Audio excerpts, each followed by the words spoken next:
pissed off of me when you put it on. You know, so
king and his men stole the queen from her bed.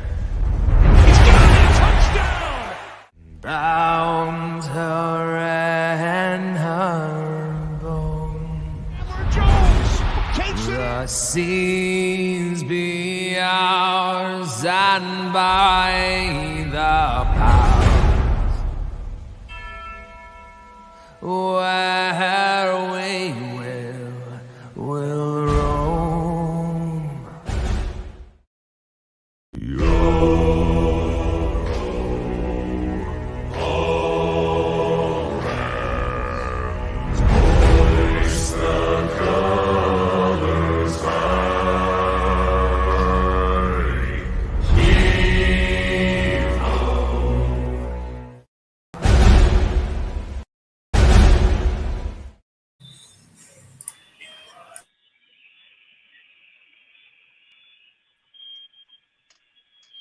What is good, Raider Nation? Welcome back to yet another episode of Raiders Live News Talk. I'm joined by my friends Dustin, Ray, and Sergio. Say what's up, everybody. Salute Raider Nation. Appreciate y'all being here. Salute to the chat, to the mods, and everybody on the panel. Appreciate everybody.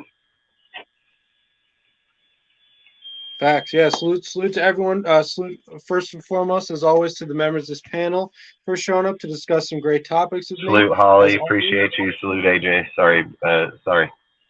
No, it's okay. Yeah, salute to everyone just coming in now. Salute to the members of this, for the mods in the chat for holding it down. We wouldn't be able to do the show without you guys, as always. And last but not least, thank you to our viewers for watching and commenting along with us as we begin this broadcast. We got another great one for you guys, as always. Just a quick reminder before we do get started, one of our YouTube bots is going to post all the various links to the various platforms related to what we do here at DSR.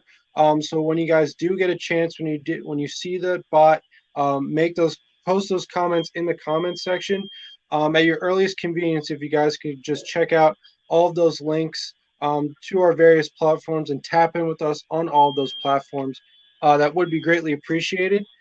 Just to give you guys a quick rundown of all those platforms. So first and foremost, the bot is going to post a link to the Death Star Report YouTube channel, which we're currently broadcasting to.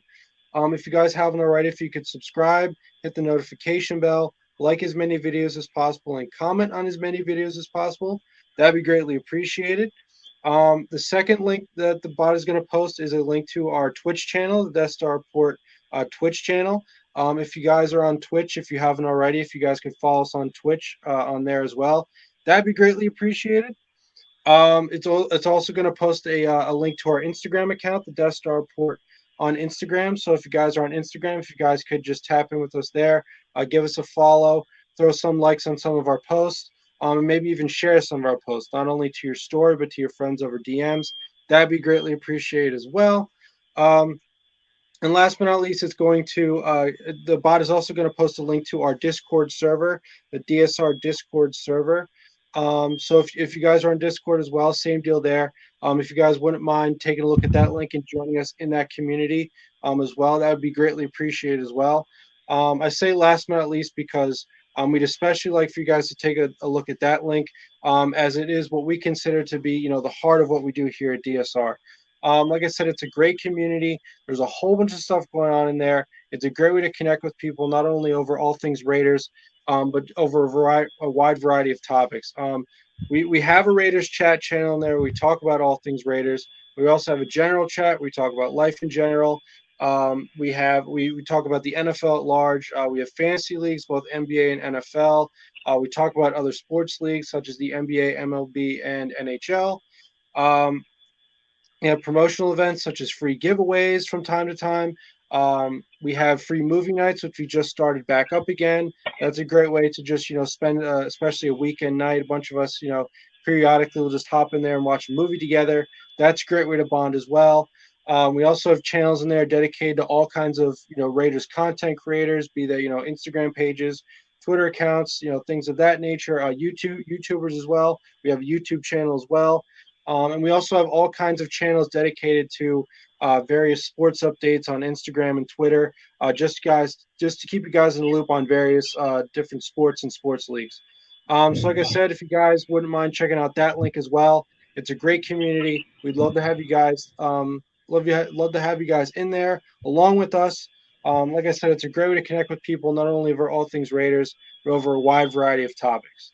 So like I said, once the bot does post all those comments, which it will multiple times throughout the duration of this broadcast, so you guys will have multiple opportunities to check out all those links. If you guys could just tap in with us on all those platforms, that would be greatly appreciated.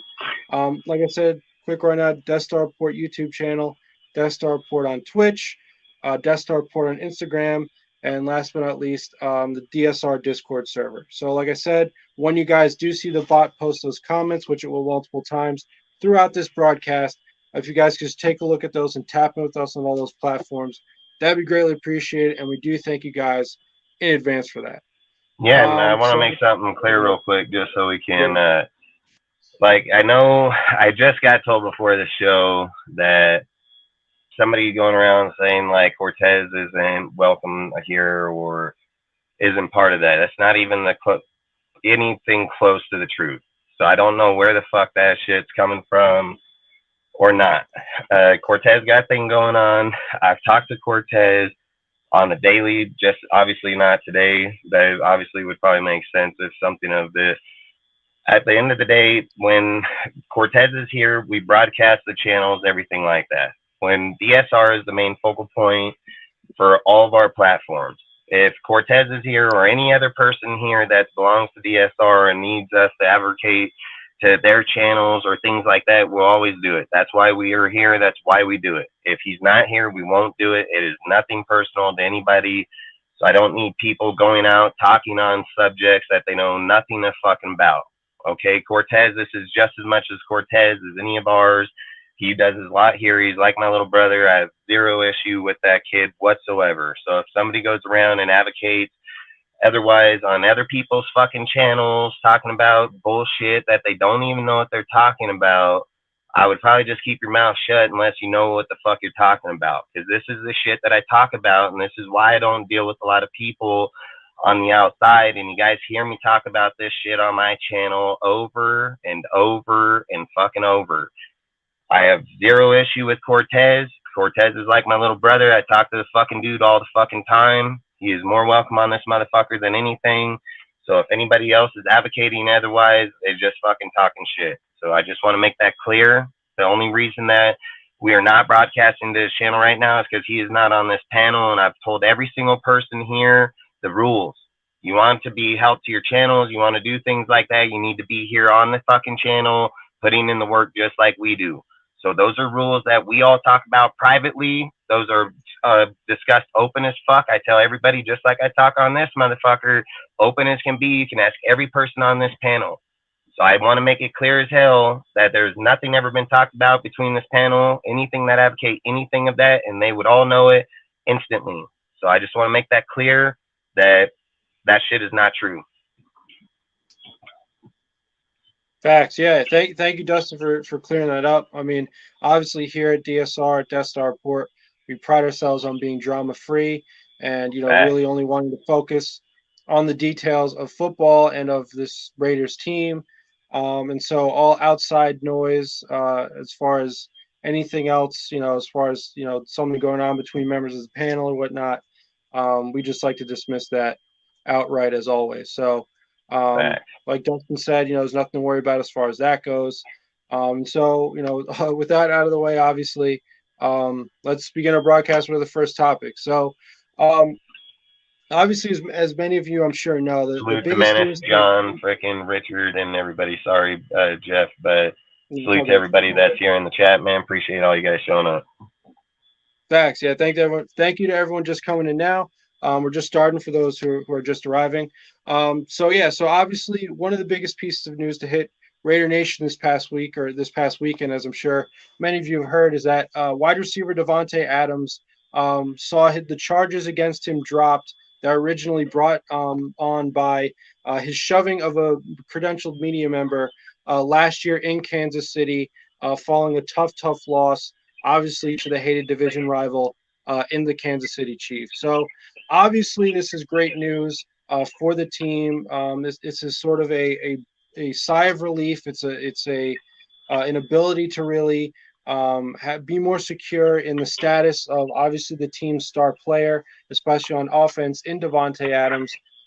They're probably it will, if anything, be a very light punishment handed down by the NFL. I'm going to knock on wood because you never want to say never, but obviously this is great news because it's just it's one less item of drama that doesn't have to be worried about. I don't think any other charges could be brought up, maybe possibly, but I don't see that as likely. So why don't we just go around the panel and talk about our thoughts, if you guys have any, on if you think something could resurface or resurrect, or if you think this is dead for good and it's a good sign and we're ready to completely focus on football as far as Davante Adams is concerned. What do you guys think? Why don't Ray? Why don't you get us started? I mean, realistically, I think if like there's no court or any legal issue with this, I think the NFL would drop it. Otherwise, they would have dealt this situation during the season. They would have gave him a suspension, a fine, or whatever it was during the season, but they let him play out. So I think there's nothing they can do or nothing they want to do.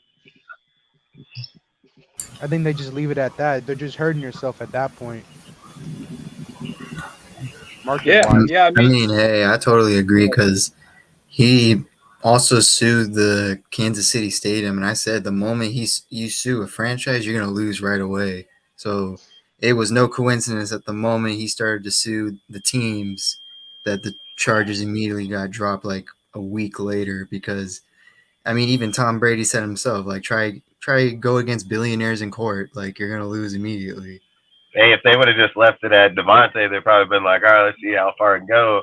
The minute it switched over to the stadium, they were like, yeah, fuck you, motherfucker, like, straight up.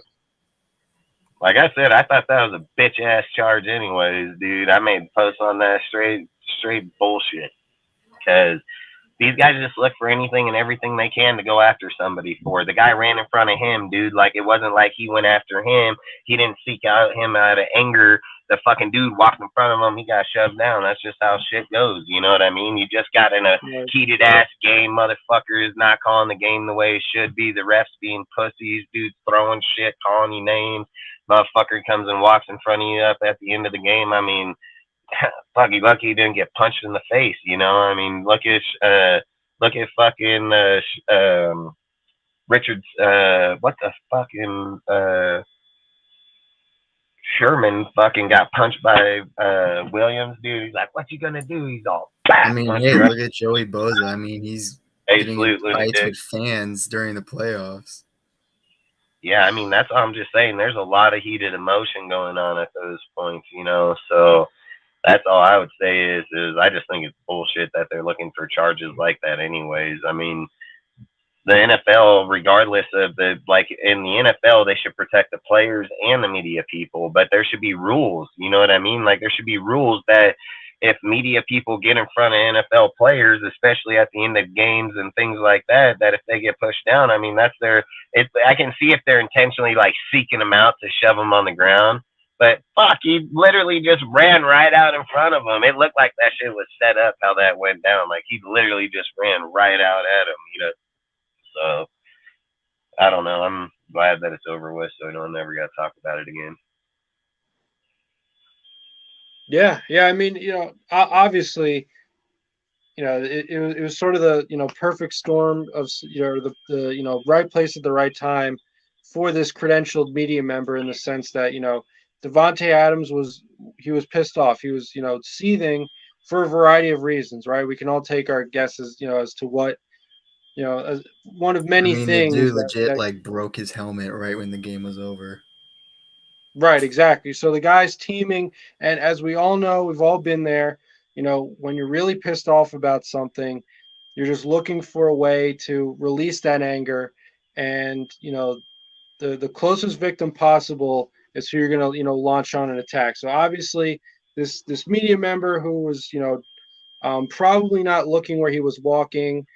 Probably could have done a better job of waiting for these players to walk by him before proceeding, perpendicular to them. Obviously, he didn't do that, and so he got in the way of Devontae Adams, who's obviously pissed off, like I said, for a variety of reasons in that moment.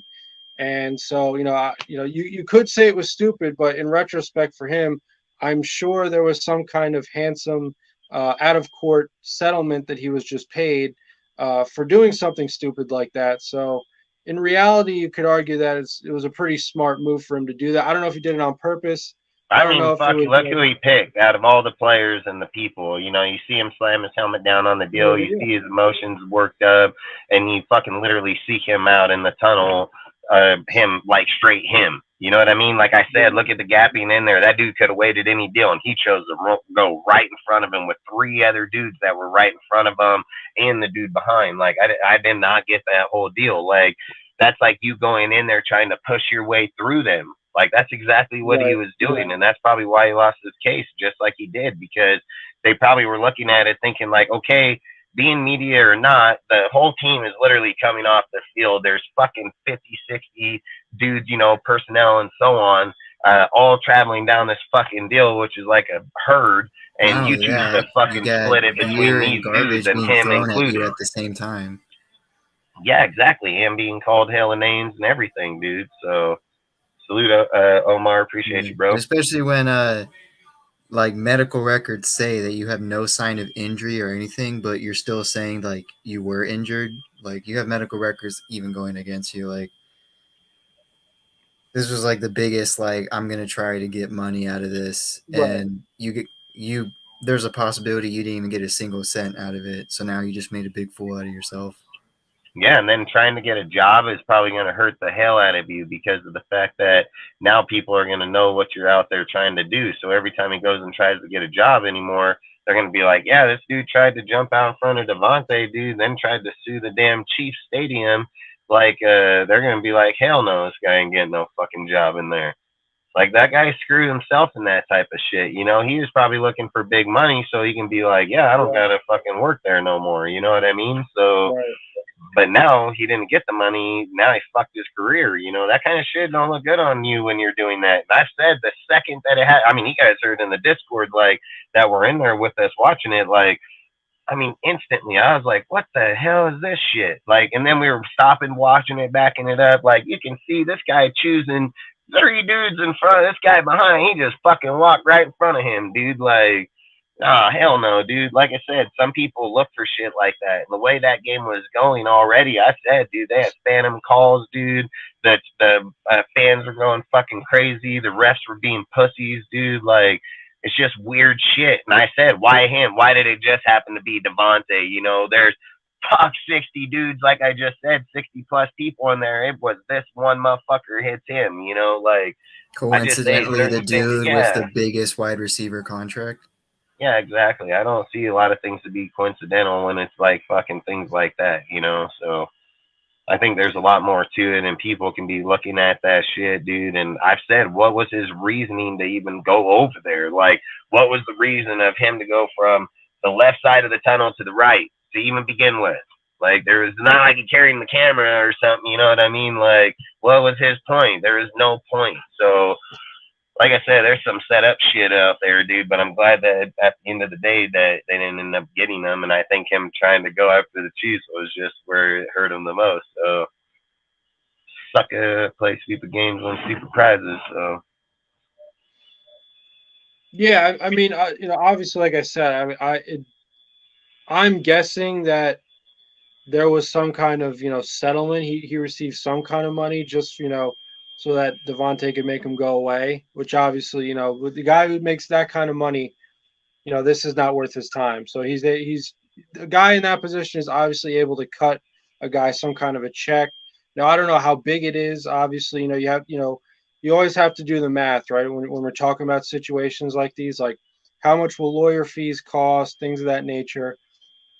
Because, this is a case not of a guy who was severely maimed. This is just, like I said, wrong place at the wrong time. Stupid little thing that happened after a game. Devontae was not able to control his emotions. So this isn't a huge injury settlement or claim or anything like that. So it's probably just a case of Devontae said, "Look, I'll give you this number, and this number will be more than you will make if you take me to court, which will, like I said, require lawyer fees and the cost of being in court and whatnot." So probably he just went away. He made whatever kind of money he did, and he's happy enough with it. I personally wouldn't say that this was part of the script per se, or that Goodell put him up to it, because if this were about hamstringing the Raiders by way of having Devontae suspended, then obviously I don't think this guy would have dropped the charges. I think it would have still been part of this ongoing circus, which obviously the charges not being dropped would mean that the NFL would have reason to suspend him. And that would be, and I guess the NFL could still suspend him, although there's really no grounds for it anymore. It doesn't seem. So I mean, maybe you get a 1-game suspension out of it, just just as a fuck you to this team. Excuse the language, but like I said, I mean, I think the big message here, and I think we're all in agreement, is that this is a sigh of relief. This is just one less instance or situation of drama that this team doesn't have to worry about, and we can just focus on football, move forward, especially from a silly happening like this. So I'm sure everyone in Raider Nation, as we are all glad to see that this situation does seem to be behind us for the foreseeable future. So with that, obviously that's a positive, and hopefully this does not resurface ever again. So keeping along the same general topic of Davante Adams, so there, obviously, with especially the likes of Dalvin Cook having left the Minnesota Vikings, and with his obviously now inability to be considered part of the best wide receiver running back duo in the NFL, along with the likes of Justin Jefferson, perhaps. Although potentially, I would argue maybe if he were to go to Miami and pair with the likes of Tyreek Hill, he might be in the running for the title of best wide receiver running back duo in the NFL, especially if contract negotiations and talks between the Raiders and Josh Jacobs continue to go south to the point where, in one way or another, he is no longer a member of the Las Vegas Raiders. But as it stands right now, you could argue that Davante Adams and Josh Jacobs are the best wide receiver and running back duo in the NFL, and obviously two pieces of weaponry for this team's offense that I think we all have to agree Josh McDaniels has to prioritize, which he did to a great extent in the 2022 season, his first year with the team. But Dustin, since this is your topic, why don't you get us started on your feelings on this obviously very distinguished honor on the part of both Adams and Jacobs? Well, over the weekend, they came out with an article that stated that there's only 3 teams in the NFL even have a half-back duo and wide receiver, and they were claiming that it's the Niners, Cowboys, Raiders, and they were claiming that the Raiders with Davante and Jacobs is probably the number 1 tandem. And look, I don't disagree, man, but the thing that people got to take into consideration that I try to point out all the time is like Davante is going to get his numbers because that's what he's projected every year is what he does. When I keep bringing up Josh Jacobs, like, I don't want people to think like I don't like him or I'm discrediting him or things of this. It's just simple facts about the math, man. Like, Josh carried the ball 340 times last year. He's not going to do that with another back in the backfield. Look, if Zamir comes out and just demands 100 of those snaps, 75 of those snaps throughout the season, not 17, you know what I mean? Like, his thing is going to drop off drastically inside there. That means the yardage projection is going to drop off. Look up his previous stats in the previous years. Look where his yardage was, and then look at what his carries were at. It's going to show itself. Like, it's not nothing that's a knock against him that's not facts. I've always said, trying to come on the show, that we always want to put out the factual truth in there. So in this case, with what Josh has done last year and the production that it's done in Davante, yeah, I'm not going to argue that it's not. And I'm not going to argue that them going forward couldn't be just as productive or just as dangerous. But what I think is I don't want people to misconcept that last year under injury, under a lot of things that's happened, why they were force-fed the ball and how come they received so many receptions and carries to an individual, to this year where your offense is built up way, way more successful, depth in tight ends, depth in wide receivers. They're going to start running more depth into the halfbacks. Like, those numbers are all going to drop. And I've talked about this for months and months on end about multiple people. So at the end of the day, man, if Jacobs and them can get them to sign and play and so on at the end of that bullshit fucking story, which, like I said, July 17th is going to determine it that day and probably no other day before then. He's either going to play or not play. And I think if Jacobs plays, he's going to play at the best he can because that's who he is. And I do believe that they could be the best wide receiver halfback duo on both sides of the ball, because if Jacob gets a better line in front of him and allows him to pound and be more better, and you got the relief of Zamir that's getting in there doing the same things, you know, to where you're able to option out.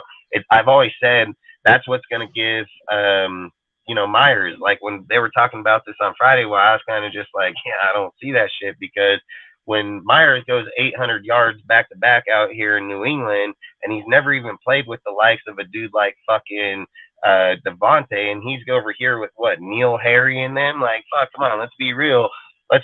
This dude number 2, and now he got Devontae. Like, of course this fucking guy is gonna get more shit, dude. That's why he was brought in here, dude. You can't cover both of them all like that at those types of deals. So I actually believe it can actually make Josh even more dangerous, you know, like in those aspects. So I believe that he's a great player. I believe that, look, Devontae is a great player, man. Like, at the end of the day, Devontae is a great player. Like, there's no denying it.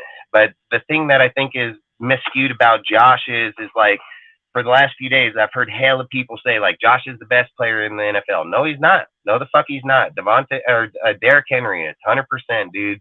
Last 5 years, Derrick Henry's dominated the NFL, dude. The other thing is like, I'm not discrediting Josh. Like, if you even go back to last year, Josh was the 3rd best halfback. He wasn't even the 1st best, dude. Fucking Christian McCaffrey and fucking Eckler beat him, dude. So Eckler and the Chargers and Christian McCaffrey beat him. Josh was the 3rd best. The only category that Josh Jacobs led was the motherfucking yards for the season. You know what I mean? So again, when you sit here and look at things like when we're talking about best duos, best things, we can't take away cases how he got there. Like, one side, Devontae's on his. Like, look, Josh, he's only had one 200-yard game, and it was in the fucking Seattle game. And then let's be 100% real about this.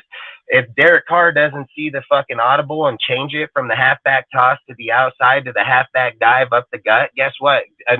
Josh Jacobs doesn't not only have the biggest rush in his career, 89 yards to the house, he also had 200-yard fucking game, which was his first in his whole entire career. So that's all I'm saying. Like, I believe he can be the number 1 in the aspect of if they were playing off of him, but let's be real, it's not going to go down the same way as last year. So to sit and say, I don't even know who the fuck are they judging in the Niners and the fuck what, because it was McCaffrey, but he didn't even get there till halfway through the year.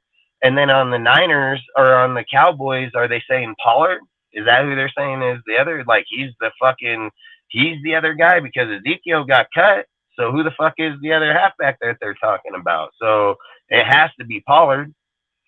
So, I mean, I don't know if I would say that. I mean, when we say fucking, you don't think Jamar Chase well, I guess maybe they're not looking at it like that because they're probably looking at tendered.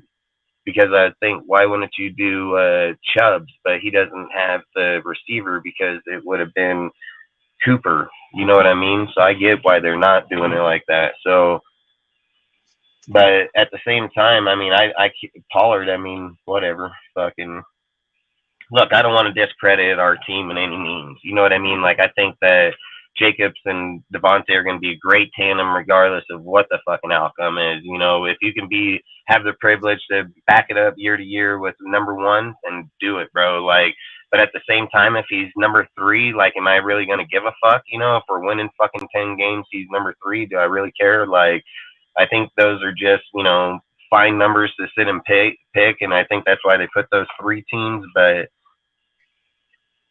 wish him the best, that's all I say, and I hope he signs. That's all I'll say in that aspect, because at the end of the day, we still got to hope for him to sign. We still got to hope for a lot of things to happen. And like I've said, look, I'm just going to be real about it. Like, he carried the ball 340 last year. Watch, mark it right here. He gets 230, dude, like 240, 250. Like, I don't see him going more than 250. I think they're going to let Zamir go take the fucking beating of the ball, man. Like, I think that's what they're going to do. The offensive line, which is something else. I think I had a topic, so if I don't bring it up, I don't want to bring it up right now. But like I said, I think for me, that's where I'll end it, because I want to go into the line, but I don't for till later. Salute Malcolm Breeze and Charles. Back, salute to everyone just coming in now. I mean, obviously, as far as this particular duo is concerned, there's certainty and then there's uncertainty. As far as Davante is concerned, that's uncertainty, right? I mean, obviously the guy's on a multi-year deal. He's locked up, and as we just discussed, he no longer has to deal with these charges regarding pushing that credentialed media member last year. So, barring injury, obviously Davante is going to be wide receiver 1, not only of this team but arguably of the entire NFL. So, obviously we know his caliber, we know the kind of player he is, we know what he brings to the table. So that all in all, I don't think anyone would disagree with the idea that he is going to be one of, if not the focal points of this team's offense. Now, as far as the uncertainty is concerned, Jacobs, for a variety of reasons, Josh Jacobs, the upside, obviously if they can get a deal done, such as the franchise tag, if he's willing to accept the franchise tag ultimately, or if they do get some kind of a deal done where he is locked up for multiple years, and the Raiders are okay with that as well.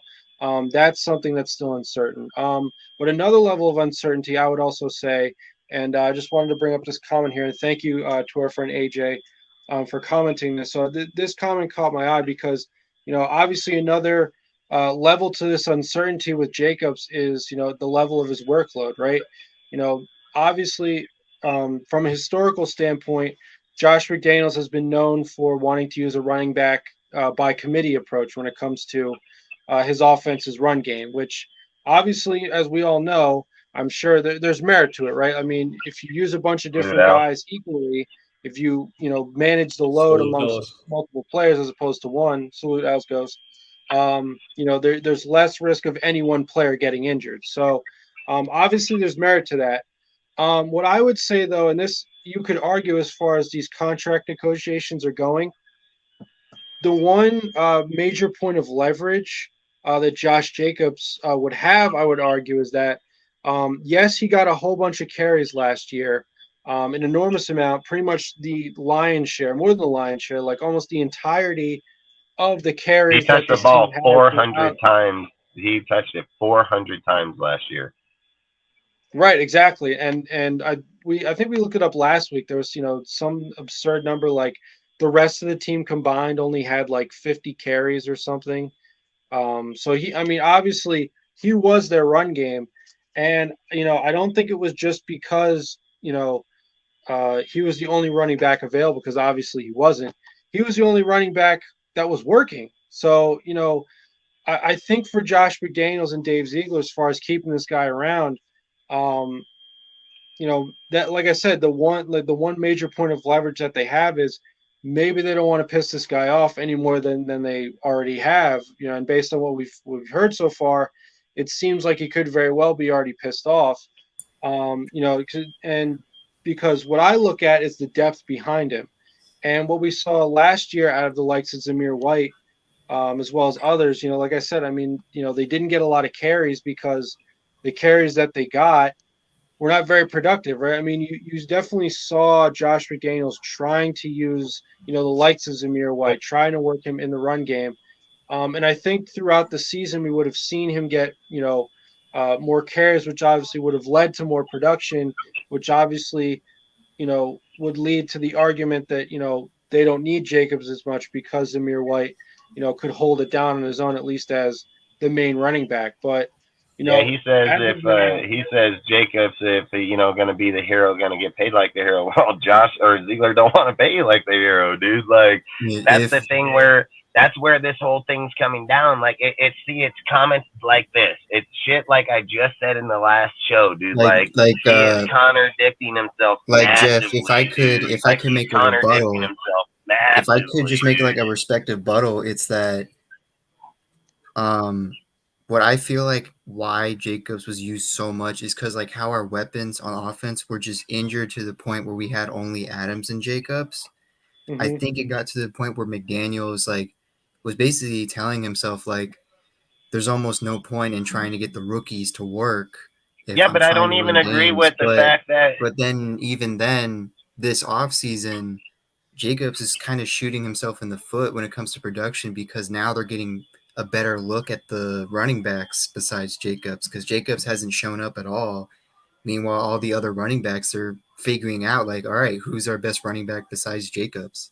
Yeah, but and see, look, I would argue the difference in that too. Look, Josh said at the podium that the only way that they're going to relinquish snaps is if Josh wants to relinquish them. And to sit and say, well, I don't think other people had success in it, bullshit. Bolden had a great game in the Niner game when he came in and picked up, 34 fucking yards right off the get-go. Like, anybody going to be able to run through that line if they get to play behind the line. The difference is when Josh is getting the ball 400 times and your next dude got it. What was the next guy? I wrote all this shit down. Look, dude, Derek Carr rushed on 24 times. Derek Carr, and that's breakdowns in the play. That's probably not one play design. That's probably all broke down plays. Then you go to then you're going to go to Stenham. He had 13 run plays, dude. His was all breakdown and RPO. So let's just say half and half, But look, this is Zamir, dude. Zamir was the halfback. He only got 17. So to imply like, oh, a guy didn't get, they had Bolden. Go look at Bolden. I like CS too. And he's had good, just little pieces. Nobody got the snaps to be able to run to even find that out. And Josh said it at the podium straight up that he said that it's up to Josh to relinquish those snaps. Josh didn't want to relinquish the snaps, dude. He wanted the ball. He wanted to run it every single time. It didn't matter, dude. And I even said that. Heard him in the Pittsburgh game.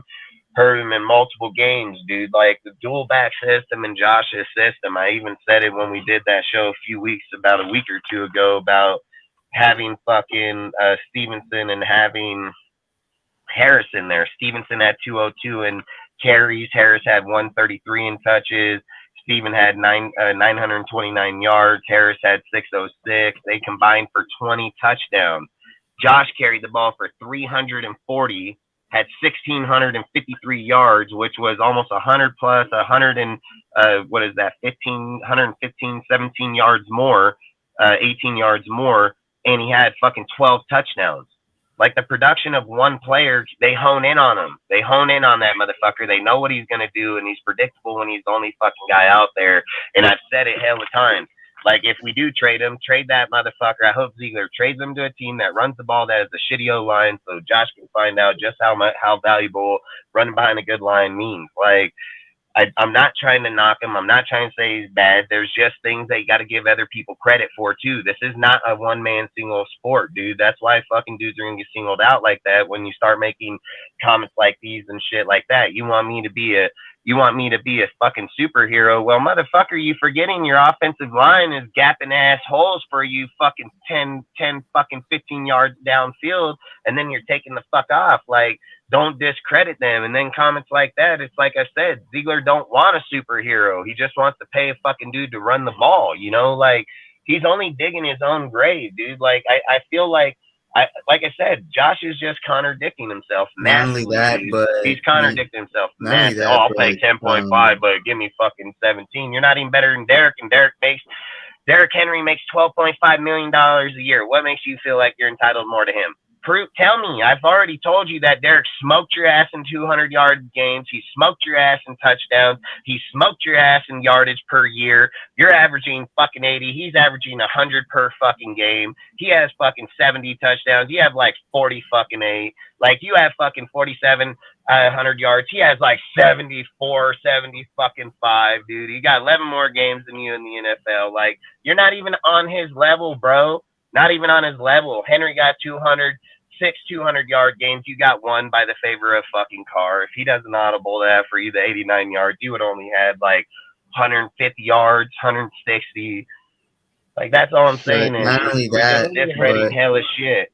Not only that, but like Dustin, me and you were discussing this, is how thinking that you're a hero at this point, like this past few weeks, you've been kind of like making the franchise turn against you with what you've been telling the fans, what you've been telling the media, like especially contradicting everything. Like now at this point, I don't see like Ziegler or McDaniels even trusting you at this point. Neither do I. I think it's just going to cause a lot of confliction. And like I was telling you in private, that I think what you start creating is if he signs that tag, who's to say if he's sitting on the sideline telling people, oh, if you play hard and you play good, you're not going to get paid. Like, that's how do you know he doesn't bring that type of mentality to the sideline, to the locker room? That's a cancerous fucking bullshit there, dude. And it's not that they don't want to pay him. They're willing to pay him. He just ain't willing to take what they want to pay him. That's the bottom line. Look, they're trying to give you the tag at 10.8, dude. They'll probably give you 12 million. But you're over here trying to demand fucking, Barkley, 17 million he turned down. So you guys are looking at like 20 mil. Like, this is dumb as hell. Like, hella dumb, dude. You ain't even beat Henry to even ask. I've said it. If you had Christian McCaffrey and Derrick Henry advocating for the fucking money raise, like, you'd probably get it. But the fact that you got Josh Jacobs and Saquon Barkley doing it is dumb as hell. It's hella dumb. Didn't lead the league in fucking touchdowns. Didn't lead the league in a lot of categories. Just one. Just running fucking rushing yards. That's it. He had all-purpose yards of 300. Derrick Henry beat him. Derrick Henry beat him on less receptions, more yards. Like, again, at the end of the day, I don't really care how it goes. I'm just saying, like, long story short, I don't even know why we're still talking about that guy. Like, he either signs the money or he doesn't. Like, either play or don't play. Like, at this point, I can give two flying fucks if he plays. I don't care if people say, well, the team won't be. I don't give a fuck. Like, this is the problem with the team is that you get a motherfucker like this that tells you one thing, and this is the shit that I hate, dude. This is drama type shit I hate, because nobody asked him to say shit. Nobody told him to say shit. Nobody told him to advocate to say anything. He said in the locker room that if they were to take the money and put it elsewhere to build up the fucking team with players and everything, which they've done. This team been revamped massively, offensively, defensively, dude. Like, they've taken the money and spread it out. You said you'd play on the tag. Now you're over here saying in the next sentence that I'm not doing it for me, I'm doing it for the next guy. That's fucking dumb as hell. That's the stupidest shit I ever had to hear. You don't know who the next fucking guy is. Let the next guy fight for his own fucking contract. Like, that, why would you say something dumb, dude? Like, now, then it's like, okay, let it die out. All this shit dies out. You're thinking, okay, they're in good deals. They're having their deal. Oh, bad business. Like, this guy just playing games. He's just fucking playing games. He wants to see when all the news starts dying out. He wants people to fucking tag him and fucking put him in there and make him relevant. But I spoke on this shit like 3 weeks ago that this shit's cancerous, from Carr to Waller to this motherfucker now, dude. Like, get rid of these motherfuckers. Like, Renfro at the end of the day is humbled as fuck, dude. He don't give a fuck about the drama. He don't give a fuck about the bullshit. He's gonna out there playing. He's out there doing his shit. He does not care. Trade me. I don't give a fuck. I'm gonna play right here till then. This fucking guy over here, drama queen, like hella drama queen. Not now, only that, dude, like, but then you curse at Cuss fans out and your then tell them fans. that you're not even actually asking for a lot of money. And now you're taking your anger out on the fan base. Like, now you're just making yourself look really bad. It ain't got nothing to do with the fans. Meanwhile, just like Dustin said with Renfro hasn't said a single thing to the media. The only like big news we got of Renfro was that he was hunting like turkeys. Like, that was the biggest news we got out of Renfro. Like, that just knows that Renfro, like, he's good where he's at. Everyone making like news on Renfro getting traded, like, they obviously like Renfro because Renfro hasn't like made any drama on anything. Yeah, and stats, like, the thing that gets me about some fans who talk about the Josh Jacobs situation, they say, oh well, Jacobs, he earned the next contract. He needs to get paid. He needs to get paid because he earned it. He already got paid for his services. Like, do people not understand that? He got paychecks year That's 1 bad. through 4. Like, he already got paid.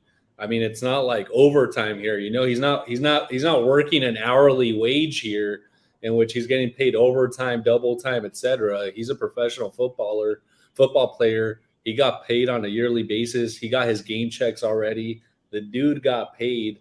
And Josh needs to understand, just like there's a market for everything, right? There's a market for cars. There's a market for housing. There's a market for fucking lollipops, etc. You name it. There's a market for running backs. And the market for running backs just isn't going to pay him what he wants or desires. And I Dude, hope Ziegler plays hardball, dude, and I hope he doesn't pay him. Go ahead. Hey, I'm gonna tell you like this, dude. Like, these are facts, dude. So this is why Jacobs is advocating for the contract so hard right now. That he doesn't want to look. If he doesn't get the contract now, he gets put back in the same system. He ain't gonna get but fucking, I've said 12 to 1600 all-purpose yards. I bet you Josh is around 12 to 1600, right in that area. Guess what? That goes from fucking 13, 15 million to like 8 to 10 million. That's where Josh would be. He'd be an $8 to $10 million quarterback or halfback, and he don't want to fucking go that route. That's why he wants the money now, dude. That's why he's advocating for it so hard. I've said it. Just run it back if you think it's so true. He knows the way that – look, they can talk shit on how Josh system or not. This motherfucker knows, dude, when they go to that 2 deal with the receivers, the tight end, he ain't dumb. He ain't dumb. He played on the team. He's seen the injuries. We all watched it with our own fucking eyes live, just like he did playing in it. He knows that if he comes back in the system, he's not getting 2,000 yards. He knows it for a fact, dude. He's like, yep, dude, in all my deal, I've advocated right around the 180, 200. I've been right around the 1,000-yard mark, dude, at the 4-point average. Like, the only reason he got 1,600 is it went from 200 plus or 180, 200 to fucking 340. Like, it's massive jump, dude. And people are just like, oh, yeah, that's not bullshit. That's facts, dude. I've said it. I just showed you about Stevenson and Harrison, how they broke down the fucking deal. Look, 202 and 133, right? Guess what the number is? 335. Guess how many Josh had? He had 340 or 340. It's only 5 carries off, dude. They did that with 2 versus 1. People, that's not coincidence. This is systematic shit. It's not coincidence that they averaged 4.6 and Josh averaged 4.9, which was the best that Josh has averaged the whole time. It's not coincidence that their total average combined together was 1535 and Josh's was 1635. That's not coincidence numbers. Like I said, the number where it isn't is the 20 touchdowns and 12 touchdowns, the more production just between the two. That's all I'm saying is, like, that's system football, dude. That's system shit, dude. They didn't have the guys to give it back. Josh got the carry of those snaps. That's why it looked like he was the workhorse. That's why it looked like it was.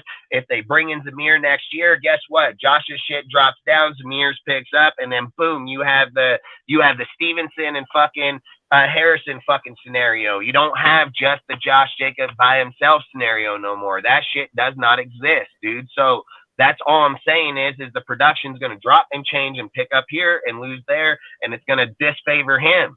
I said it. He's not favored in this system going forward just because of how they're building it right now. There's no way anybody can sit here and tell me that the receiving core is not fucking 5 times, 10 times better than last year's receiving core at this point, period, let alone the tight end.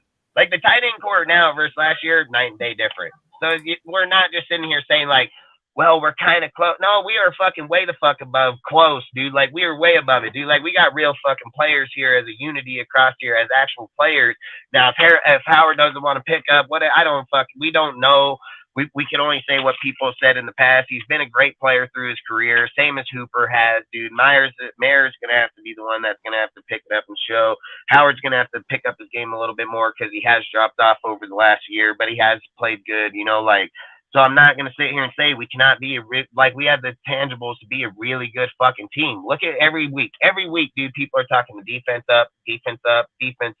Motherfuckers sitting here like, hey, man, I think our defense is looking really, really good now. You know, like, I don't know. I know I'm getting off the subject, dude, but at the same time, I just think like Josh, dude, like to me, I swear to God, I would just cut this dude. I don't care what anybody's opinion. I don't care your feelings. I don't care how you feel, dude. Like we got to get rid of the cancerous dude.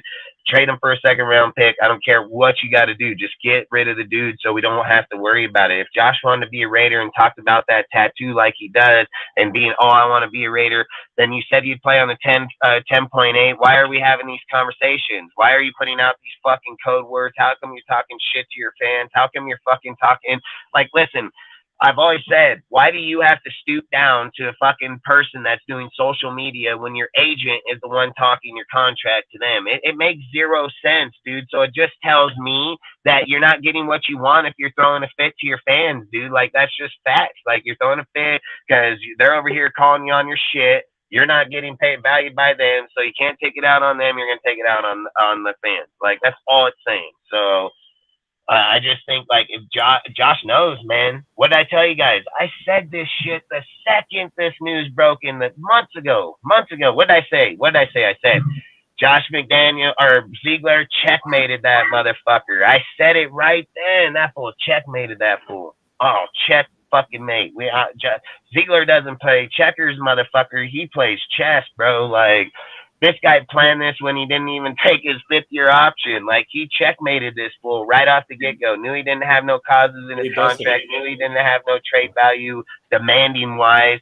Yeah, and then especially, even if we don't have Jacobs, they're ready for Jacobs to be gone or be on the team because how much they're advocating for Zamir to be the running back 2 or the running back 1. Even Dave Ziegler's been advocating for Amir Abdullah to be used a lot more and a lot correctly. Like, that's a lot if your GM is saying how the players should be used. And said he'll take the snaps with or without Josh. That's exactly what he said, with or without Josh.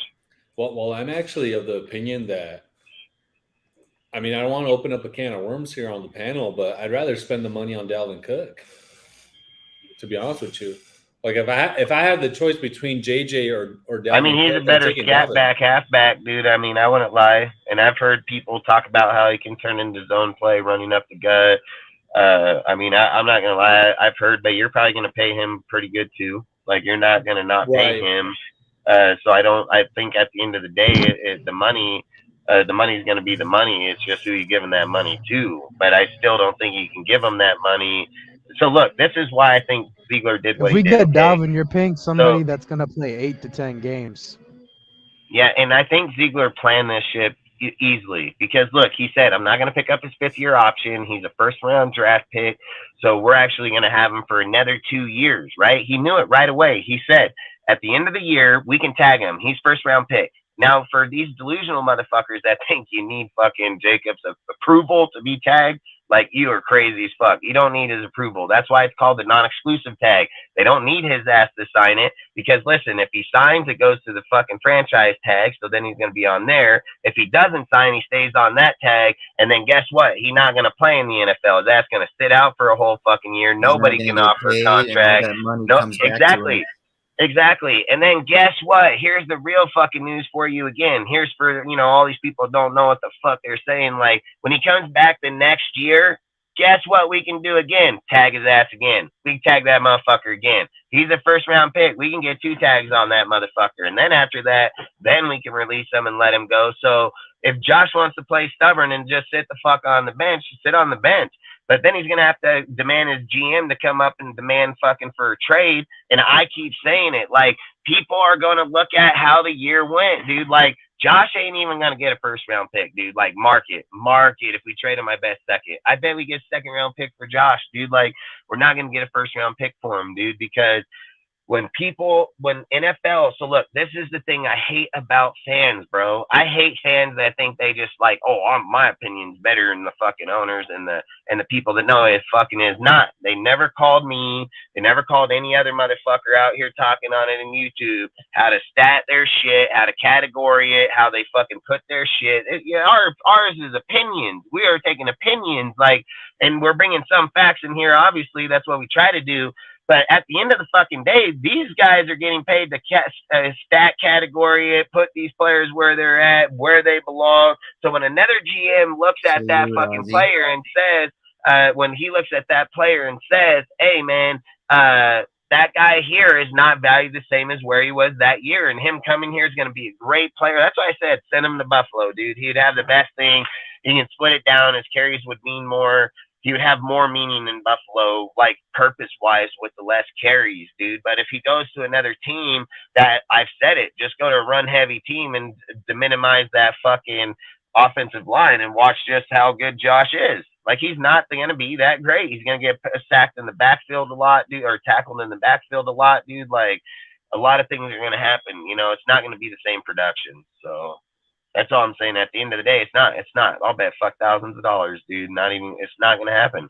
He don't sit here and take the luxury of the lines that he sat behind. His production's been high behind good lines. It's dropped when our lines have dropped down, and his production picked back up behind good line. It wasn't coincidence that we went from the 29th ranked offensive line to the 10th ranked line, and Jacobs went from 1,000 yards to 1,600 fucking yards. You know, like, you can't take all these things out of deal. You can't say, well, Josh was at 185 fucking carries fucking just the last few years, maybe 220. All of a sudden he's at 340. Like, okay, man. And then nobody's acknowledged that, well, fucking he was so high, Devontae was high, but there was nobody else on the whole fucking team. I literally sat here and told you that Derek Carr, Stenham, then here, you know, then they're only 17, 13, 24, dude. Like, nowhere even close. Add them all up, they're not even close. What is it, 64 total? Is it 24, 13, 17? Yeah, it's 64 fucking total. Out of fucking 340 that he has. Like, fucking crazy, dude. Crazy. So that's all I'm saying. Like, we can move on from this topic, but long story short, I just think it's crazy, you know. This guy don't deserve it, and I don't give a fuck. If people want to cry about it, cry about it. I don't give a fucking give. You know what's you know what's funny though, Dustin, is like the way that fans are very fickle, right? So right now they're advocating. There's a group of fans that are advocating for Josh to get paid. And let's just hypothetical, let's assume that Ziegler extends a contract, gives them a bunch of guaranteed money. And then next season, as we all understand, Jacobs doesn't have the year that he had last year. Let's say he has 800, 900 yards. Let's say he has 1,000 yards. Then those same fans will be complaining, saying, fuck, we shouldn't have given this guy this contract. We should have. I mean, it's like we've said. That is bipolar as heck.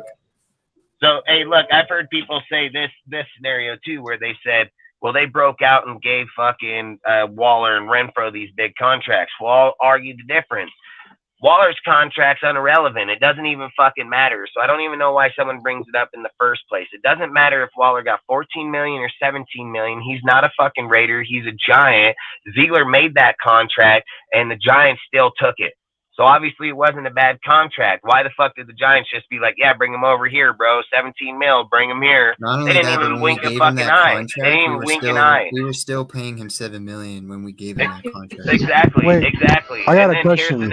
Here's the next thing. Renfro, right? Renfro. Zay Jones fucking is way worse than Renfro. He got $12 million. Fucking Christian Kirk's a more deep threat fucking type player. He got $21 million. I would have put him right around 18 if it was me. But to sit there and say that Kirk's down the field has more value, more yardage, more deal, I agree 100%. So for Renfro to be the route runner that he is and get $15 million, I think is perfect. So I don't understand how people are advocating that, oh, he's overpaid and they gave out these big contracts. No, the fuck they did not, dude. Like, learn the fucking contracts. Learn the shit that you're talking about before you talk about it, because where they're advocated and the players that are in the NFL that are receiving contracts, he's right where the fuck he belongs. So I don't know why people are sitting here trying to say, like, oh, they're overpaying. They didn't overpay shit, dude. Waller, obviously, they took his contract like that. Thank you. Bring him on over here. No fucking problem. So, again, this is how Jimmy's going to get paid. Josh is going to get paid. Is if Jimmy don't make the fucking team. That's how Josh is going to get paid. Otherwise, where the fuck is the money come from? There's no money to give Josh his money. The only way Josh gets paid is if motherfucker like Jimmy G don't make the team, we get $23 million back, and we go give fucking 12 of it to Josh. Because after 12, I tell Josh to suck a dick. But even then, that's never going to happen because they're going to want Jimmy to play preseason to see if he's healthy. Facts. So that's why I say that's why I'm just saying that's the only way. You can't negligate the money that it takes to sign a player. You can't just, this isn't fucking Madden. You don't get to press XXX fucking, like, you don't get to do that shit, dude. Like, in here, you have to have money to pay a fucking player. And it doesn't matter what scenario you come up. It doesn't matter how you twist the fucking story, how you spit it the fuck out. At the end of the day, if you go to your fucking bank account and the money ain't fucking there, and you're sitting here saying, okay, do we go over here and have Devontae restructure a contract, so then we take fucking $10 million here so we can go put it over here to pay Josh, but still, then if a player gets injured, we can't pay players, we can't pick up players because all the money went to Josh. And then not only that, now the money that we got from Devontae has to move over here to a void year, so that's $10 million in void year. And if it's $10 million, we only got 7.5 because we take a 2.5 million penalty cap on it for doing that. So you're not even getting the full money, then you're voiding it, then we're owing that shit later on. Like, you're hurting your team massively by making those types of moves. Like, one move has a wave of fucking percussion behind it. People just like to look at it. Salute, Dirty Low. Appreciate you, bro. People look at one thing and think that the one move is all you have to make. That's not true, man. Some moves take a plethora of moves, fucking 3, 4, 5 players being cut. In this case, like I said, to advocate that type of money when we only got like, what, $4 million on the books. How do you advocate that type of money? I've told you, it's got to be Jimmy. Jimmy's the only one that guarantees that type of money all back to you.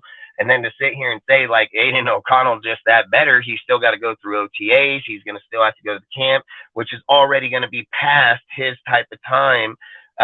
Is going to get past his time to be able to do that, because by that point, they would already had to sign Josh. So they have to know by July 17th that he wasn't going to. Give me goddamn link. Oh, throw him a link. I already did, but I'm now having second thoughts after I saw that. No, but that's all I say is like it takes a plethora of things for things to actually pan out in order for those type of moves to happen, dude. Like, and people just think like, oh, you can just wave a fucking wand, or oh, this is fucking Madden, press X and we'll go into the cap. Like, you can't fucking do those type of things, dude. Like, that's all I say. A lot of those things have repercussions behind it. Done. How much in cap does this team have now? Oh, you're right. Rookies have been signed. No more than $4 million. Okay, and does that also factor in the $10 million? Yeah. That the franchise tag that Josh is Okay. Yeah, because I think he's locked under it. I think it's locked under it for him, so that money's there regardless. Yeah, and I mean, obviously, it's likely that this team has, other players on their mind. I mean, obviously, the Marcus Peters situation, seems to be trending in a positive direction as far as signing him to some sort of deal. So I'm sure they have that they are worrying about. So I mean, if what you say is correct, Sergio, then essentially we're dealing with, at least for this year, and that, after this there would be nothing left, but $14 million, right, in theory, that you could pay Josh Jacobs. And that obviously doesn't factor in any, like you mentioned, Dustin, like somebody like Devontae restructuring his contract, things of that nature. So we're talking about $14 million. But obviously, you're probably not going to be able to pay both Josh outside of the franchise tag and somebody like Marcus Peters, given that much cap space.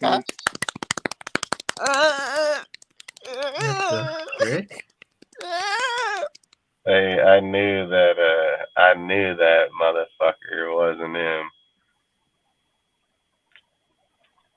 What was that? What the fuck was that? Say again.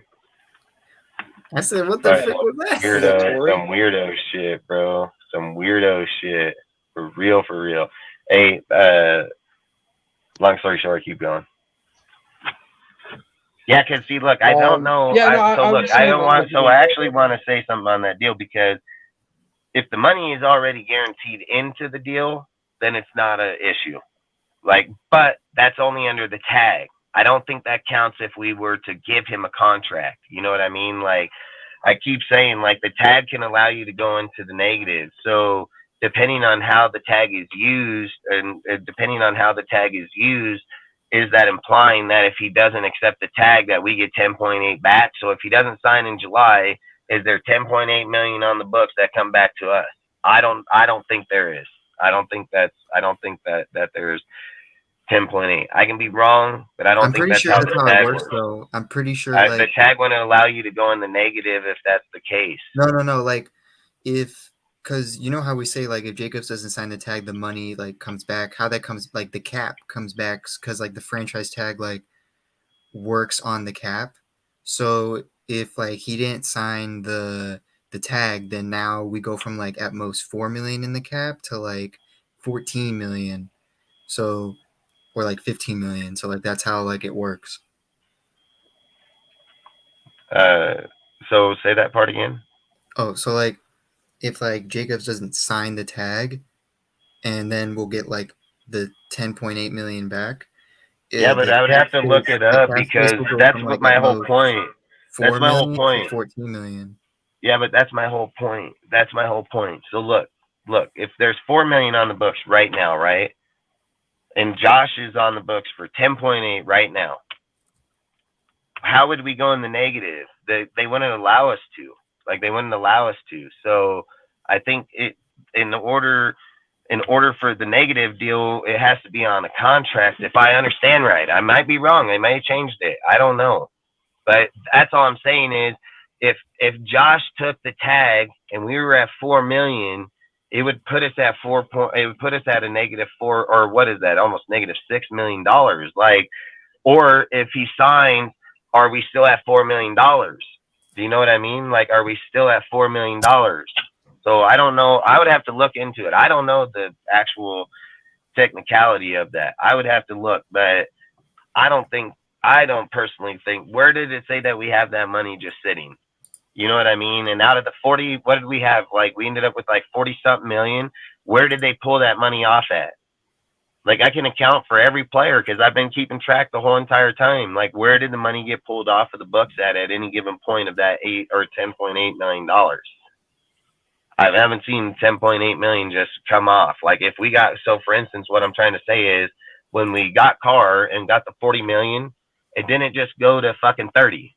You know what I mean? Like, that money didn't just take 10 million off. We had $40 million, and we've been working with $40 million the whole entire time. So that's all I'm trying to say is that's all I'm trying to say.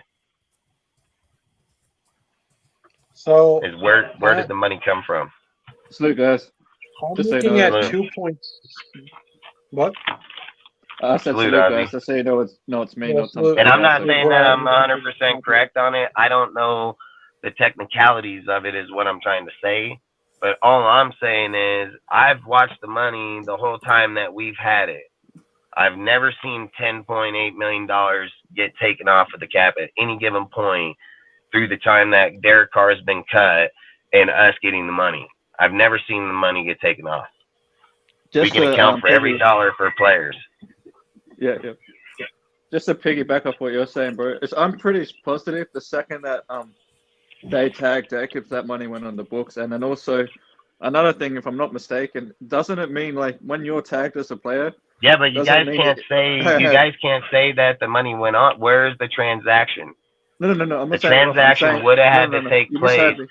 You misheard me. I'm saying I agree with you that the second that they tagged Josh, that money went on the books, and it hasn't come off since. Like, it's been on there ever since.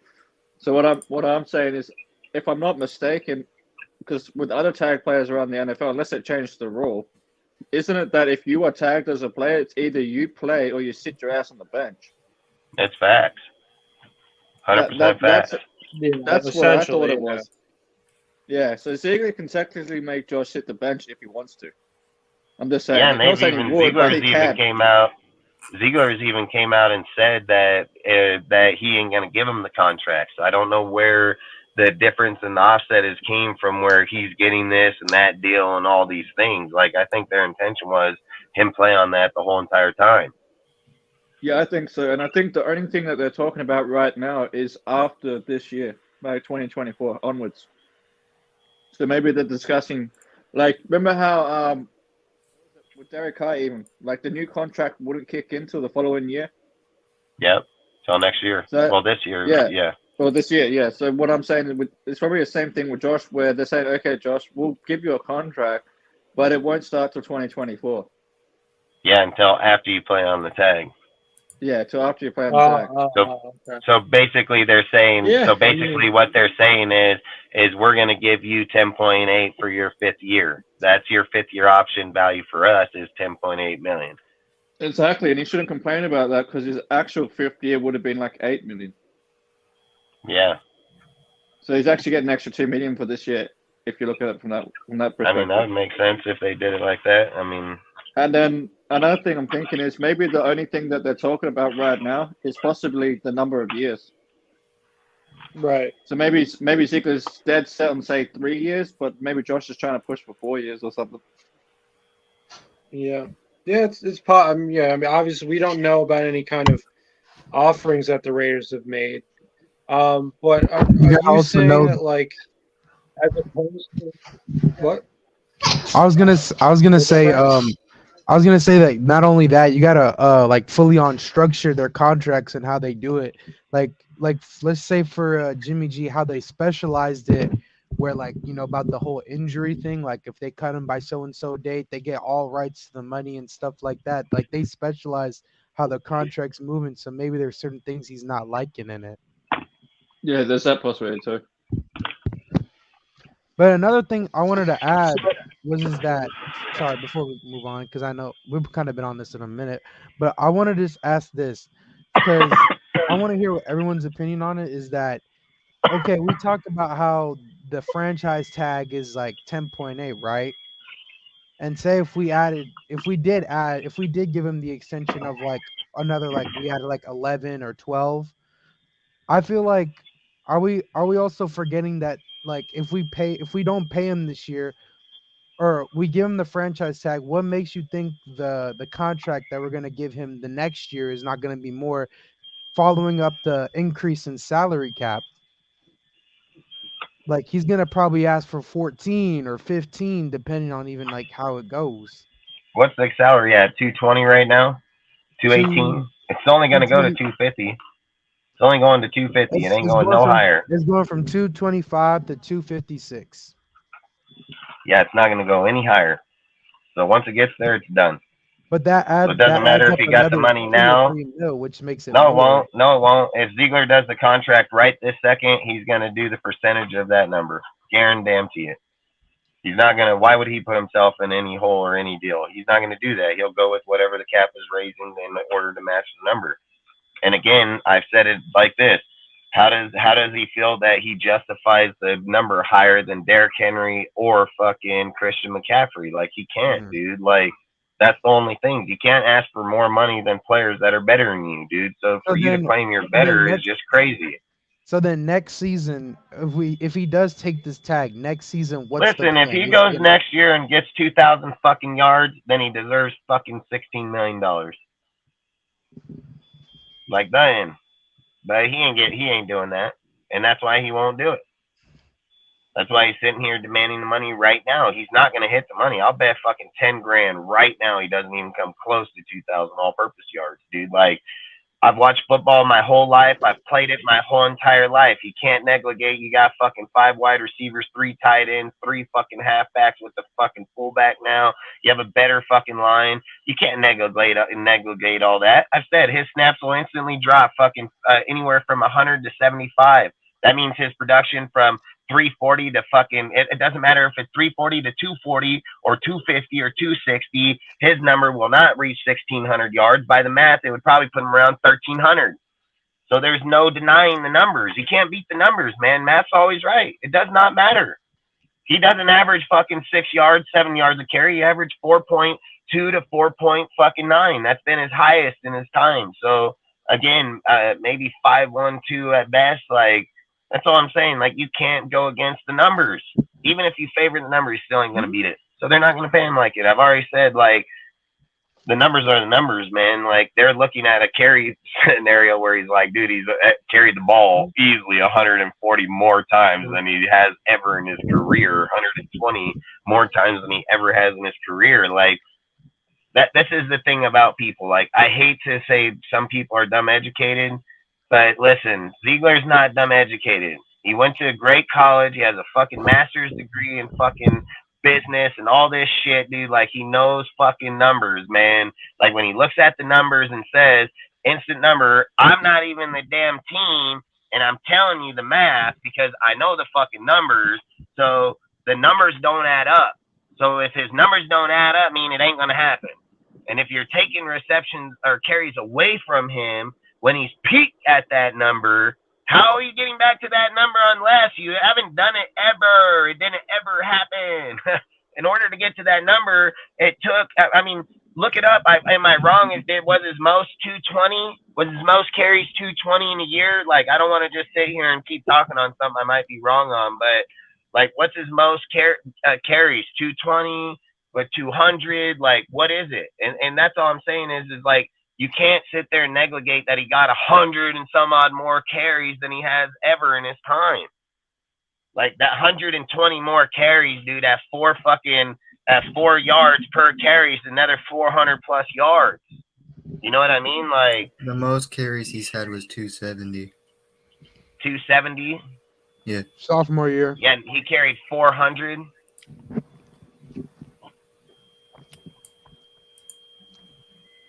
Yeah, that's why I just say I just think it's insane. That's all I'm saying. The numbers are massively going to offset, massively. And that's just like I said. If he drops his carries by 100 or 75, it's going to put him right around the exact same number, 250, 270, man. Like, that's what I'm just saying. And then even in those years, what was the yardage? 1,000? 1,000 yards? 1,000, 070? Fucking.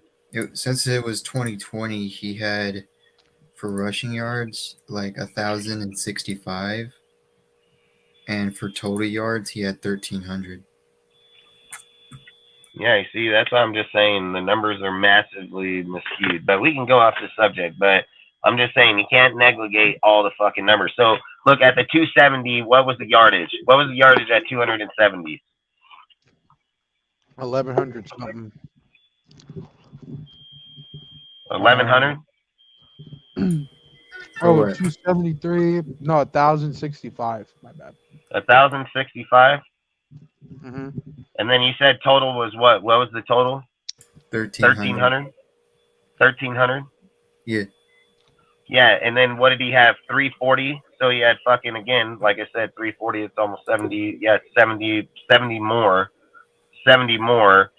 And then he had from 1,165 so 70 more attempts. He went up to 1,650. So it's 500. That's why I'm saying you can't beat the average of the yards. You just can't beat it. It's not. You're never gonna beat it. So Also, to piggyback off what you're saying, those numbers came down in 2021. Where he went back to about, I think he only had like 270. And that's because of total but you gotta look at the line though. That season was filled with injuries. Incognito went out the season in week 2. Yeah, hang on. We have multiple. That's the point. Hold on. That's the point I'm making. See, guys like Derrick Henry can have fucked up lines but still put up big numbers. Well, that's Derrick because Henry ain't been under 100 yards. Look up his average right now. He's had 100 yards per game.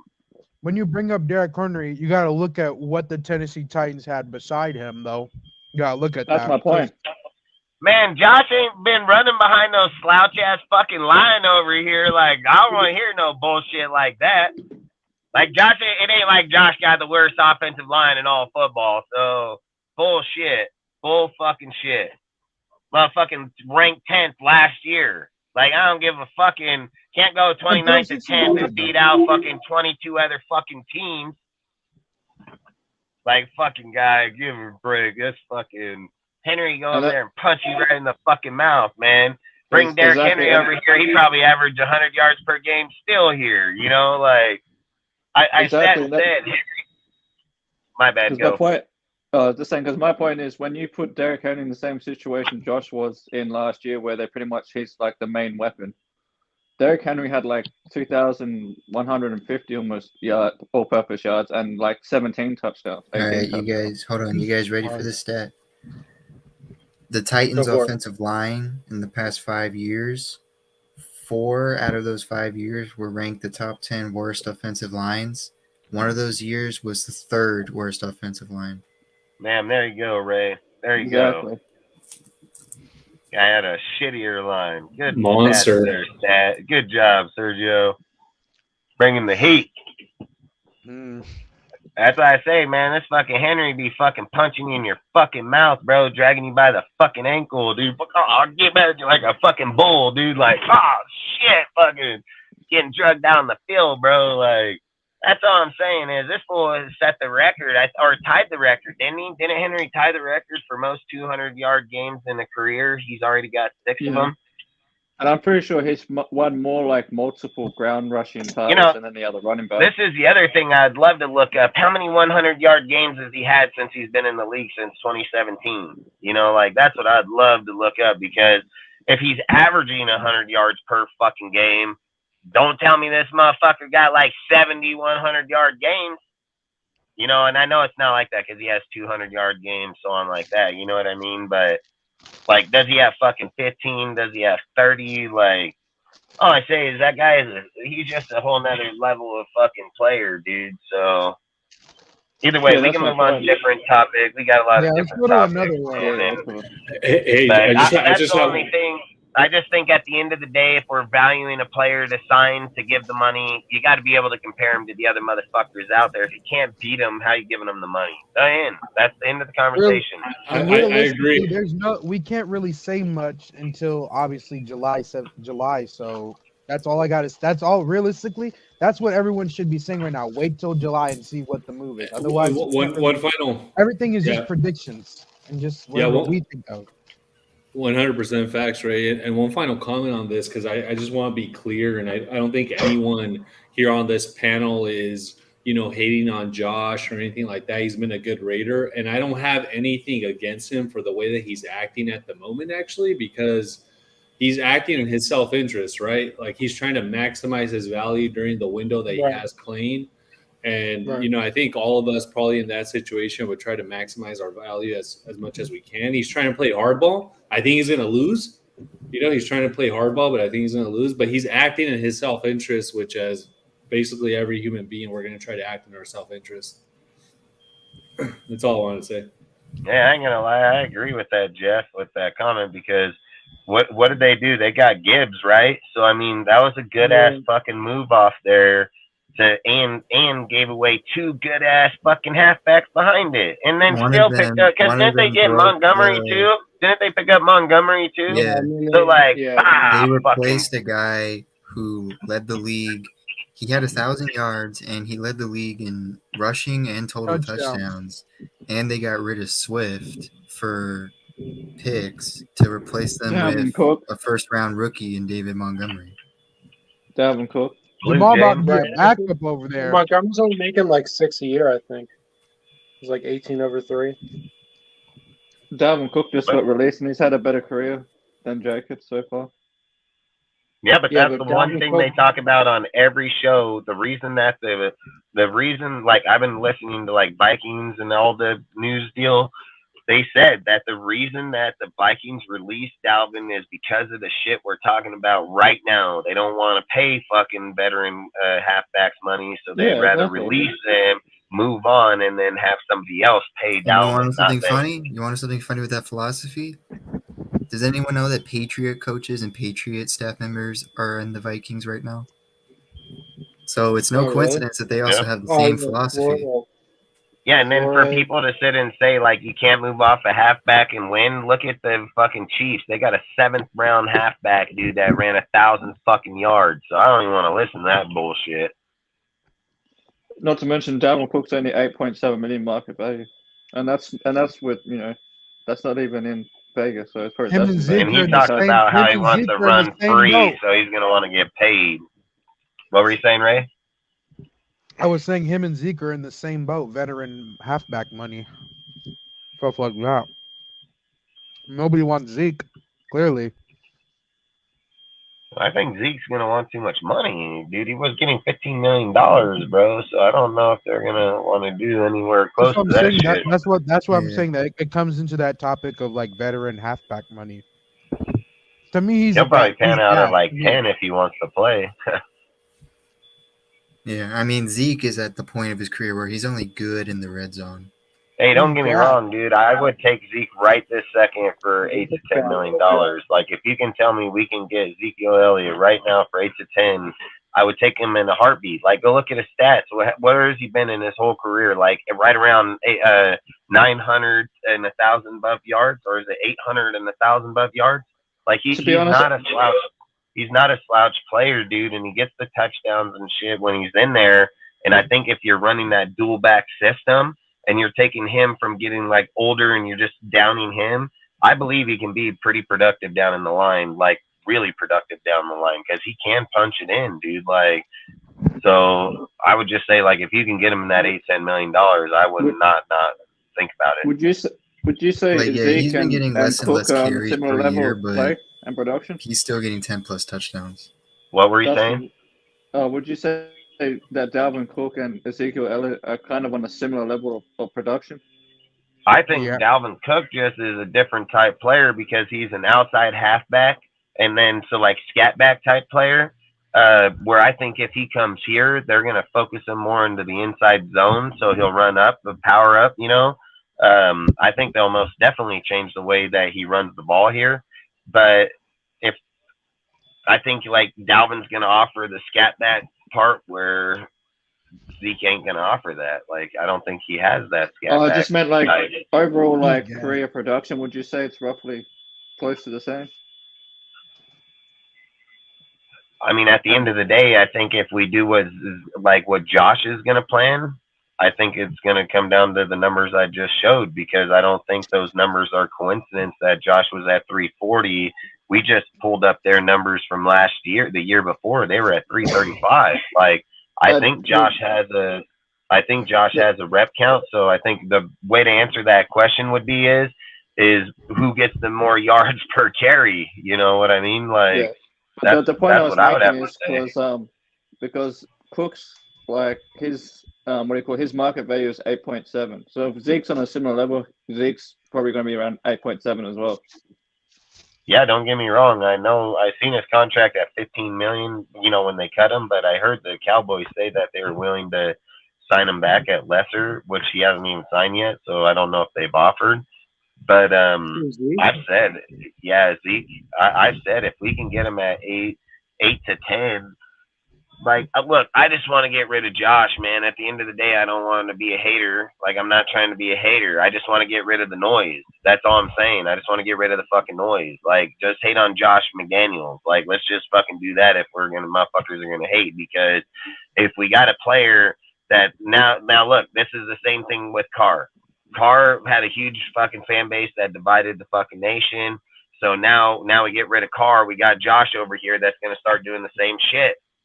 Like, fuck, and then you got dudes don't even like the coach, so motherfucking dudes are gonna be hate. You know what I mean? Like, figure it out. Hate one motherfucker. Let's go, dude. Like, That's the weird thing, and I'm not though, even is gonna that- say, like, you can hate the coach. That's his job, dude. You don't need a player over there fucking doing this shit during the season. Like, a player is a different type of cancer. It's a whole different breed of cancer, because he's gonna toxic your players. Like, the coach is your personal feelings. I hate this guy. Who gives a fuck? Hell, people hated Gruden too. You know what I mean? Like, nobody gives a fuck about that. But I think when you got the player, that, again, the social media bullshit. Like, I hate talking about this guy because we have talked about him for a long period of time. But if I was just sitting here thinking like production, I would get rid of Josh, trade him, do whatever the fuck you got to do. I don't really give a fuck.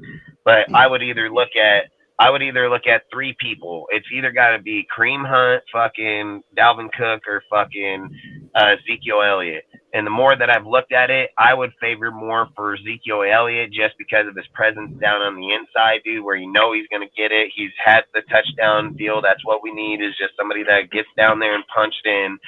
I think Ezekiel has been training hella hard, dude. He ain't fat no more. Like, that fool like Russell Wilson looking over there, motherfucker, right now.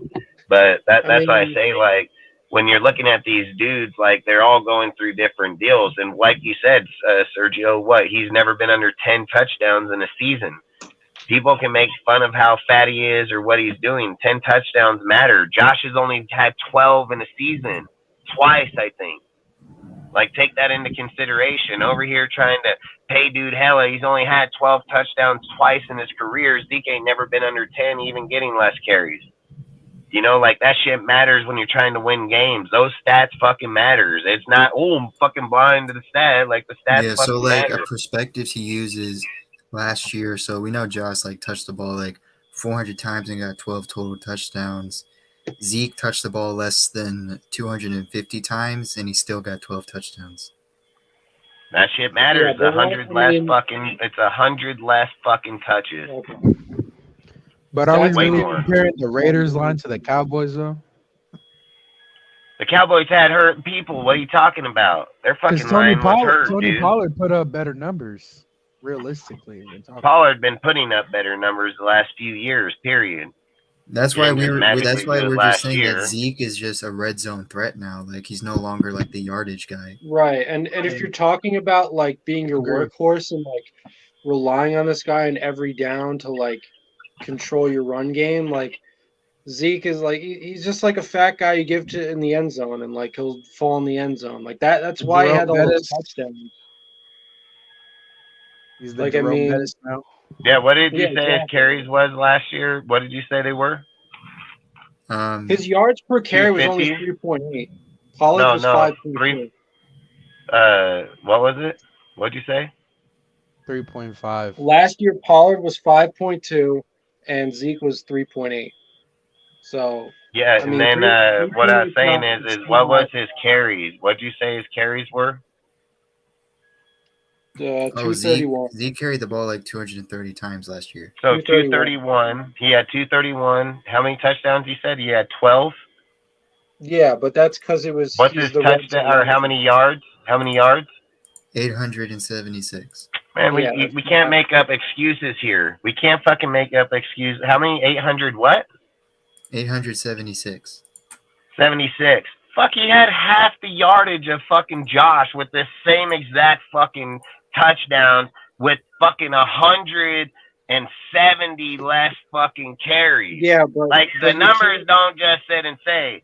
Like, you're sitting here saying that if Ezekiel carried the ball at 390 times, at 867 yards, and he'd had a 24 fucking touchdown season with fucking damn near 1,900 yards. Like, fucking, you cannot take away the fucking numbers. Like I said, the numbers, look at, do the math.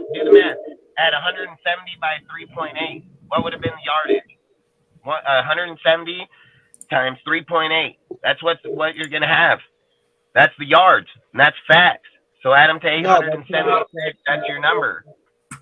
No, that it doesn't Yes, work. it like is. that. That's how it does. That's how math works. All right. Okay. All right. Yeah, because there's nothing else to factor in. I mean, you can't just look at a single stat like that, and you also have to like take into account like the context in which these players are used. Like, Okay, what's just the do what content? you Tell me can- how bring you the quality justify. play. I want to hear you justify that Josh had 800 more yards with 170 more touches with the exact amount of touchdowns. Let's Because hear the it's not- conversation. Let's hear it. It's not linear. Like if you're valuing just touchdown, like he's a red zone threat, like Sergio said. Like he you're at the 5-yard line, you hand the ball off to him and he falls in the end zone. Like that's great. I'm not saying Zeke doesn't have value, he does. But if you're talking about a workhorse, like I said, a guy to take you That's the crazy. length We're of not the going to run the football ball field, like that every time. It's a crazy conversation to imply like workhorse and Zeke falling over. Zeke falling over 5 yards in the deal by 12 when it give him 876 yards. I mean, math does matter. The numbers do he's fucking not- matter. He's not a horrible running back. I'm not saying. I'm just saying that like it should say something when I mean, how many carries? That a did guy Pollard- got the exact amount of touchdowns with half the yardage. Like, it does say something, because last time I checked, when LaDainian Tomlinson broke the deal, did he not get like 30 touchdowns? So touchdowns matter to yardage. So that's all I'm trying to say is how are we justifying him to have 170 more with 800 plus more yards and the same exact touchdown? That's all I'm saying. Like, workhorse or not, at the end of the day, Ezekiel Elliott didn't have to touch the ball that many times and still ended up with the exact same number of touchdowns that would have gave you what's the yardage matter without the touchdown? Like, you can go in the game, you can have 200 yards in the game. If you have 0 touchdowns, those 200 yards mean jack shit. Like, that's all I'm trying to figure out is how are we valuing the yardage versus the touchdown? Like, how are we valuing that? Okay, so for example, right? Josh Jacobs his longest carry last year was 86 yards.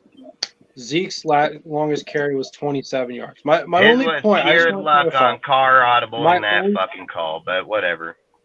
Okay, but there were a bunch of other plays. He was at 120 some odd yards or 140. He was at 140 yards before that play. But all right, let's go. I'm just saying, I just want to make clear. My point is that Ezekiel Elliott, and he could be cheaper, so it might be worth it. It's a downgrade from Josh Jacobs, just as a player. Now, and like I said, there are other things to factor in here, which obviously the Raiders are. I'm just saying, don't be surprised if they get Ezekiel Elliott. He's their RB1, and it doesn't work out as well as we think it's going to be, purely from an on-the-field standpoint, because to me, Zeke has fallen off. He's not, he's probably going to want a lot of money. I still think he's a good player, but I just don't. Like I said, I think it's a downgrade from Josh Jacobs. All I'm saying when I talk about this is that Zeke carried the ball 231 times, 876 yards, 12 touchdowns, right? And then you say downgrade, but I disagree because what I'm doing is I go over here to Josh's 2 halfback fucking system. I bring up Stevens and Harrison.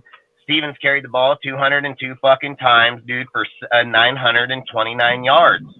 So I'm just wondering, in Josh's system, how that's a downgrade. It's not a downgrade. I think that player plays perfect into the system of the player, dude, because when you're sitting here, you're taking away the fact that Zamir White's going to get 75 to 100 touches. They're not going to not do that. He's going to have a substantial upbeat in carries of that ball. So that's all I'm saying is one guy doesn't want to have the down carries, which is Josh. He just wants to carry the ball 340 times, but Ziegler and Josh don't want him to do that. All I'm saying is if you switch over here, this guy's carries matches his numbers. That's all I'm saying is it fits his system. If fucking Zamir comes in and pops off 600 yards that year, bam, what do you know? They're right there. And what do you know? If he pops off 12 or 10, Zeke, and then let's just say over here fucking Zamir pops off 8 or 10, bam, you got 18 to 20 touchdowns. That's all I'm saying is the numbers that they're going to be looking for are going to match more with those types, with the production, with the numbers. We're not sitting here saying Josh is going to get the ball 340 times. He's not. He's not going to get it. So what's his best average? I'll say what's this: his he's best definitely average he's in definitely yards not his whole career, 5 yards. He's definitely not getting those yardage, but it's when we talk about last year, who's playing like Josh Jacobs? Who's playing like Ramondre Stevenson? Who's playing in that Patriots system that we talk about in our system that plays just like that? Because I can't name one person besides Jacobs. Because if we're talking about Zamir playing having more than how many carries, 20, 30 last year? He'll probably have 75, probably right around there. I would imagine 75, maybe 100 at most. Guarantee you, this guy is this is not like Ramondre Stevenson, dude. Ramondre Stevenson shown that. There's the thing though, nobody's shown anything until they've got to play in the game. Though we literally nobody's ever shown anything till they play in the game. Zamir hasn't got to play in the game, and by the NFL stats, Zamir's played 17 games and averages 4.1 yards per carry. So he obviously averages just fine in NFL standards.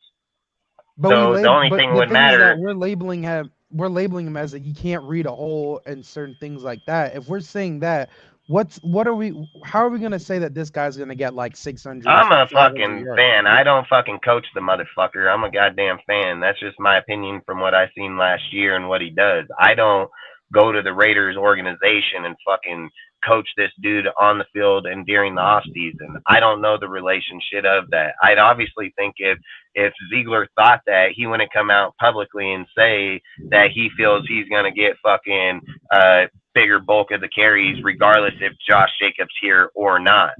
So I can't answer those types of deals. I'm not his halfback coach. You have to call what's his name, Paulo. And that's what I'm saying. Paulo.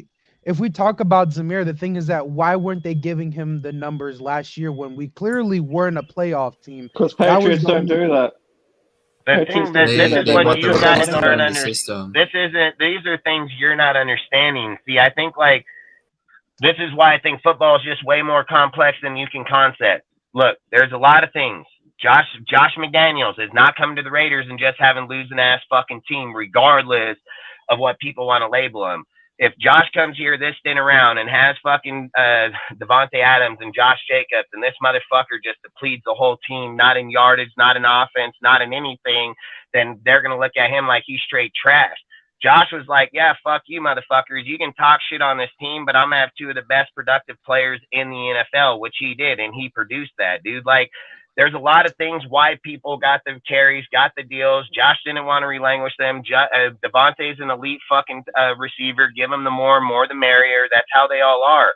Josh McDaniels is feeding his fucking ego at the same time, saying, hey, I produced the fucking 12th best offense with two fucking players. I broke two 25-year sitting fucking records with these two fucking players, and we're considered the fucking top 3 best dual halfback in the fucking dual halfback wide receiver in the NFL at this moment.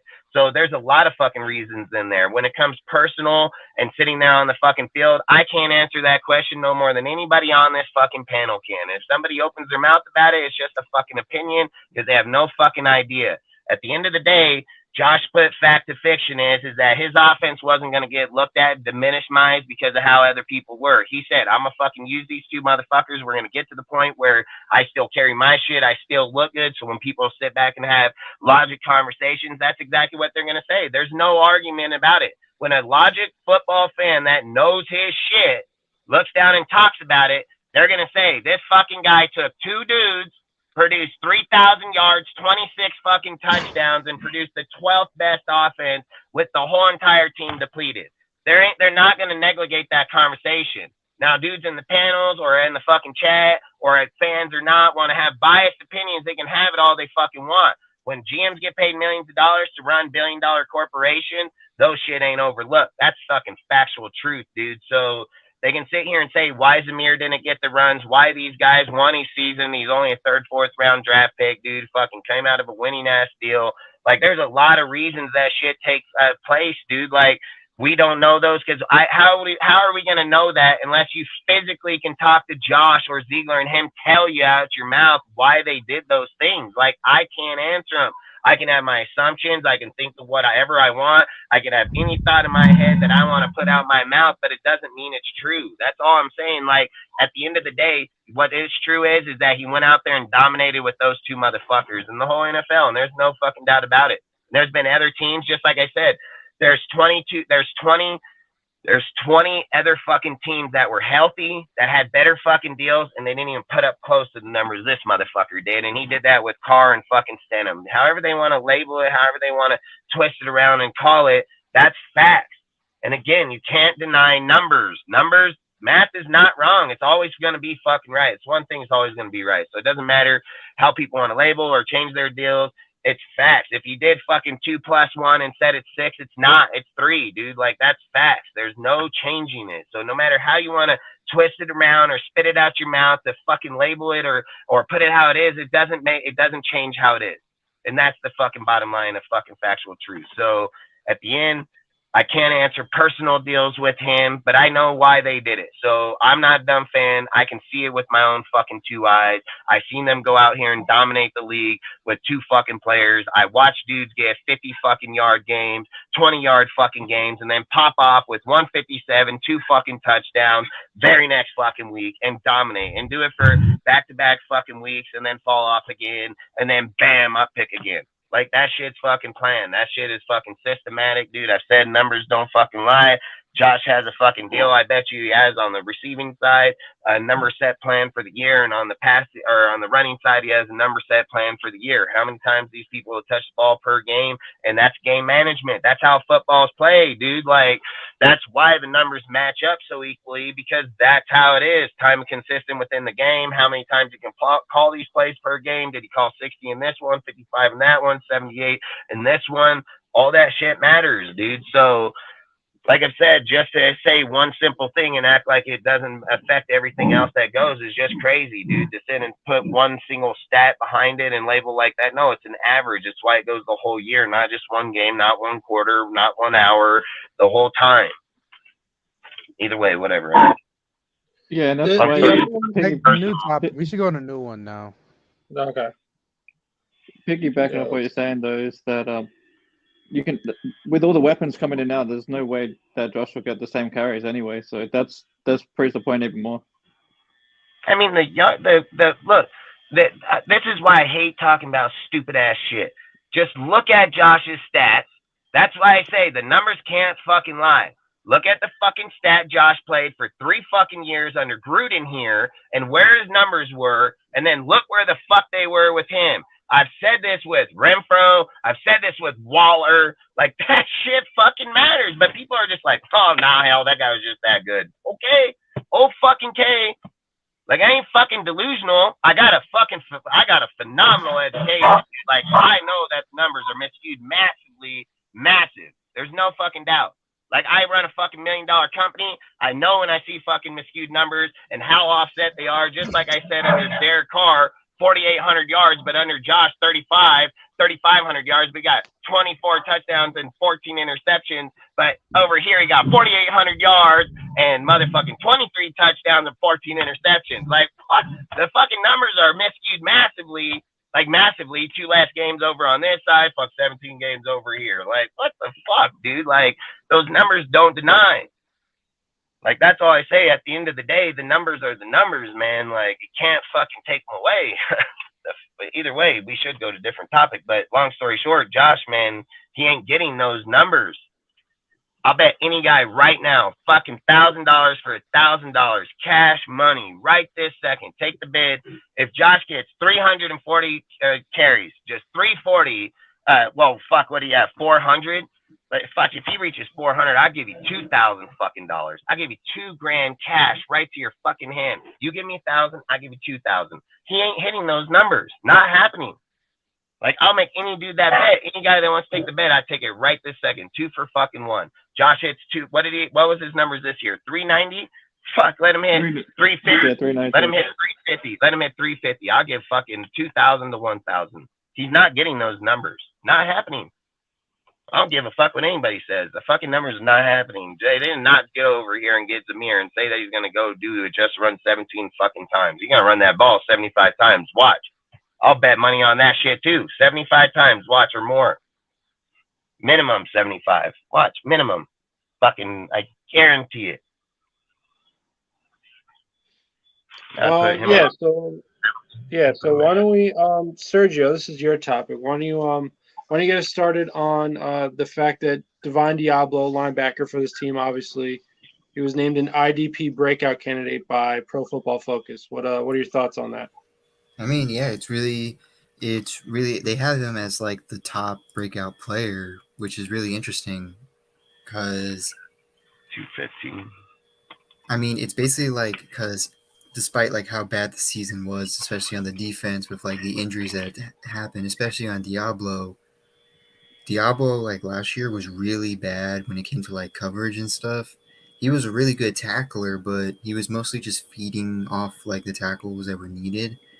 But considering how high the coaching staff has been on Diablo now, especially Patrick Graham, that they're going to give him the green dot, and that he's been training this entire offseason with Tremaine Edmonds to like fix his coverage skills. I mean, I'm not going to argue against it that he could be a breakout candidate. That like if he can fix his coverage skills, potentially be the middle linebacker that we needed for the past like 20 years. I mean, that's like a dream that you hope comes true, but that'd be amazing.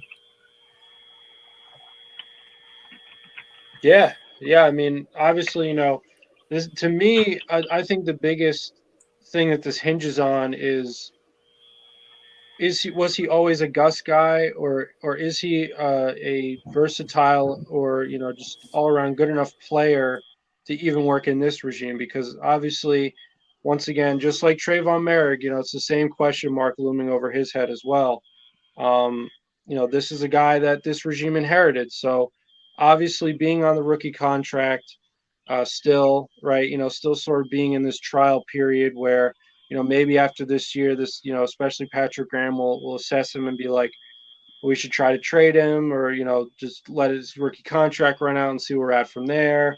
Maybe at some point release him if it doesn't work out.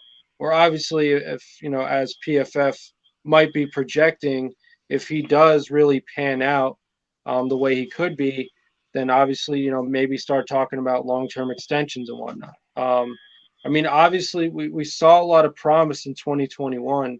And he was still, if you ask me, he was still holding it down at a position that we needed up until obviously that injury that he sustained early on in the season. So to me, it's still too early to tell. I mean, obviously now you hate to say it, but injury is a factor now with this guy. You have to see how it plays out, but yeah, I mean, obviously the green dot, that's a step in the right direction. That's obviously a good sign it's a really good sign, honestly, for, how, as far as this regime and how they feel about him. It's obviously a huge extension of faith and trust in him.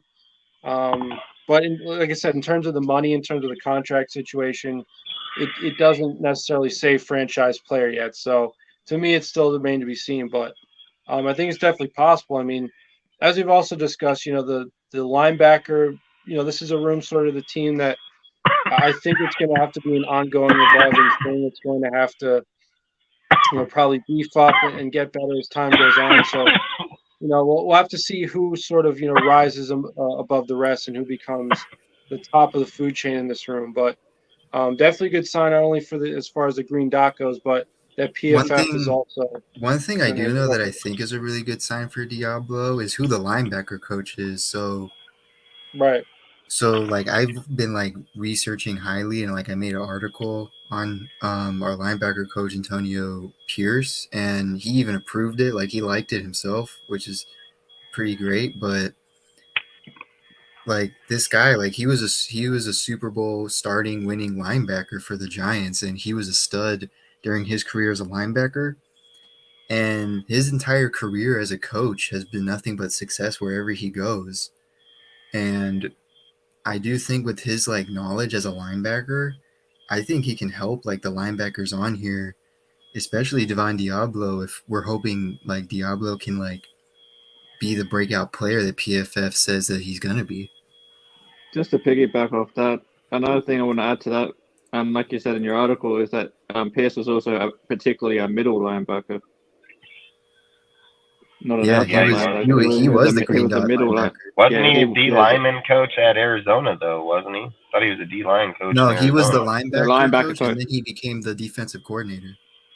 Oh, the D coordinator. That's right. Yeah, at Arizona. Yeah, with Herm Edwards. Yeah, that's what I thought. It was. I knew it was one. I didn't know it was the defensive coordinator. Yeah, but so. Pierce, he has a very good resume. I mean, he even coached one of the top high schools in the league and kept giving them winning seasons.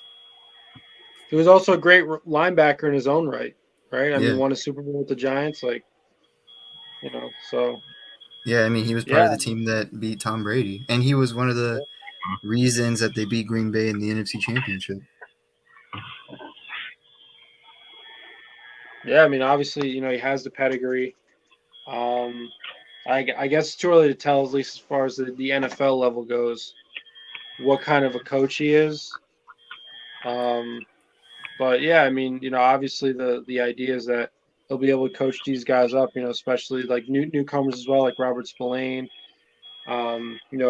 Newcomers in the way of like Mari Burney as well, rookies like that. Like I said, because like this really is the year where like you definitely want to see improvement in the linebacker room, but at the same time, I think it's going to be an ongoing, evolving thing. They're going to have to at least be serviceable this year. Obviously, it's a very important, part of the game, aspect of the defense. But like I said, we're not expecting any all pros. I wouldn't think out of this linebacker room, but like I said, they have to be serviceable. They have to, back the line of scrimmage. They have to tackle for loss. We have to replace Perriman, right? I mean, to me that's the biggest question mark because you were talking about franchise linebacker that this team has been starving for I don't know how long. He was the only guy who showed us a glimpse of it, right? It was really only for 1 year, but that glimpse needs to be extended over several years, right? To really anchor a defense, beyond the likes of Max Crosby or maybe even Tyree Wilson, because those guys, that's only up front, right? So it has to extend beyond that. I would say. Yeah, I mean that's why I say like the front office, like and the scouts, like they showed what they can do to us. Like this season is just to see if the coaching really does take effect. Like because year one was year one. Now year two is where like your system has been like implemented, and now people are learning the system as a whole and teaching the system to the rookies too, since they've already been in it for a year. So now this is like a very big like step to where your coaching can go and your teaching abilities for the new system. And I'm very excited to see how it goes. I'd be happy with top 22. If we can move up like 10 spots in the defensive ranking, I think that's a pretty good step for you too. Like even if we move like at least maybe like 5, if we go like 5 to 10 spots better, like at least it's showing me that the defense is improving. Yeah, 25 to 22. Because I'm not expecting the defense to like be last. good. I'm still expecting the defense to like have flaws, but not as many flaws as last year. Exactly. I think I think he'll be good. I mean, he's already shown, before last year, before he got injured, Diablo was leading the team in tackles. I mean, Jeff just said that, they're trying to replace Perryman. I mean, if they're valuing Perryman at leading the league in tackles and, the team, then you have to do the same for Diablo. And then he's obviously bulked up way bigger. I mean, this guy's fucking looking pretty damn big. So he's looking pretty jacked. Yeah, exactly. And then from what I've heard, they want Robert to be the main. Robert's going to be the main linebacker for them. Diablo's probably going to play outside, inside, just depending on how how the rotation's going. Yeah, exactly. But from what I've heard, they want Spillane to be running the middle linebacker position at the most. So probably for like the stop the run and whenever like something goes up the middle. Yeah, and I mean, don't get me wrong. Like I said, if Diablo has a breakout season and steps it up like they're anticipating, like that's a plus for us. So I mean, it's not a negative to us in any way, shape, or form. It's only a better deal for, especially him coming off the injury. I mean, let's be real. We need him to step up, dude. We need him to step up. We need him to have a breakout year because he needs to get back on pace. We literally drafted him just a few years ago. He struggled out the year one, then he gets going. Then now what is he, year 3 right now? Year 3? Yeah, it's year 3. Yeah, so I mean, like I said, year 3 was a massive difference in him. You know what I mean? Like his jump in year 3 is jumped massively. So for me, I'm gonna say just bulking up, like what he's bringing to the field by what everybody's talking about. I mean, hell, I wish him all the best because we're gonna need it. Like that's just straight facts. We're gonna need that shit for sure. Yeah, the tackling I'm not worried about as much considering like he was on pace to have nearly like 160 tackles, which I'm pretty sure would have been like the most in the league at that point. Yeah, I mean, fuck. That's what I'm saying. Like, I think he could be a really good player, dude. And the way that they're going to use him and utilize him, and knowing that you have player depth now and things like that, I just think that's what you're looking for when you're going forward. Especially, like I said, the whole time last year at the end of the offseason, I said, watch, man, Ziegler and them are going to focus on depth, dude. So they have players that can play behind. Here they have a lot of them, but all I'm saying is like when he came back from injury, he bulked the fuck up. So I think he's coming back not to be injured. I think he was obviously doing a great job before he got injured. And then if you're putting him, Masterson on the outside, Robert in the inside, and depending on how you're running Max and frickin' Chandler, maybe Tyree Wilson down in there, you could have fucking Young. I mean, and he can have, I mean, this team can be dangerous. I mean, you hey, know? it's also considering how, like I said, he's been training with Tremaine Edmonds to work his coverage skills, and Tremaine Edmonds is one of the best coverage linebackers. Yeah, I think for sure. I think I might head off now, guys. Thanks for having me on, bro. All right, man, no problem. Have a good night, and talk to you later on. No worries. Have a good night, Ozzy. Catch you. So you want to talk about Renfro or Duke, or I think you were. I remember, like before the live went on, you really wanted to talk about Duke. Yeah, because we got James ranking the AFC. Yeah, so I mean, like I was saying, I was reading about this with Duke and Hall, man, and I was kind of blown away on the stats that I came across, because I kind of didn't even believe it actually when I seen it, because when they were talking about Shelley, Duke Shelley, freaking getting, let from there to come over here, hell of people were hating on that shit, dude. Like I read hell articles on him, just hating on the fact that they let him go. But then I was always sitting there wondering why. I'm like, dude, this guy only played in like 7 games, dude. I get it that he played pretty good or not, but starting 7, I think is what it was, starting 7. But I think when it came down to it, this dude played like a total of 96 snaps or something. But long story short, basically it was saying that in out of Shelley's 396 snaps, it was 21 and 40 that he was thrown at. So he was thrown at 40 times, and they received it 21 times, and for a total percentage of 57%. But at the end of the day, man, when they look at it, it said Shelley's coverage. It said Shelley's coverage grade was an 84.9. Tyler's coverage grade was an 86.3, which was 3rd and 4th best last year in the NFL. Like that, they had the 3rd and 4th best coverage grade in all of the NFL. So all I'm saying, like when at 1 minute I'm sitting here thinking, like, I didn't think Shelley had that good of a coverage grade or even was that good of a player. But the only negative knock against Shelley is his run game. Like he has garbage ass run game, dude. Like he sucks at the run. So when, in between, so when it comes to like defensive players targeted, so for players targeted between 40 to 50 times, Duke Shelley has the lowest passer rating, which is a 55.3. That's the lowest passer rating allowed for corners targeted 40 to 50 times. Yeah, and that's what I think is just crazy that we're sitting on 2 dudes. Salute, Tubby Chili, appreciate you, bro. I think it's crazy that we're potentially sitting on 2 of the best coverage corners in all football. And I know that the more the snaps is going to indicate more, obviously the more result. Is it going to go up or is it going to go down? Because I always say, like, that's the only thing I hate on it is, like, they have to meet a minimum requirement. And then once they meet that minimum requirement in snaps or possessions or however they label it, then they can qualify for that grade.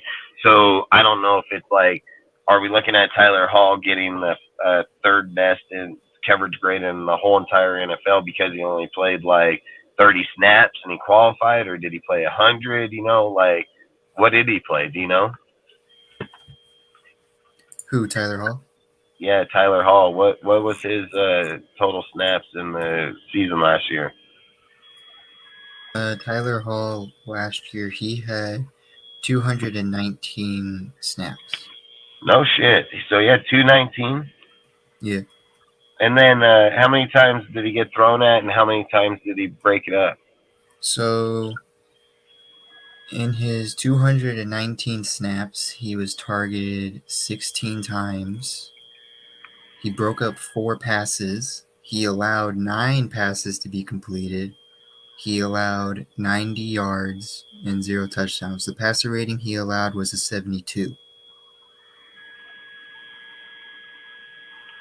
Yeah, so I don't know how the hell they're labeling him with the 4th best coverage grade, though.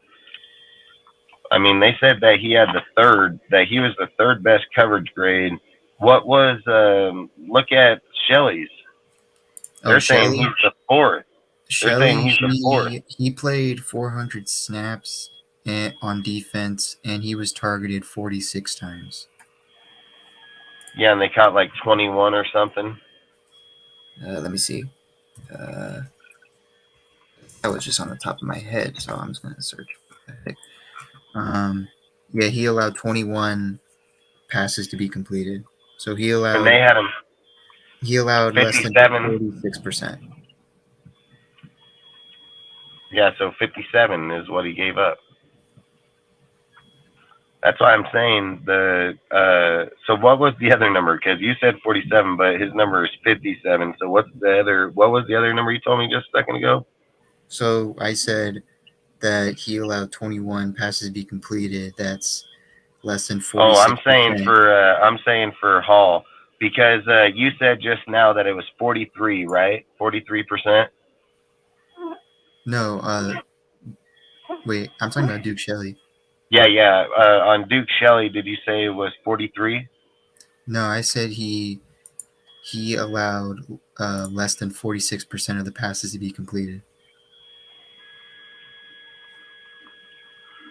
46 is 54. Yeah, and that's what his number is here. That's why I think freaking there. What would that be? So he allowed and didn't allow, right? So 54% he didn't allow, or is it 46% he didn't allow? I said 46% he did allow. Yeah, he did. Yeah, that's what I thought. He also had 8 passes broken up.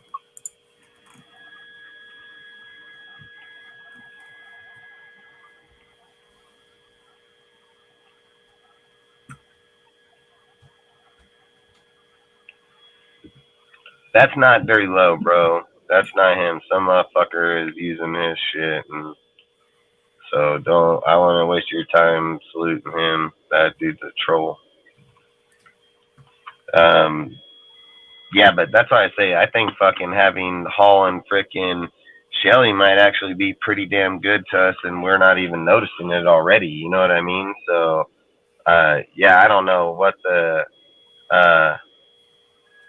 Nah, bro, that ain't the real. That's not the real one, is it? I'm telling you, that's not him, bro. Listen, to anyone that doesn't know, someone has impersonated. They had multiple accounts, and they impersonated Lowe. We allowed them to come on the show because we thought he was Lowe. It turned out he wasn't Lowe, so we don't know who to trust right now. Is that Dirty Lowe's account, man? Like, let me know for sure. If it's his account, I'll fucking undo it. But I've already banned fucking 3 accounts of Dirty Lowe tonight. So usually I know Dirty Lowe when he comes in the way he talks. So Mr. Turkey Soul says it is him.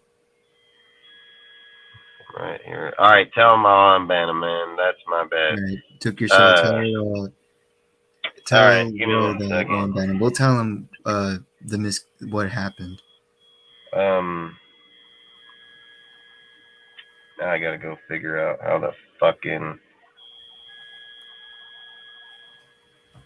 I don't even know if I can do it from here. I think I have to go on the computer real quick.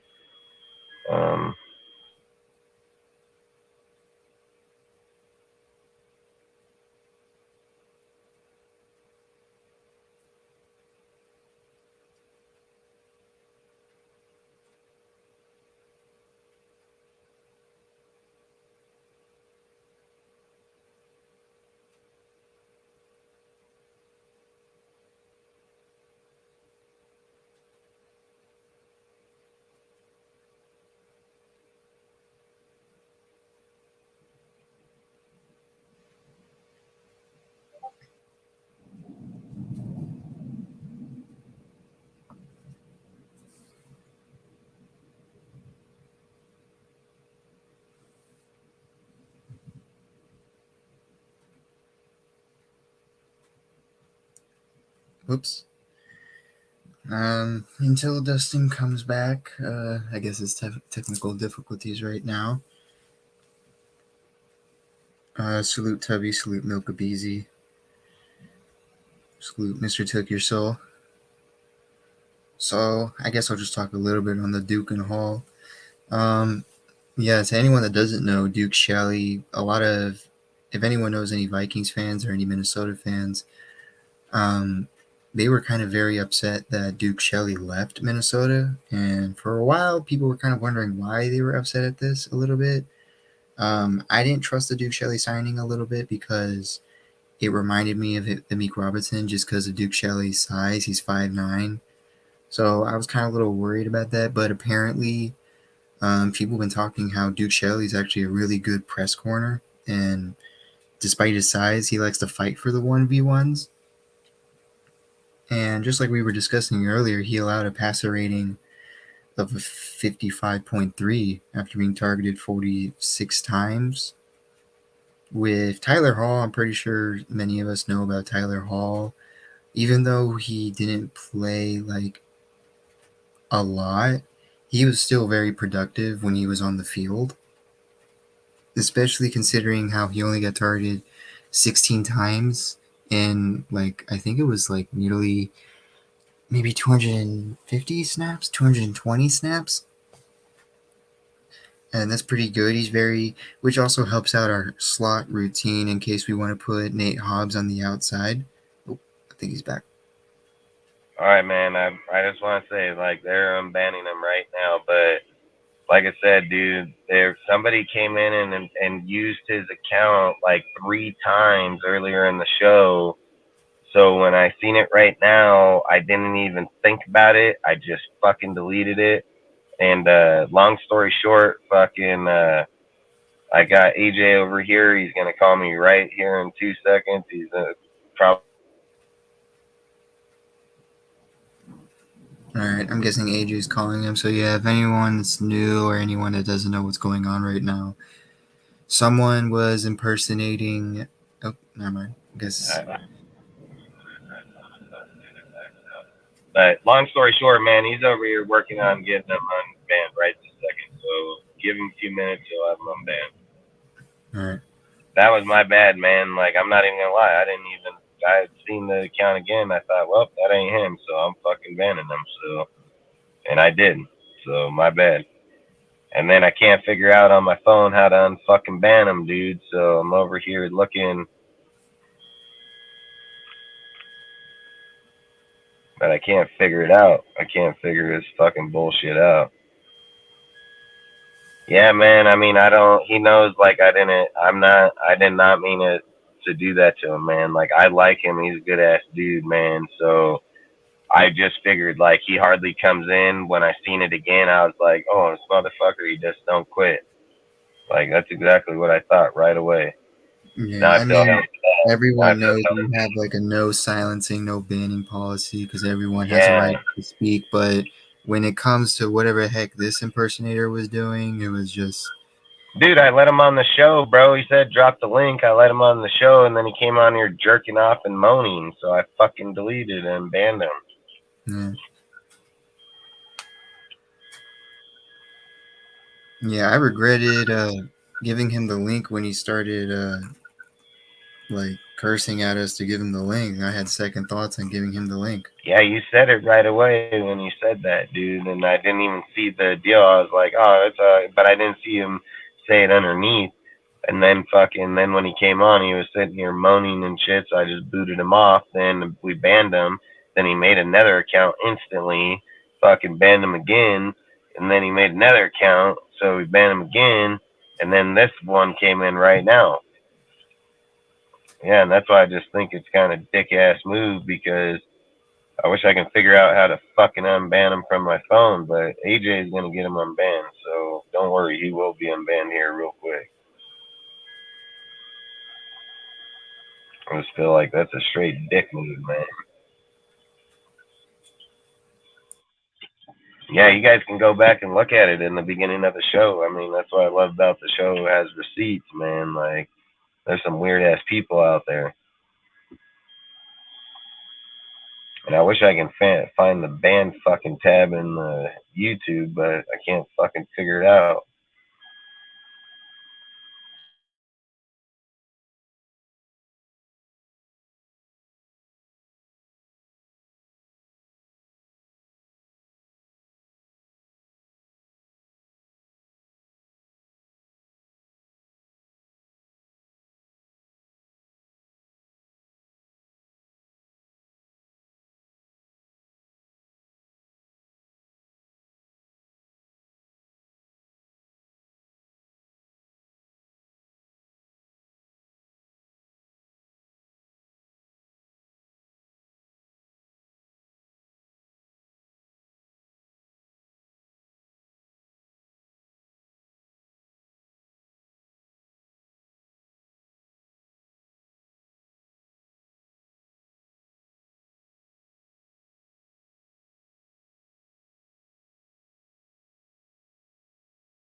Yeah, so I guess until Dustin comes back, apologize for the delay of the show, everyone, and how everything's going right now. Is just, if anyone rewind and check out what happened, it was really weird. It was a really weird incident. Hopefully that doesn't happen again.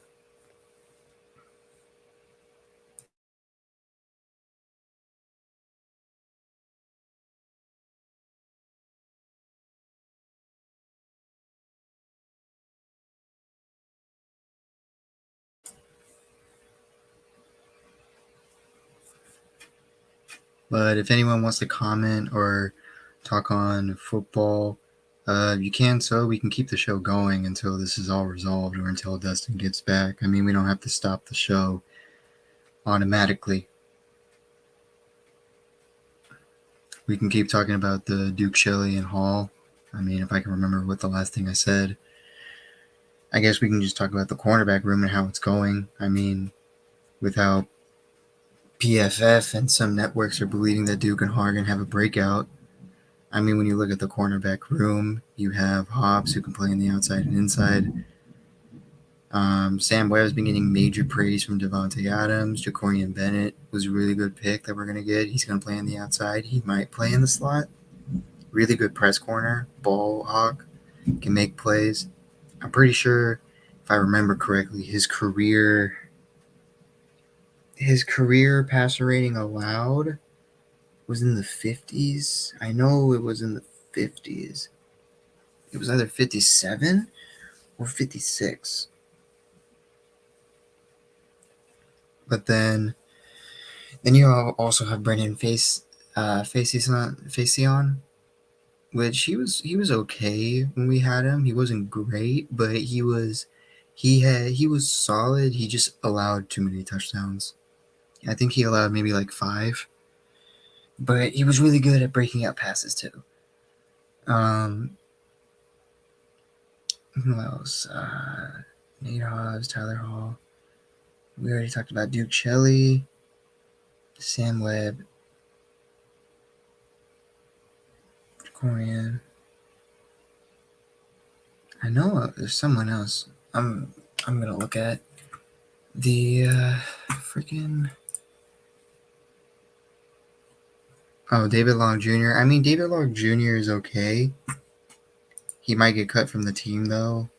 He hasn't made any news recently or anything. Like, no coach or like no players kind of like stepped out and like talked about him or any good news about him recently. And then Amik Robertson. I mean, I believe Amik Robertson is just going to get cut. I mean, I think that's going to happen just because I feel like he's outnumbered. Like, the numbers aren't favored toward him. He's not a Patrick Graham guy. He's not a Josh McDaniels guy. He's kind of outnumbered by players they brought in. He's too small. He might get cut like this season if he can't outplay some of the corners or improve his coverage game. And if they sign Marcus Peters, then I 100% believe that Amik Robinson is just going to get cut. Because if you sign Marcus Peters at that point, try to convince me that Amik's not going to get cut. And that would technically make Amik the final player cut from the 2020 draft class, which is crazy.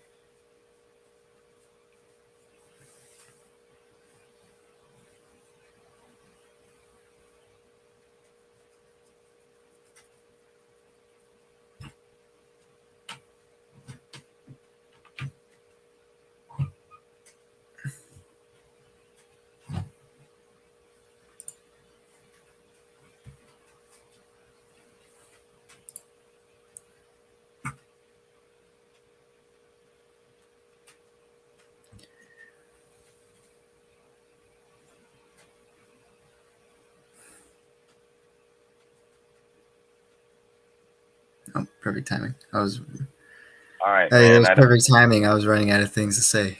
All right, dude. Look, hey, I don't want to be a dick. He's unbanned. That shit's hard to unban a motherfucker on this shit. Okay, like I don't know shit about it.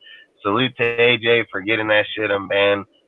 We give him mods, and from now on, I shouldn't have an issue of knowing who it is or not. But my bad. That was 100% my bad. So if somebody can let him know that he's unbanned, and I'm sorry. Like I'm sorry, I did not know. Ozzy, you're right. The 2020.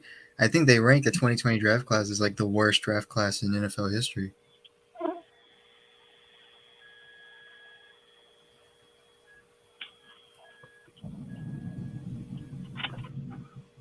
Yeah, it's a good thing you came back. Like right when you came back on, I ran out of things to say. Yeah, I ain't gonna lie. What were you guys talking about? Well, at first I was just finishing up the Duke Shelley and Tyler Hall topic, and then I kind of like moved over to like the other cornerbacks and like who might get cut, who hasn't made big news, and then I ended up talking about the 2020 draft class. How once Amik Robertson's cut, then that technically means like everyone from the 2020 draft class is like not playing a single snap in the NFL anymore. Man, I feel so bad about fucking banning him, man. I'm not even gonna lie. Like I really do. Because see, this is the problem. This is the fucking problem with troll ass motherfuckers. And the issue is like over here I can't see that his mods are blue. Like on StreamYard, like I can't see it on my phone that his mods are blue. So it's fucking stupid. Can't believe that shit. But man, like I said, I'm sorry, dude. Like I didn't mean to ban that fool, but man, horrible. But long story short, it won't happen again. But either way, yeah. I mean, dude, with Tyler Hall and all them, I mean, I think, like I said, I think Hall. I mean, dude, when you really think about it, like we got a pretty good group of fucking people. Like I keep saying, Amik Robinson on the outside looking in on this one, man. Like I think even Cosby can probably be over him, just because of the versatility of the corner and the. I was saying how position. Amik's not a Patrick Graham guy, and he's also outnumbered by the cornerbacks they brought in, and how if they do sign Marcus Peters, that's 100% guaranteed that Amik's getting cut. Oh, dude.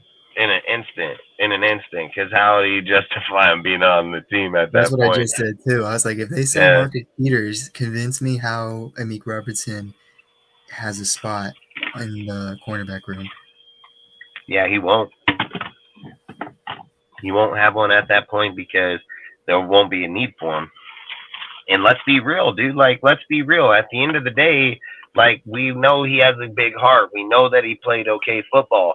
But he got his ass burnt on one-on-ones, dude, all the fucking time when it mattered. Go downfield. If a dude is fucking 6 foot, you're going to burn on him every time over the top of him. So, for me, I've said it 100 times. The only way I can see Amik Robinson making the team is that if he converts to safety, dude, and fucking knocks somebody out of that safety position, because that's where I think he can play. And I think he can be a good safety for sure. But if we're trying to be real and putting him on the outside against corner, like outside corner, and then matching him up against like elite wide receivers, like hell no. Hell fucking no. Like I ain't trying to go down that. I'll take my odds with Sam Webb all day long. You know what I mean? Like I don't care. I'll take my odds with any dude that's tall, dude. Like, to be honest, you know. So, I mean, I think that's why Faison was brought in here. He has the height. You have fucking Long. He's got height. Hobbs got height. Frickin' Shelly's small, dude. Like, what is he? 5'9"? Fucking what tall? How tall is Hall? He's 5'9". Yeah, so I mean that's two little motherfuckers right there. But they've And the said thing that is that means if one of them makes the roster, which small guy do you think is better? Well, they said Duke has struggled playing on the inside. He's actually had way more success on the outside. So it's tough because I'd like to go back and see, like, who did he play on the outside? You know what I mean? Like, what was his competition on the outside that he's getting these type of numbers? And, like, did he play some good competitions, what I'm trying to get to? You know what I mean? So if he played good competition, like height-wise in players, and he was shutting down 6', 6'2" dudes and jamming them up, good wide receiver names, then I wouldn't have a problem. But when you look at Amik, it's like Amik can get a guy in the slant and short routes, dude, but the second a guy challenges him deep downfield, that guy burns him like 96% of the time. So okay, so we have like the number of snaps. So week 11, was it week 11? Yeah, week 11 was when he started gaining like a lot of snaps, and the teams that he faced since week 11 was the Patriots, the Jets, the Lions, the Colts, the Giants, Green Bay, and Chicago. Yeah, nobody had any good receivers in there, huh? So let's just go one at a time. Who was the first team? The Patriots. So what is it, Myers and fucking Neil Harry and them? So, I mean, is what it is. What's the next team? The Jets. He actually played on two taller players. So did he have a good game that game or no? Let me see. Well, we can't look in that. I mean, that'll be too much depth in every single time. I mean, I can actually do that, actually. All right, if you can get to it easy. Yeah, I already got it. So, in the Patriots game, he was targeted 7 times. He allowed 5 catches, 86 yards, and a passer rating of 112. Damn. Hey, Dirty Low, man. I'm sorry, bro. Like, some dude has been fucking straight trolling your name tonight, man. He's made like 3 accounts and he's had your name every single time. And I was just saying, like, I can't see the blue mod on your name on StreamYard, so that was straight my bad, bro. I just was irritated at the fucking guy. I never even block or ban, and I hit the number or hit it and block, man. So that's straight 100% my bad. I'm sorry, man. But yeah, I think I think freaking I think so. Like, I see like how he has the corners with what has he got? Hobbs, Faison, Shelly. Yeah, man, I just hate trolls, bro. I hate fucking trolls, man. Like, that's the worst thing ever, dude. And I should have known that it was capital DEL, man. Like, I should have known, but I'm not even gonna lie. After like the 3rd time, and I seen it again, I'm like, oh, this motherfucker, dude. And I just literally clicked and fucking banned, dude. But horrible. Like I said, I'm sorry, dude. And thank goodness to AJ. I had to get him on the phone, get this fool up to his room, get him on his computer to unban you. So, like I said, thank God for AJ, man. Appreciate it a lot, dude. Like, he got right on it. So thank you very much. And I'm very sorry, dude. Like, and dude, look, from my phone, it's hard as fuck to unban. I don't even know where the hell to even look it up. So outside of that, like I said, thank goodness for AJ. So outside of that, they, with that deal that Ozzy had up here, they say they have that exact roster, but Webb with Long. They just have Long in part of Webb's spot. I do think Webb can beat out Long, though. I do too, because of the play style and the production he's been putting up, and Long hasn't even played. especially how with Devontae saying that he's been gravitating towards Webb, and Webb's been able, even though they're not wearing pads, Webb's been able to play one-on-one against Adams lately. Yeah, I ain't gonna lie. I think so too, Ozzy, for sure. And even though they're not wearing pads, Webb's been shutting down Adams and grabbing interceptions. Yeah, and that's why I think coming back into camp, man, when they get to actually play against each other and actually compete and press on somebody, things of those factors, I think we'll be able to know those for sure, you know. And look, dude, I just think like with Long just hasn't had a lot of playing time, no more than Webb, but Webb's younger, and look, he's got all the tangibilities to be a good corner, dude. I mean, hey, one thing I said before you came back on, one thing I said is Long has not made any news, or like no one's been talking about him. Yeah, compared to the other corners. Like everyone's been talking about Bennett, Hobbs, Shelley, Webb, Hall. Even some have talked about Brandon Faison, but no one's been talking about Long. Nope, that's facts, dude, because I think Faison's going to show up in here because I talked about it a while back that Faison was actually Ziegler liked Faison a lot, dude, and I didn't even know that, dude. He said he actually wanted to try to keep him, but he left in free agency and went with Gus and them, but he said he actually liked Faison and was trying to actually retain him before he left for free agency, but it didn't work out, you know, so I think this time around. Now he's got a 2-for-1 deal. He got Faison and his cousin. Yeah, that is facts. That is facts. That is facts. You know, I heard frickin' rumors that Paulo might be fucking cut, huh? Oh yeah, I was hearing that too. Yeah, I heard rumors. What's up, AJ? Out of show, guys. What's up? What's up? Appreciate, What's up, chat? Appreciate you going over there and freaking unbanning him, man. So thanks. Yeah, I think what I was gonna say is though I heard rumors that they said that Paulo may not even make the team and be cut. Who, Hall's not making the team?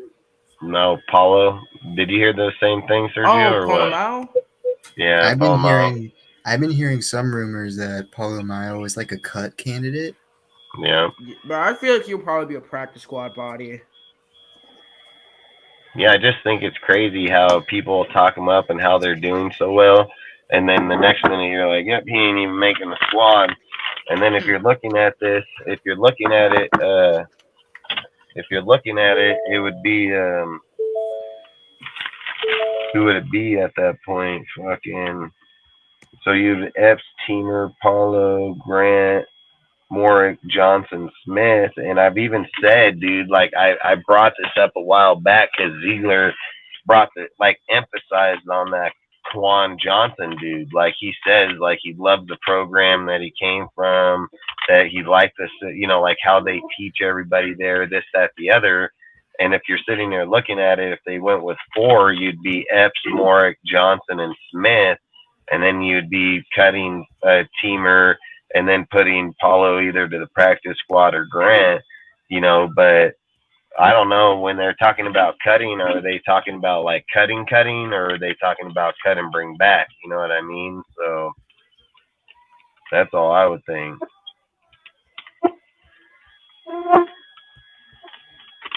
Because you got to think, Cosby, man, he's still not a guy that you can just sleep on, because the guy, he's been in the system. He knows it for the last year. And, like I said, he can play slot and he can play safety. So, you're looking at Shelley Faison, Webb, Bennett, Hall, Hobbs, Cosby. That's 7. Fucking ain't happening. Yeah, and then, like I said. Oh, yeah. Let's get back on the Shelley stats. What are they? So, the next game, right? He went against the New York Jets. And the New York Jets actually had really good weapons, right? Say that part again. I'm sorry. I was just reading the text that came through. My bad, dude. Duke Shelley, right? The next game, it was the Jets. And the Jets actually had really good weapons that year, right? Yep. So he was also targeted 7 times. He allowed 3 completions for 41 yards, and he allowed a passer rating of 62.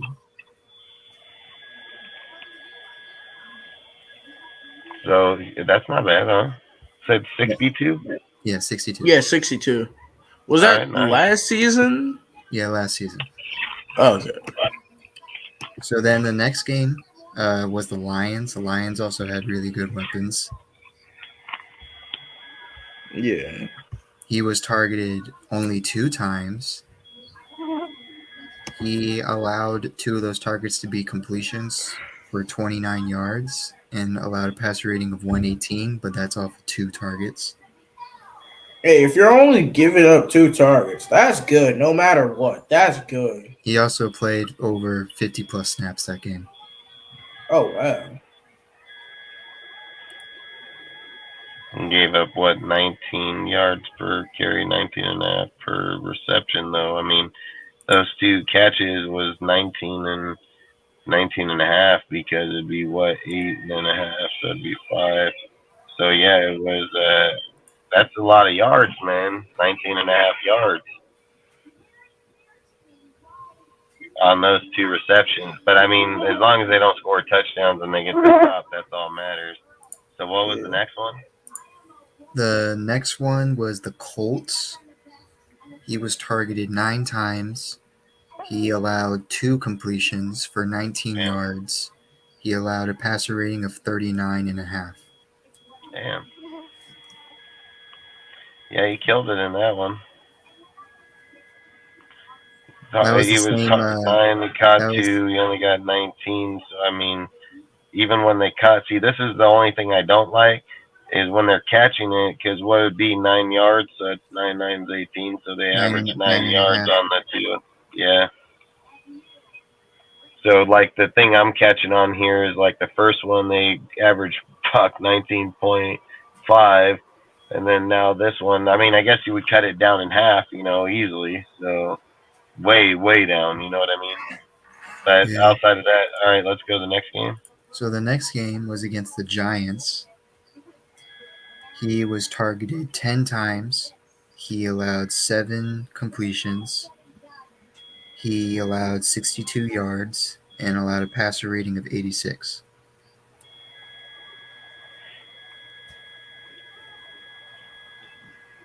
So what is he right around? He's right around 9 yards per 9 yards in that one too. Yeah.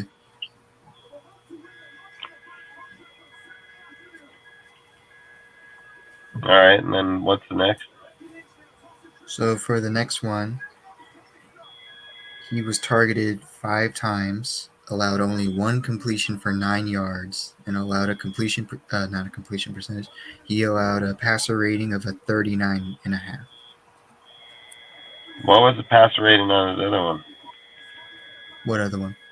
The one game before this one. The Giants one? Yeah. 86.2. So the thing that I can find in common with this guy so far is he's like a 9-yard average fucking give up. What's the next one? The final one was against the Bears. He was targeted 5 times. He allowed only 1 completion. He allowed 20 yards. He also grabbed an interception, so he allowed Nice. a passer rating of 4.2. Nice. So, I mean, that pick helped negate that shit instantly. And out of all these games, he didn't allow a single touchdown. That's good. That's really good because that's why I was sitting here noticing, like, he gives up 20 yards in the first, 20 yards down here, then he's 9.99. You know what I mean? Like, he's on the average. What's his average give up in the average give up? So by average, per completion, Like 12, he 13. gives up 12.7.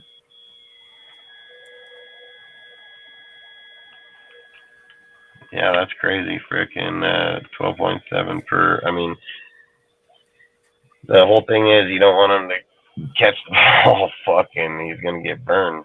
Like, So his height obviously does show up in certain aspects. You know what I mean? Because I'm willing to bet a lot of these are, like for instance, when you're getting 10 of 7, 10 of 7. What game was that? That was the third game. What game? Who did he play in that third game? When he was targeted 10 times, Yeah, 10 and 7. that was the Giants. Then who's the receivers? Oh, that would have been who would have been the receiver on him? Fucking, I mean, I don't know what week that was. So the receiver against him would have been either Darius Slayton or Richie James. If he played cornerback 1 or 2.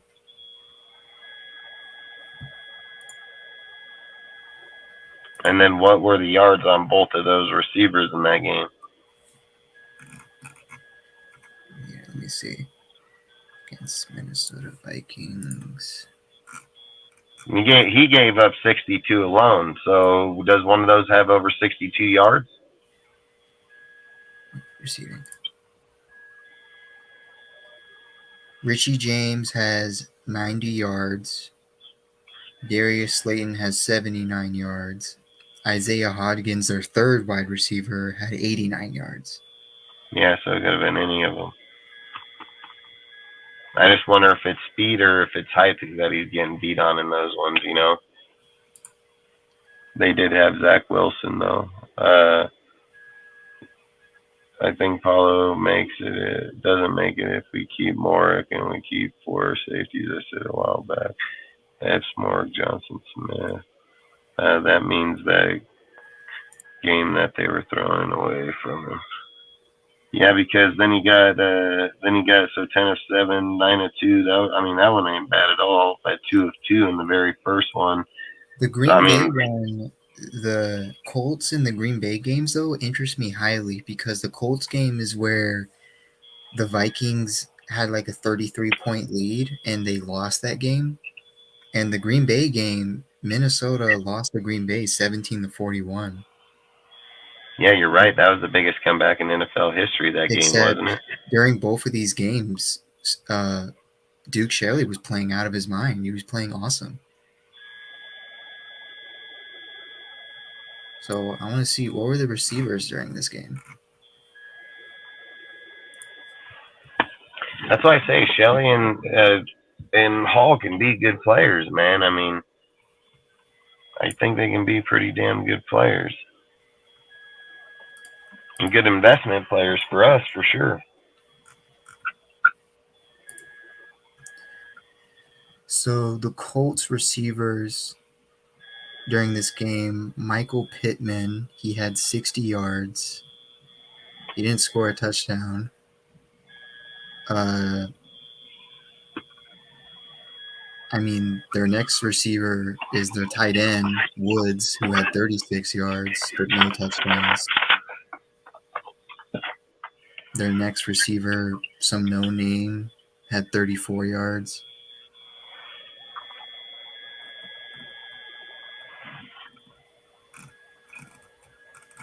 Let me see. What was the passing? Oh, hell yeah. But yeah, Colts had 33 pass attempts. The fucking pump just shut off. Let's fucking go. All right, let me look. That one interests me a lot. What one was it? That was also the one where he allowed a passer rating of a 36.5. Dude, this fucking flashlight, I swear to God, dude, it's like I can see a fucking mile with this bitch. Oh, fucking. So in this game,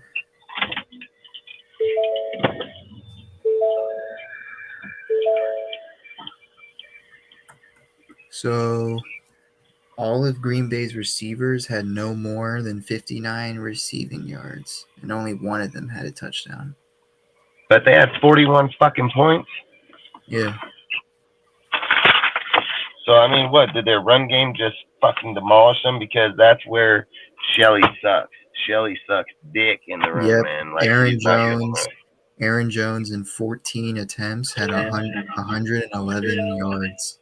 Yep, see, that's where it is, man, because he can't cover and run, dude. It said if I remember right, I wrote in here, Shelley not good in the stopping the run at all. Yeah, Aaron Rodgers only had one passing touchdown this game. So their run game was kind of doing all the work. Their defense must have been doing all the work too. Hell yeah, I think that at the end of the day, I think we got some good options in the backfield to be able to give us some good deals. Now, I want to talk about another. Do you have anything else you want to bring up on this subject or no? Nah.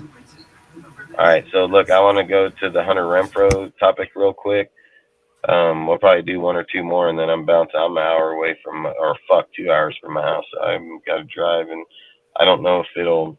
I mean, you guys can stay on if you guys want while I go through there, because I'll get reception when I get back to Malin.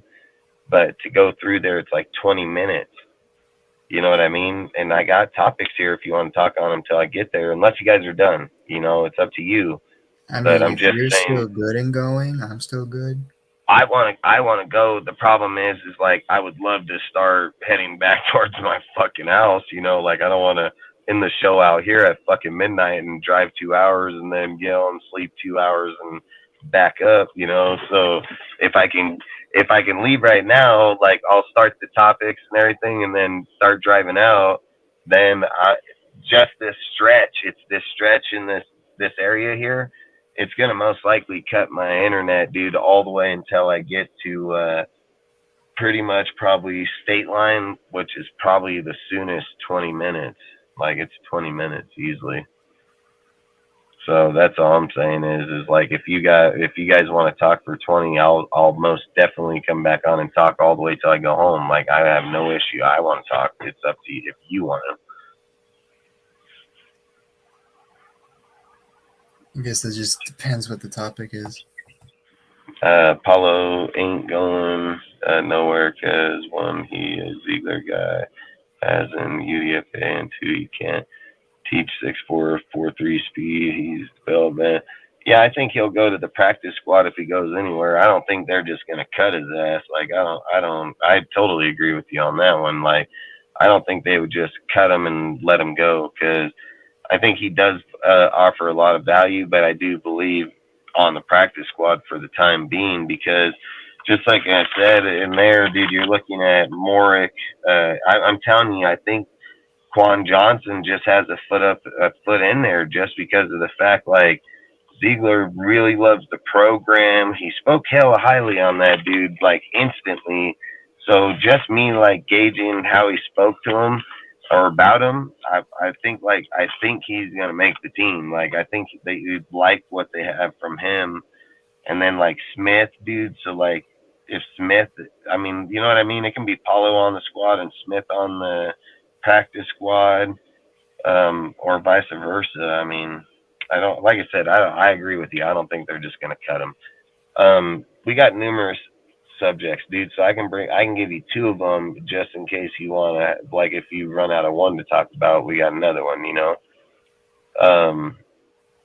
They got the Andre James one. You remember that one or what?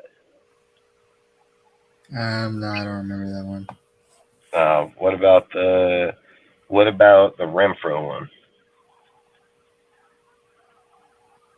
What was the Renfrow one about? The comeback year. Oh, the comeback year? Yeah, like basically what did I write down as it? It says what does a bounce back season look like from Hunter Renfrow? 700 to 800 yards and 5 to 6 touchdowns is what I wrote. And then that's pretty much what I would say. But then it would define the deal. Is he the true number 2, or is Myers the true 2? I feel like it's going to be a lot of what we've seen last year. Like with Mac Hollins getting the workload that he got, he proved to be that number 2 off the gate. We didn't know if it was going to be him or Keelan Cole. He eventually ended up getting the number 2, and he did solid. Even with Renfrow being out. So hold on here 1 second. Hold on. I'll let you guys, we'll all talk on this in 1 second. Let me just give him 1 or 2. Do you got a pencil real quick that you can just write these, and then you can go, AJ?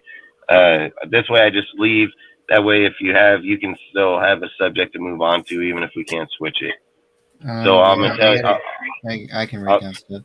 So look, these are the ones, and you tell me which one you want. The secondaries are weakness, breakout season candidates, ranking AFC West defensive defenses, ranking AFC offenses, Andre James NFL divisional ranking. That's the one I told you he was ranked 21, and then he was third in the division, AFC West. And then the Renfro one.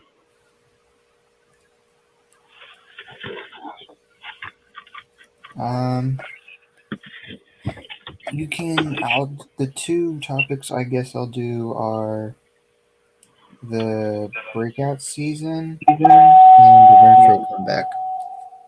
All right, so you'll do which one? The breakout what? The breakout season and the Renfro comeback. All right, that's perfect. So you want to start on the Renfro, and then we'll talk on it as I'm pulling out, and then I don't pull out very often. That's why I got 3 kids. But as I'm pulling out, no, but you know, no, but outside of that, frickin', let's speak on the Renfro. So that would be a good one. You can start it. I'm gonna check this pump real quick. So you start. All right, so I guess the talks, like if Renfro's going to make a comeback, because if we look at Renfro, what his stats were last year. So Hunter Renfro, he played 10 games. He only started 1 game. He was targeted 50 times. He caught 36 of his catches. He had 330 yards and 2 touchdowns. Compare that to last year. The year before that, everyone knows, like, major downgrade. Yep. I feel like a lot of that has, like, mainly due to injury, which we've seen some, like, injury bug with him in the past. But it's like, I wouldn't say that the 2021 Hunter Renfro was, like, something that we won't see again, but I wouldn't say it was a fluke, but I wouldn't say that you're going to consistently see that out of Hunter Renfro. And I say it's because of this. In that year down the stretch, our top wide receivers were Deshaun Jackson and Zay Jones. That's why Hunter Renfro was getting the targets that he was, because he was the only one. Him and Zay Jones were the only ones that Derek Carr was really comfortable with at that time down the stretch, because we never had a true wide receiver 1 in that 2021 stretch outside of Darren Waller. Darren Waller was our top weapon, like 2019 through our playoff year until we got Devontae Adams. So Hunter Renfro he was like mainly that slot guy at that point. But then once all the injuries hit, and it's like, oh, let's say like 36-year-old Deshaun Jackson was like one of our top receivers, give Renfro the ball, and that's what they did.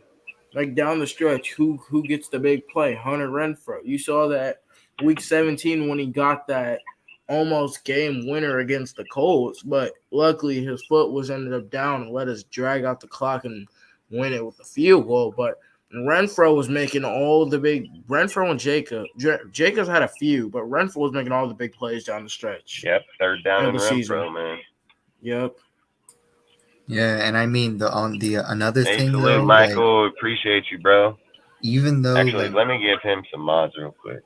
Even though 2021 Renfro was force-fed the ball, Renfro was the only receiver that had at least receivers that had at least 100 receptions. He was the only receiver that had a completion percentage of over 80%.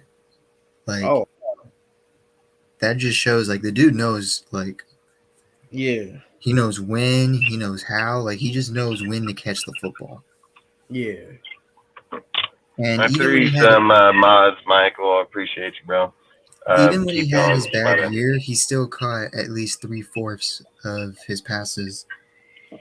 And the thing is I'm not going to say that he won't have a comeback season because he's bad or because he won't play well. I'm just saying because I think most of the targets is going to go to Jacoby Myers. And he's also got Trey Tucker, who, if Renfro isn't here after this season, then that means Trey Tucker kind of took his job. Yeah.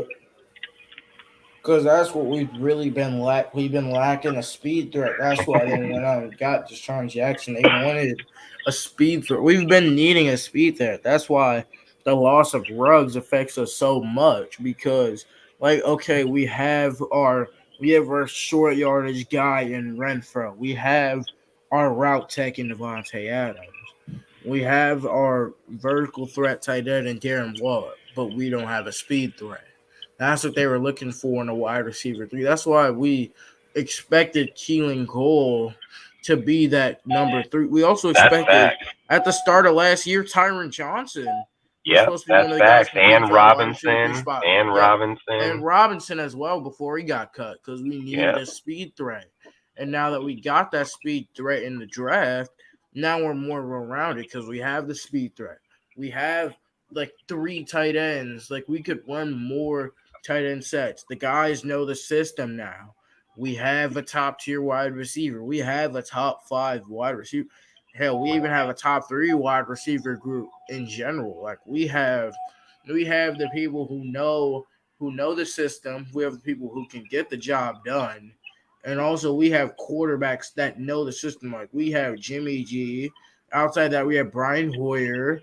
If Jimmy G can't stay healthy, likely Chase. I'm a market right now. Chase Garbers down the stretch is going to be the quarterback too. Aiden O'Connell is not going to start off the jump. Chase Garbers has been sitting behind Jarrett Stidham, just figuring out how to work the system. And Chase Garbers is going to get his snaps in the preseason, and we're going to truly find out where he is after sitting behind Carr and Stidham for that year and learning under McDaniels. Yeah, and when it comes to like the speed, like Trey Tucker, like they said, they clocked this guy at like a 4.28, 4.29. Like he's gonna stretch the field, and he's like a mini pit bull. Like it's hard to take him down despite his size. Yeah. Only reason that Renfro got 108 targets is because we had no receiver one. Just like JJ getting all the touches and Mac. I mean, yeah, that's a good point. Like, yeah, true. Mac had like. Go on. I've said that so many times that's why these guys have got what they've gotten, because of those exact reasons right there. Because when you're looking at the players and you're getting 100+ fucking receptions to a dude that people are claiming to tight end, and I'm sitting here saying, okay, he getting or tight end, a fucking slot receiver, when he's getting 80, to 100, but you got guys on the outside that are mostly for us too, that are 100, tight ends are 100. Like, that's all I'm saying is they're getting numbers that are usually wide receiver 1 numbers, dude. And you can't negligate those numbers, dude. Like, that's why they got those yards. You can't negligate that the players were fucking injured. Like, a lot of people just look right past it like it doesn't even exist. And I'm just like, man, that's crazy as hell, because you can't negligate how they got there. Like, if you don't look at how they got there, then when it comes time to pay them, we're going to have these conversations. We are right here, right now. And we've had this. You don't think it's coincidence that we've had the talks with Carr, Waller, and fucking Renfro now? You know what I mean? Like, we're having the conversations with every single player, and it's the same conversation over and over, just on a different person. And we're having the same exact deals. This guy got here in this year, production falls down. Fucking when he's averaging regular, he's around this number. Like, he can't negligate the numbers that got him to where he was at.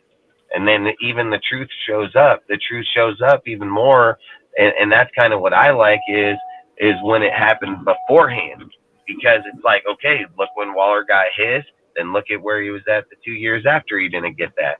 Then go look at Renfro the same way. He wasn't there. Then he got the numbers. Then look where he was at the year after. Like, it's always good when you have a year to show what happens afterwards. Then if you're looking at them, guess what's about to happen to Josh?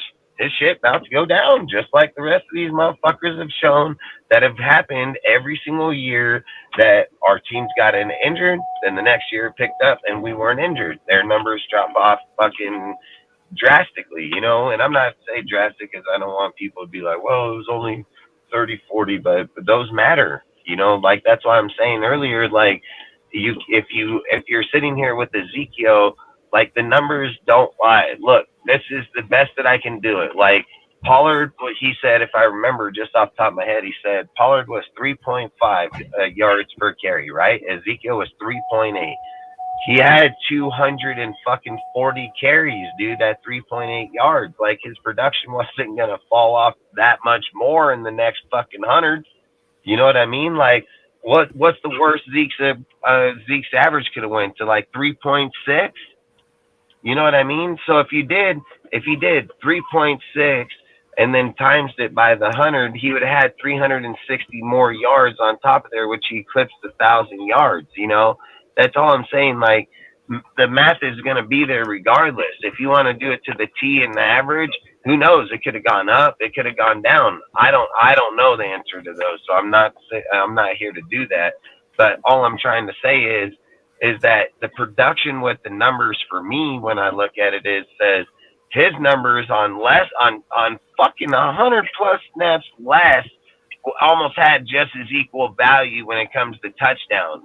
And all I'm saying, at the end of the day, touchdowns fucking matter. You know what I mean? Like, you go out and get a guy that puts up a lot of yards, but he don't have no fucking touchdowns to back it up. That player ain't going to be shit unless somebody in the offense or tight end or fucking wide receiver just got like 30 touchdowns. You know what I mean? Somebody's got to be pulling off the other side. But for me, I would think that if you're getting down there in the end zone, you want to have the numbers to back it up. And all I'm saying is production, when numbers are putting up to numbers, their numbers match what we've done in the past. You know what I mean? Or like what they're looking to do in the past, not us, but them. But that's all I would say. And when you're looking at like Renfro, and this is what I think is Renfro the true 2 if he does go for 700-800 yards and 5 or 6 touchdowns? Because isn't that why you brought Jacoby in here? You know, Yeah. like so who becomes the true 2 at that point? Is it Renfro or is it fucking Jacoby? You know? Yeah. And then are you reverting him to now that he's the true 2? Renfro, then does Myers become the true slot? And then how would that work, dude? Like, do you really think that Renfro could be do we really think Renfro can be a true number 2 wide receiver? Like, that'd be kind of crazy, man. I'm not even gonna lie. Who leads the Raiders in touchdowns this year? My sleeper pick, Mayer. I agree with that. I was just thinking about that. Mayer, or I'm thinking possibly Hooper, like, because I know how they love running 2 tight end sets in the red zone. I see Hooper. I'm thinking either Mayer, Hooper, or Adams could end up leading them in touchdowns. If I'm just thinking off the top of my head. Yeah, because Hooper would make a good case because of the fact that he's just a big body kind of dude. Like, he can get that presence down in there. Because he could block and sneak under and get open. Mayer would obviously make the most sense after sitting here talking about what we talked about last night. Or what was it? We talked about this last Friday, right? We talked this last Friday about he can be the one, he can be in there, like, and not only that, what I was gonna say is just the production that they get from the tight end slot receiver. You know what I mean? Like, they get a lot of production out of those 2 positions. So we were like, it wouldn't be crazy to sit and say like Renfro can fucking end up with like fucking 12 touchdowns either. You know what I mean? So That's all I'm saying. Like we haven't got to really see the real Josh McDaniels offense yet. You know, Yeah, so because I've that's seen. the only thing that we don't have all the players to back them up. Yeah, because I feel that the closer we've seen to a true Josh McDaniels offense was New Year's Day against the 49ers. Because throughout the Oh no, stretch, weeks absolutely. Like one, I remember we were watching it live, and at first I was kind of being over dramatic. I was starting to say, I'm like, was Carr the problem? Like that was the first thing like I was saying in my head, like out yeah, loud. because And then I yeah, was thinking, maybe this is the offense that McDaniels is trying to show that he can make. because You with can't, there is no way with how depleted our roster was that out of nowhere we scored that much against the number one defense. Yep. And I think What the I'm- thing was we needed a quarterback who was comfortable with the system. And the thing is with Derek Carr, when Derek Carr was the quarterback, they were not running a lot of play action. It was just straight up drop back, you hit this guy.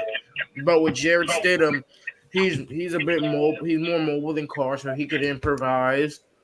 He could go off the play action, and that's what I've seen a lot in that game. Because the first touchdown to Waller was a play action. They ran, I think, on their first 10 or so plays, like 10 or so passing plays. I think 8 of them were play action. 8 of the first 10 were play action. I feel that with Stidham in that offense, McDaniels was truly comfortable sitting the Stidham because in the preseason they were using him like he was the preseason starter. So then they were just rolling out like, hey, just use this because I like rolling with Stidham. I felt like was the move when Week 18 happened, and it was like Derek Carr's gone. What should we do? I was on this show like, hey, we should probably roll with Jared Stidham. Because if we would have been able to roll with Stidham, then it's like, okay, we're rolling with a decent quarterback heading into this year who knows the system and can work with guys like Devontae. Because we've seen what Stidham did with Devontae Adams. That first game was something else. Even the second game he had, I think, like 4 for 50, I think. But even the second game was decent.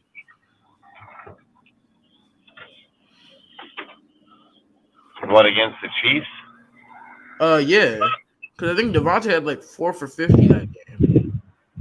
You know, like I say, I think fucking Josh has a good offense when they have good players behind it.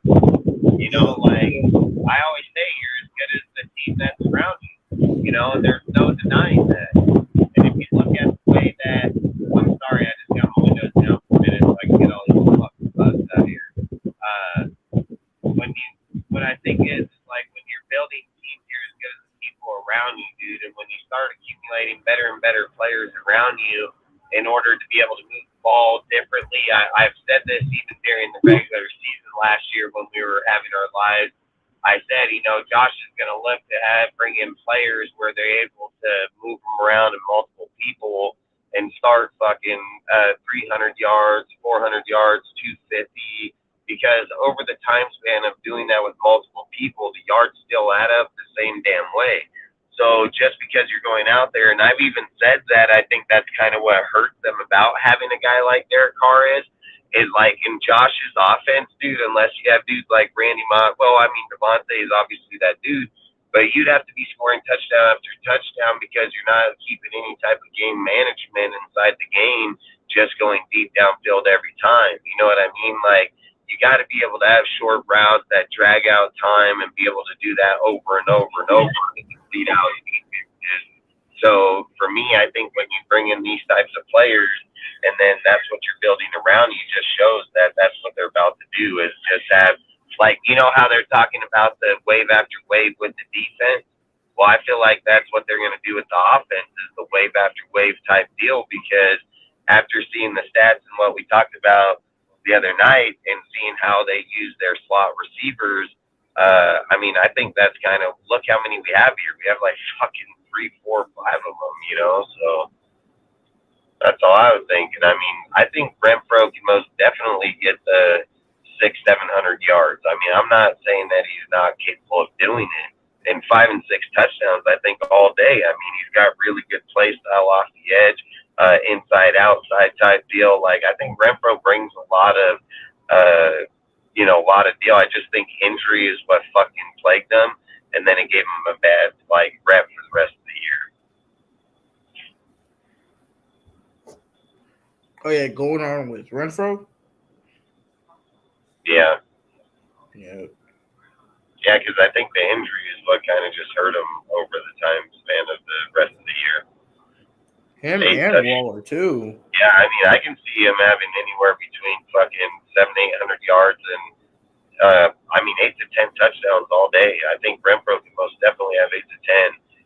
I just say 5 to 6, just because you're just looking at a new coming back after everything, so on. So 5 to 6 would be good, but 8 to 10 would be more about where I can see him for sure. Oh yeah.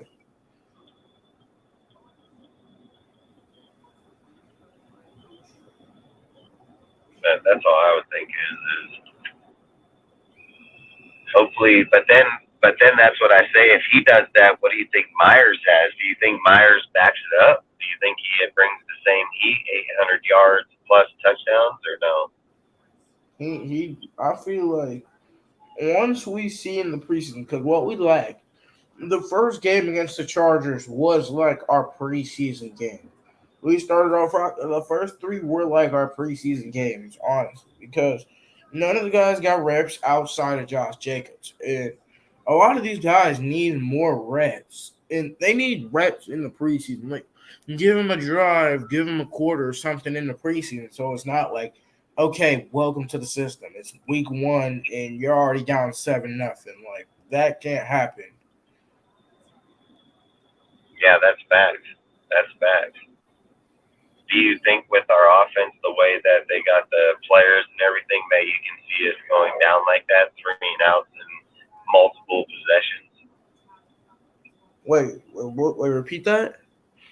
I said, can you see us? Do you think with the players that we brought in here that we're going to go 3 and out, multiple possessions a game? I feel like with the guys that we have, we shouldn't be able to. It depends on how we scheme around. I feel like the quick short passing game would be our thing, but we also have the deep threat. Like, we have Trey Tucker, we have Devontae Adams, we have our deep threats when we want to throw the ball. But the thing is, can we sustain ourselves? I feel like with Jimmy Garoppolo, that shows a big sign on what McDaniels wants to do with this offense. He wants to sustain the ball. He wants to limit the turnovers and keep drives going. But I feel that the offensive line could be, I wouldn't say this in a harsh term, but our downfall. Because last year, even though Illuminor, he came off hot towards the end of the season, he still suffered a lot of crucial penalties. Like, we gained 7, 2nd and 3. It's going back 1st and 20, and that's the drive kill. Like, we have these types of drive killers every single drive. That was why we were going 3 and out so many times, because we could have a drive it could be 2nd and 3, or it could be back to 1st and 20. And once it's back to 1st and 20, you're not doing anything. You're not doing anything after that. What are you gonna do? You're just gonna heave the ball. Just heave the ball and get it picked off like Derek Carr would? No, you can't do that. You got to be able to control the pace of the game. That's what the Raiders are trying to do with these signings. They're trying to have the guys where it's like, okay, we need this, we could go to him. Like, they're trying to sustain the pace of the game. And I feel that if Jacobs is not going to get the Jacobs is not going to get the workload he gets, even though he wouldn't get the workload that he got last year. Other running backs like Amir Abdullah, Samir White, and Sincere McCormick will get their snaps. I guarantee you that, especially Amir Abdullah. He will get his snaps because of what a lot of things Ziegler's been saying. Ziegler's been saying that they misused the backs. I feel that Zamir White, he should be at least getting about this may be lowballing it, but about 40 to 50-ish carries this year just to evaluate him, because there were some guys, because even Zeus, he got a few carries in the preseason, but a lot of the carries were coming from like Austin Walter and Brendan Bolden. So we weren't really even able to see, and Britton Brown too. So we weren't able to see a lot of Zamir White at all. That is fact. Because I think they were wanting to use him more, but then they used him more. Like I said, the question, when you look at the offense, do you think the offense is better this year than last year? Oh yeah, 100%. Like here, let me put it like We're this. more Do you well-rounded. think- I mean, someone tried to convince me that the offense is going to be worse than last year. No. We're All more right, so well-rounded. here, let's Guys ask know the this. system. It's a Do you lot. think? Whoa, this guy almost wrecked right here. This fucking dipshit ass driver. So here's a question: when you look at the wide receivers, do you think we're better off? The Yes. core, yeah. Yes. We brought So in here's Trey the next Tucker. We brought in question: Jacoby Meyer. since you know the wide receivers are better off this year, would you say that Devontae is going to have more than 1,400 yards or less than 1,400 yards? He should have I less. would say less. Yeah, I'll say less. The And workload I will would get say shared. less too. Because So he's what not would going to you- get 180 targets. Yep, that's guaranteed. Exactly. So what do you think I that? feel like- What do you think being realistic? Do you think his yards can be? Do you think going from 1,400? So going from 1,400, having a better surrounding cast around you, what would be good production from him that doesn't make it look like because he didn't get 1,400 was a bad year? Like what would still let me be a start. good All right. year for him? All right, let me start off. So I'm thinking probably something. He may top the 100 reception mark. He may. But I'm thinking the optimal part for him, I feel that like 11 to 1,200 yards and about 10 to like 13-ish touchdowns would. I feel like that's realistic. If he can get about like 1,100 yards and 12 touchdowns, that's realistic. That's Devontae Adams for you. And Like then that, what do if you? you like What, with how the many supporting touchdowns cast, did you say? How many I said touchdowns? 1,100 yards and about 12 touchdowns. What do you think, Sergio? I think he'll have at least 1,200 yards, and he'll have no more than 12 touchdowns. I think he'll still have double-digit touchdowns, but I don't think it'll be as many as last year. Yep. See, I think I put my numbers right where you're at 1,212. That's what I thought. 1,212, 1,210. Because if he's doing that, then that gives other dudes like Renfro and Myers to be able to go just say 8 and 8. That's 16 just between the two. You know what I mean? Yep. Or 5 and 8, or however they want to go. 13, 16. But I feel like 5 and 8 is dudes. honestly realistic between the two. Even if Yeah, Renfro so- has 500, that's still a bounce back year. Even if Renfro has like 500, he has still a bounce back. Not saying that Renfro will be the one getting the 500, but that could be a bounce back year. Like 506 touchies, that could be a bounce back. Yeah, and then with the tight ends, do you think that we have better production and touchdowns or less production than last year with Waller and Foster? It should we're be gonna better be way better. It's because gonna be better. We're Mayer more well-rounded. Mayer's going to be an impact player day one. Oh yeah, guaranteed. and Yep. Hooper, at least Hooper is going to be solid and Yep, he's gonna be predictable, like the and he's going to be mentor more type. consistent than Foster. Oh yeah. And at least definitely. these two I know are not going to, like, they're going to be focused on football and want to play every game, unlike Darren Waller. Yep. And then, so between the wide receivers, what do you think? Wide receivers, what do you guys average touchdowns? What do you think total as a wide receiver group? Do you think they'll get touchdown wise? Average between probably 5 and 6. Out of like 7, probably like 5 or 6 average. So, what I mean as the wide receiver group, as an average, what do you think they're going to have as touchdowns? Are they going to have 30 touchdowns? Are they going to have 20? I feel like that they could hit around. I feel like they could hit around 25 to 30. That's what I feel like the matching number is. So no, let's say Devontae 12, Jacoby 6, Renfro 5. That's like 20 something right there. And you could sprinkle in like Tucker. You could sprinkle in. You could sprinkle in like. I know there's a few other receivers that you could sprinkle into that category. But just off the top 3, you're getting about 20. What do you think Tucker?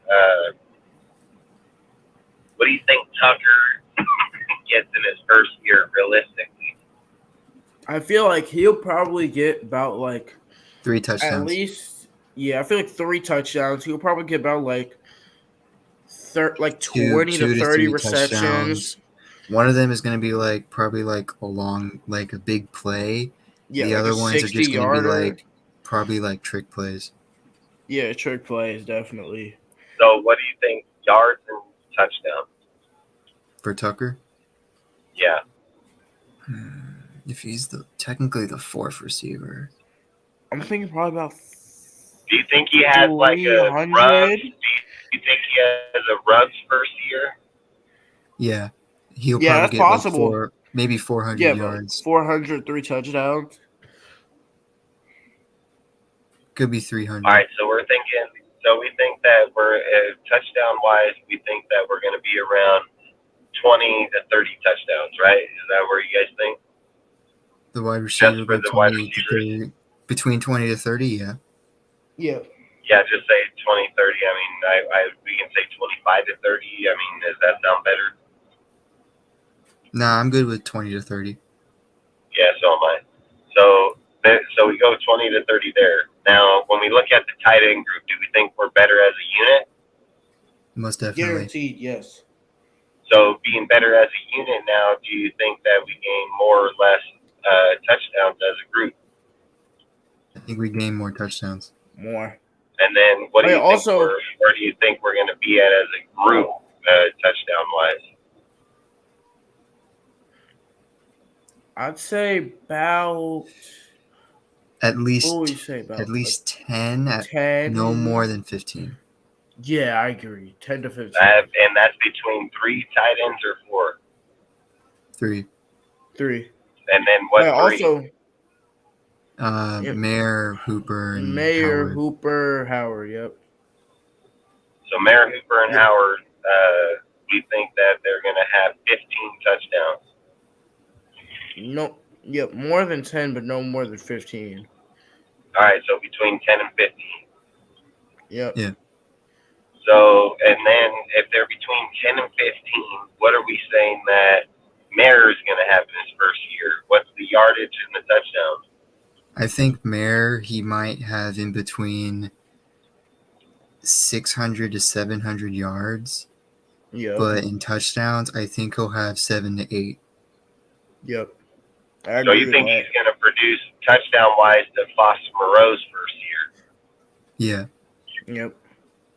But he's going to obviously step up his yardage. So with those yards, you're saying he's tight end 1.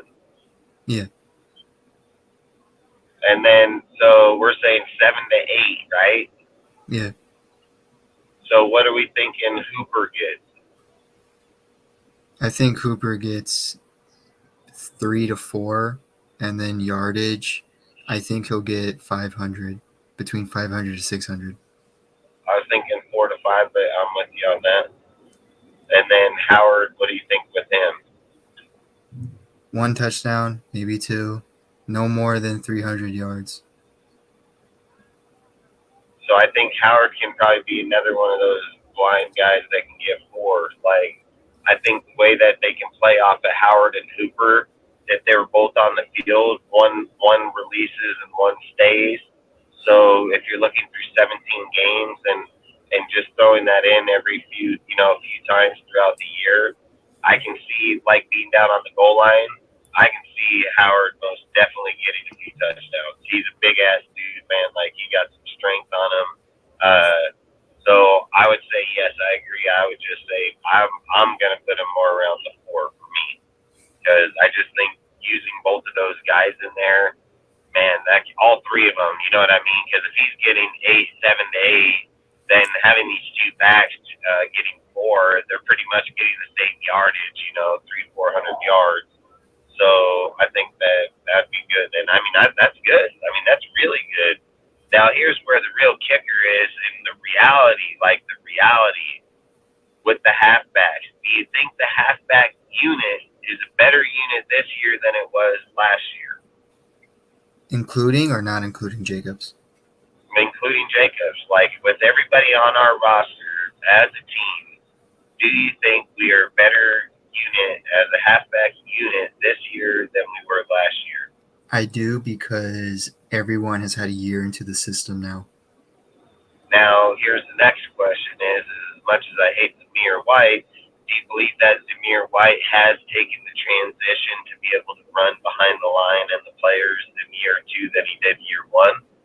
With how much they really want Zamir to be like at least the running back 2, I think he has, to an extent. And do you think that when he does come here and take the field, do you think that he's going to average around that 4-yard per carry mark if he's carrying the ball 70 times that year? I think his average per carry will be no more than 4.2. You think he'll average 4.2 carries? No more than 4.2. Like, I think he'll, his average per carry may be exactly 4. If it's higher, then it's no more than 4.2. And then, so let's say that Zamir takes 75 snaps next year. What do you think his yards will be?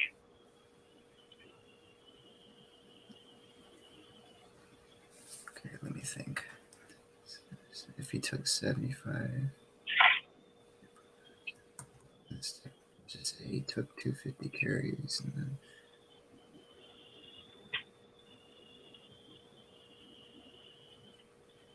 I think he'll have maybe, man, if it's 75%, because if He you're won't giving carry him, 70. He won't have 75%. He'll just have 75 carries through 17 I thought you games. said percent. My bad. No, so do like this. Do this. Do 75 divided by 17. What's the number that comes out? Or is it 17 by 35? However you got to do it. Or by 75. So he'll get in between. He'll get at least 300 rushing yards to 350 rushing yards. That's what they're projecting in the year. So here, Yeah. look, do this. How many carries is he getting per game? That's what I'm trying to figure. If he goes, just do 20 or 75 divided in 17. So 75 is divided by 17 is 4.4. He's getting 4.4 carries per game. There's no basically way. four carries. Oh per game. yeah, because it's be 40 by 10. So he's getting 4.4. Now do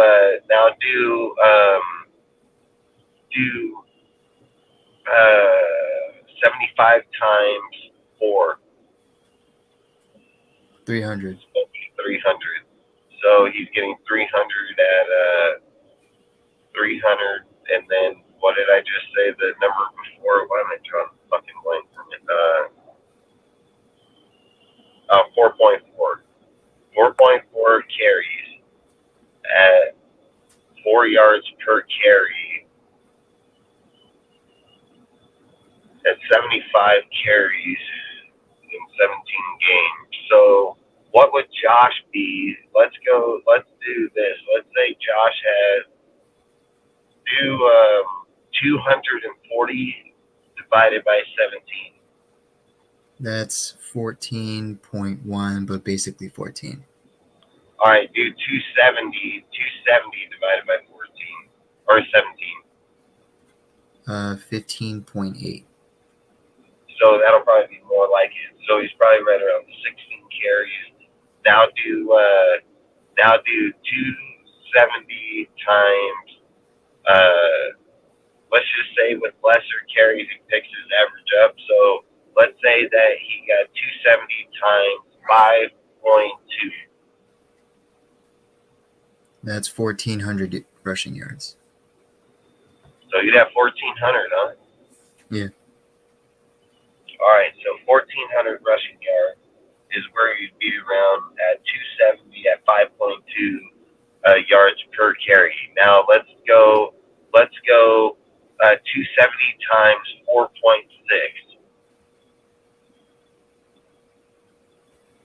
That's 1,242. So it's probably more realistic. So he'd probably be more around that. So he'd have 270 carries, averaging 4.6 yards at 1,200. What was it again? 42. 42. So that's 17 games. Now, see, look, that's not bad. That's it. So look. So you do 1272, whatever. Just say it's basically 13. Well, how much fuel do I got? I can make it up to the next one. So long story short, you say 1276, whatever it may be. He's getting 4.6 yards. What do you think touchdowns? Where did we say? For Jacobs? Yeah, where do we think his touchdowns would be? I think it will be 11. 11? Yeah. All right, so he drops in carries, he drops in average per yard, and he stays average about his touchdowns, right? That would be productive football, would it not be? Yeah. That'd kind of be like I was saying about Ezekiel Elliott's numbers. Like, they're not fancy fucking numbers, but his touchdowns are telling you, like, hey, bitch, I got fucking 12 touchdowns. Like, it's not something you just not look at, you know what I mean? So when you're looking at that, so now what did we say that Zeus would have? He'd have 300, so on 1,200 on 300 is 1,500. So right around 1,600 yards in dual back system of Josh's system. But where do you think Samir's touchdowns are going to be at with those 300 yards? 4 to 5. So 4 to 5. So now we got 11, 4 to 5. So we're looking at like 15, 16 just between them two, right? Yeah. So they picked up in production. Josh stayed where he's at. Samir picked up a little bit more added production on the defensive side. Now, as a halfback unit, with everybody on there, that's including Yak, that's including Mark, Amir, whoever they decide, what do you think as a unit they get touchdown-wise?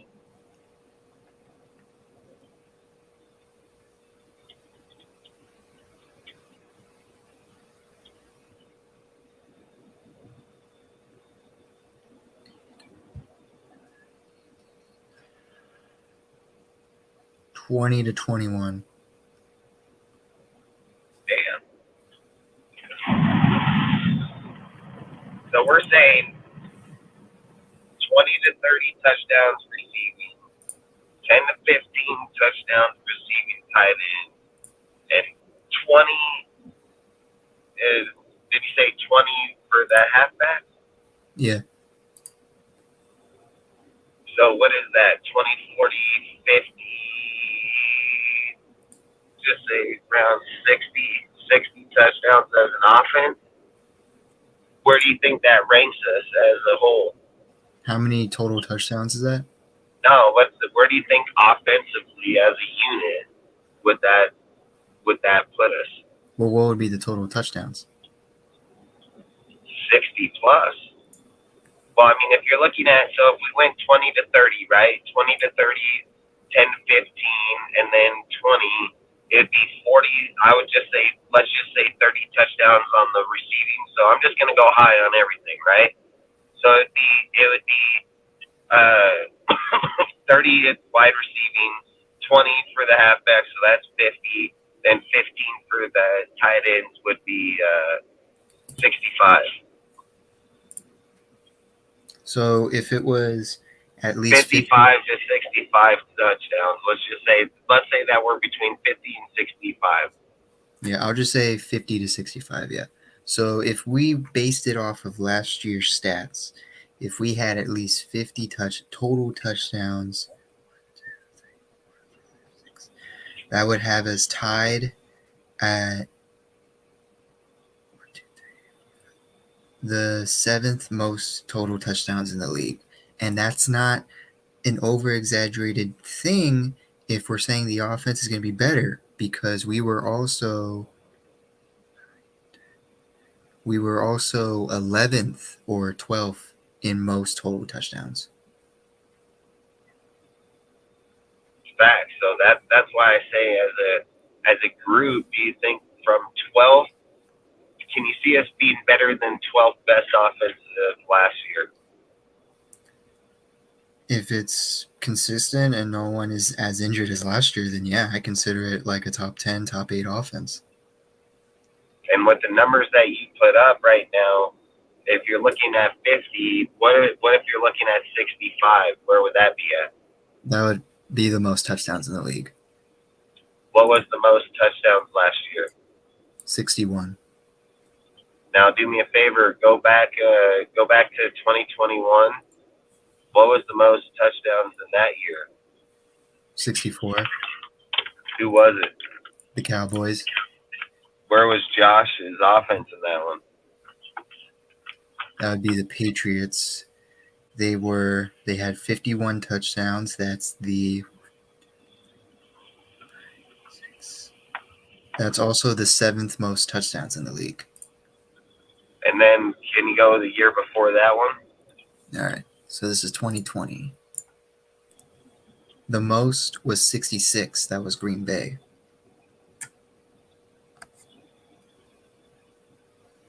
And then where was Josh at in that one? So this is when he had Cam Newton, I believe. Just know if my shit cuts out, it's because I'm going through the hill right here. So you'll just talk for like 10 minutes or so. But this part I'm not too far off. Where was it? So this is when he had Cam Newton as quarterback, and it was 35. That's the 4th least total touchdowns. That's probably the worst that he's ever had. Now here's the next one. Their rushing was 1, 2, 3, 4, 5. They had one of the most rushing touchdowns. They did. Yeah. So here's another one. What with Tom Brady's last year? What was that one? Okay, that's 2019. They had 49 touchdowns. That's 1, 2, 3, 4, 5. That's the 6th most total touchdowns. See, he's always in right at either the top 5 or outside the top 5. You know, outside of the Cam Newton fucking deal with when he came back, where was he with Carr? In total touchdowns so this year, the Raiders, last season. So last season with the Raiders had 43 total touchdowns. That's 1, 2, 3, 4, 5, 6, 7, 8, 9. That's the 10th most touchdowns in the league. So even not having as many, this is why I think having the dual weapons is going to increase his touchdowns production for one, and that, like you were just saying, with all the numbers from the receiving to the tight ends and so on, makes perfect sense because it'll put us somewhere around the 50 to 65 mark, which I agree we can easily be between 50 and 55 touchdowns. I feel easily because. Look at even with the ones that we had last year, we were at 43. Is that what you said? We had 43, yeah. Yeah, 43, and what, 26 of them came from Devontae and fucking Josh. Yeah. You know what I mean? So, like I said, at that point, I think like with the players and how you're saying, like I could easily, dude, that would put us Another what, thing to look on at the top though five. is No, that'd probably put us at the top. another thing to look at is 23 of those touchdowns came from the red zone, and that's bad because because that's one of like the least red zone touchdowns. So if our red zone touchdowns increase and gets better, then imagine how many total touchdowns we would have.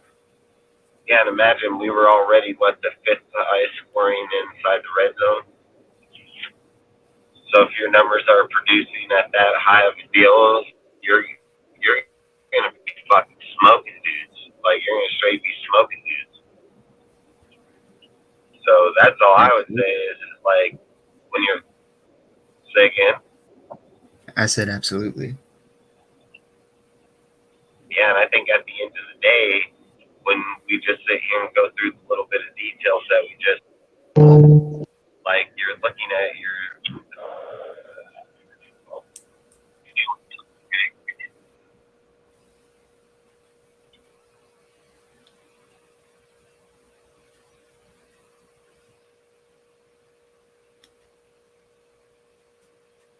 So it looks like Dustin's passed through that area where he's sort of lost connection. So, yeah, absolutely. Like, I think many people haven't really thought, like, despite, like, how bad the year was, statistically, McDaniel was able to produce a very, like, high-scoring offense. The problem was just the offense wasn't consistent. Is that McDaniel's fault? We can give some blame to McDaniels. However, we can give the blame to a lot of other people. And one thing I do like to say is, besides the injuries, a lot of people were struggling to learn the system that quickly. And due to a lot of the backups needing to play as starters, that's also going to give you trouble. And that's also going to give you second half like chokes, because if the team isn't consistent with the system, or they can't pick up the second half plays real quick, then that's going to make everyone confused and everyone's going to struggle. Now, this year, I doubt that's not going to happen because now everyone's been over a year in the system now.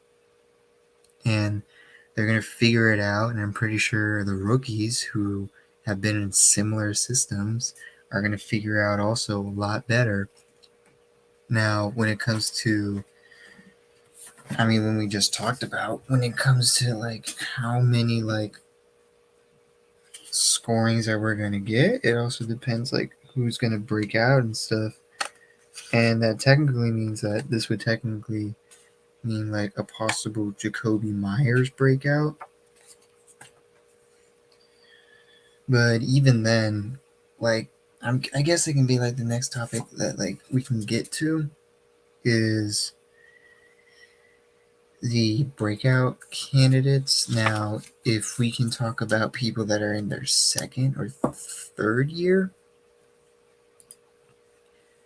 just looking at the depth chart, we'll start in offense who can have like a breakout season that's heading into we'll start with people heading into their second year. So that'll technically be Parham. Yeah, so Parham during his rookie year, he was elected to be in the all-rookie team for offensive linemen. He was technically like one of the biggest steals in the draft, considering his production and where he was picked up. Do I think Parham could be a top guard in the league? That is a possibility. Yes, that is a possibility. Now, when it comes to other second-year offensive players, like Zeus, I don't know if he'll break out. He might just have an okay season. Sincere McCormick, I can see him break out if Jacobs isn't here. Britton Brown, I also can see have a breakout year if Jacobs isn't playing for us. Thayer Munford, I can see him having a break. Like I can see like this whole draft class from last year have a breakout year, depending like how like the season is going to start, how it's going to go, and stuff. Now on the defensive side of the ball, I think Neil Farrell is going to have a breakout. I don't know about Matthew Butler. I think Neil Farrell is going to be an amazing like nose tackle that we're going to need to like stop the run and give that pressure up the middle. Now, sack production, do I think he's going to have a lot of sacks? I don't think so. I just think he's going to have like a good amount of pressures, really good amount of run stops and stuff like that. Players that are heading into their third year. So we'll start on offense. Who's heading in their third year on offense?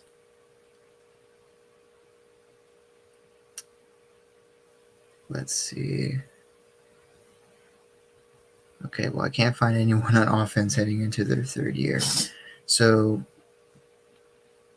on defense, I think Divine Diablo, he can have a breakout season. I think he would play like very, very well if he got as long as he got his coverage down. That's perfect. Nate Hobbs was supposed to have a breakout season. It's just his hand got injured. Once his hand got injured, he was kind of just not playing that well. Tyler Hall, I mean, I think he can be good. He can be a very good rotational player. Starter, that's just a possibility. That's like a chance that you have to look at. If I can look at like maybe rookies that are going to break out immediately, Michael Mayer, I think he can break out immediately. Trey Tucker, it just depends what's going to happen with him. Same goes for Aiden O'Connell. It just depends what's going to happen. Adam Plant, if he's going to be a rotational player and gets a good amount of snaps and is used correctly, I think he can be one of the best UDFA steals. Byron Young, they're saying that he's going to be great. Nesta Jade, he's going to be a good rotational player. Tyree Wilson, I mean, he's a freak athlete. I believe he's going to get 8 sacks for the year. Oh, I think he's back. Yeah, I'm just trying to get my shit. It's not looking at my.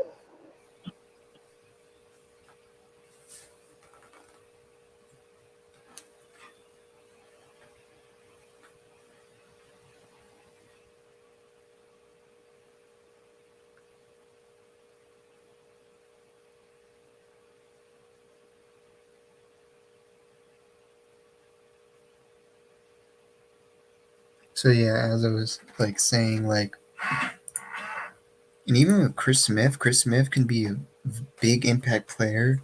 Like right away as a rookie, he might take Trayvon Moorick's job. That's a possibility. Like he can be an amazing safety that we would need. Jacorian Bennett, he's a very good press man corner. Like he fights for the ball. He also shuts down many plays. Like I compared him to David Amerson. Like David Amerson was amazing when we had him for the 2016 season. I mean, Renfro, Parham, top 2 breakout players on offense. I mean, Renfro did have a breakout season. Parham's going to be an amazing guard, and I like it that they put him on the left side. People question, why is he on the left? Why isn't he on the right? The reason why he was put at left guard is because the left side is the blind spot for quarterbacks. That's like the most important spot on the offensive line. So if the left side for the quarterback is doing very well, then the quarterback's going to do most likely very well. That's why they put him on the left. Like, think of it this way. Left side is who's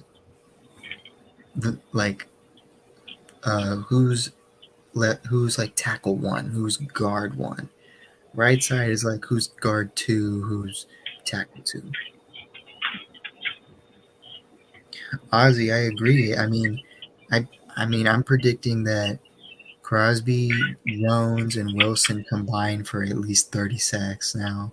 If I can break that apart, I think Crosby, he's going to get at least 15. He might exactly get 15 and a half. I think Wilson is going to get 8 sacks. And then I think Jones is going to get 5 to 6 sacks. And if this is Jones' final year and Jones wants to like end his career very strong, I think that's as good as he can get when it comes to sack production. I don't think he's going to get like 7. I mean, it could happen, but I don't think that's So going to happen. here's a question. If you think that, who are you saying it's going to just be between those 3, right? Yeah. That's 30 sacks. What do you think between the whole line they're getting? Ooh, I got to really think about that.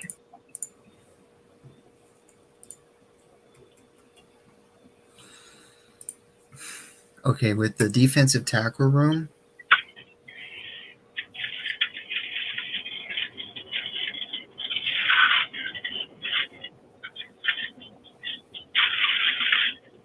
Yeah, because you're going to have Neil Farrell. You're going to have fucking Tillery. You're going to have Young, dude. Like, you're going to have a lot of people up there that can bring some force, man. 7.5. 10. It's in between 10 to 15. So you're looking at 45 total sacks just on the line. On the defensive line, 40 to 45 total sacks. What did we have last year? Last year we had 27. What were we ranked? The 3rd least sacks. And if we go to 45, what would we be at?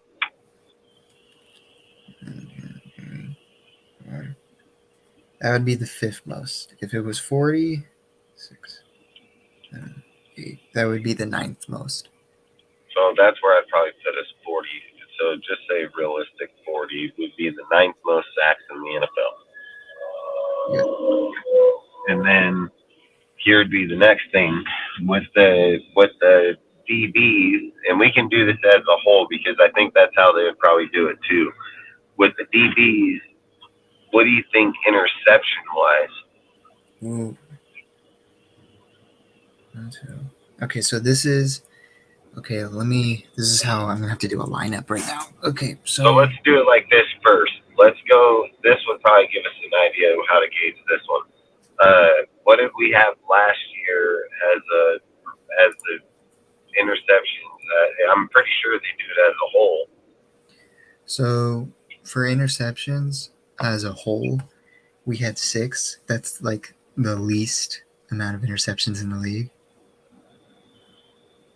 And then was that as the is there's no way to determine the DBs, huh? No. All right, so I mean, either way, even if we can take out 6. the only other person that wasn't a DB that got interceptions was Jones and Perryman, and that's 3. So our DB room only had 3.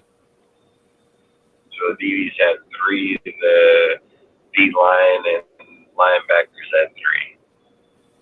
Yeah. All right, so 50-50. Now let's just do DBs alone. What do you think they're going to get?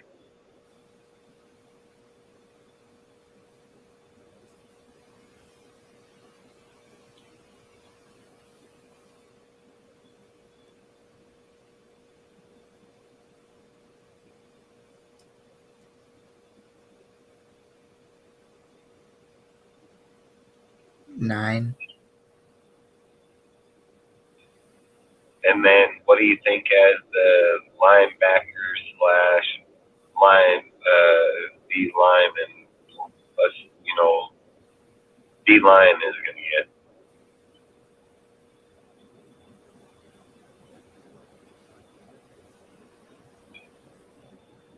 $3 to $4. So looking at 12 to 13 total. Yeah. And what did they leave? Where would that put us? 1, 2, 3, 4,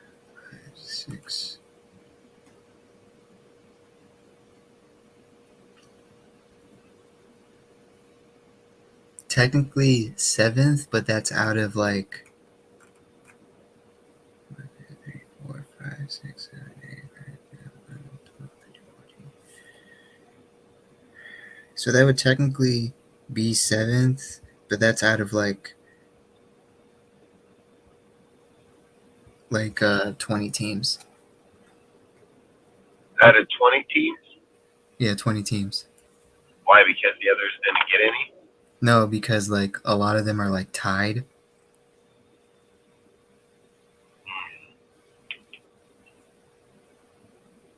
From the 7th spot up, are there any spots tied?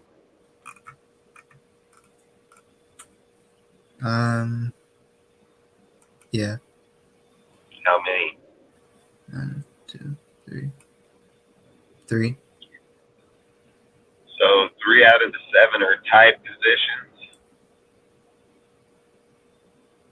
So that'd be 10 somewhere in there. 10.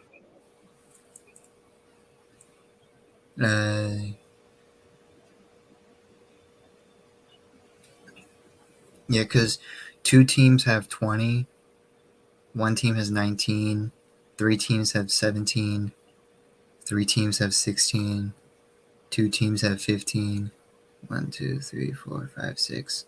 6 teams have 14, 1 team has 13. Fuck, dude, then we're even farther down, huh?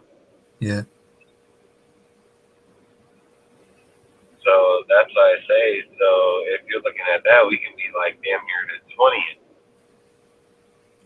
Yeah, so if we had 13, 1, 2, 3, 4, 5, 6, 7, 8, 9, 10, 11, 12, 13, 14, 15, 16, 17.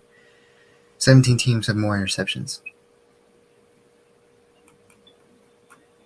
Yeah, so that's why I think it just puts us right average in the pack. Which I do find realistic. So do you think that? So you're saying basically where you're basically valuing our strength is going to be in the D line and sacks production. I do feel like the defensive line is interception. Yeah, I do feel like our defensive line is our greatest strength. So, my bad. So saying that,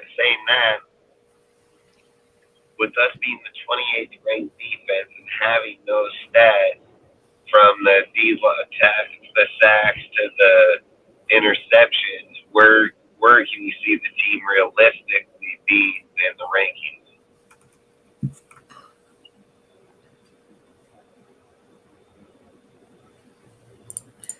When it comes to points allowed,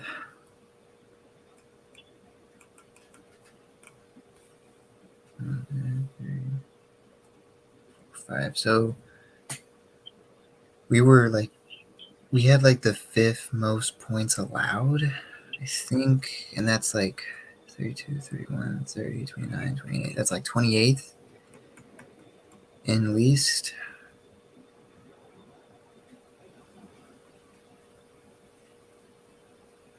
I can see us being like 25th to 20th. And the reason why, like, I'm not saying like any better than 20, and the reason why I'm saying like 25th to 20 is just because it really just depends how good the defensive backs are going to be. Because you have to factor like red zone passing plays. If the linebackers can hold on their own, like, that's kind of like what I'm figuring. I do feel like against the run game, we're going to be like, in my opinion, like top 10. The passing game, though, is the question mark. And see, where I would say is like you're doubling your production in sacks, so you don't think that's gonna bring it down some to begin with? No, because the Seahawks, they had 45 sacks last year. 1, 2, 3, 4, 5. That's the 5th most sacks,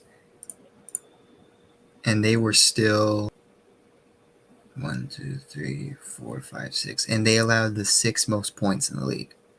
And where were they ranked as a defense though? Overall.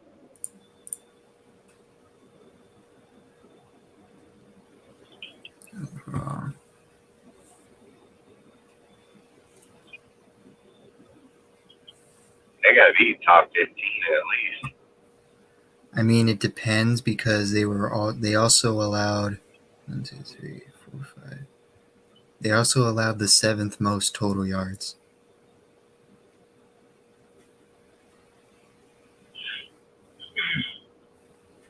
Seventh most. Yeah.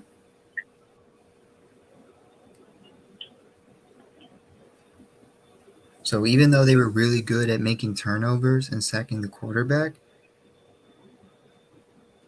they were still allowing a bunch of yards and points. Yeah, and see, that's the kind of shit that scares me about.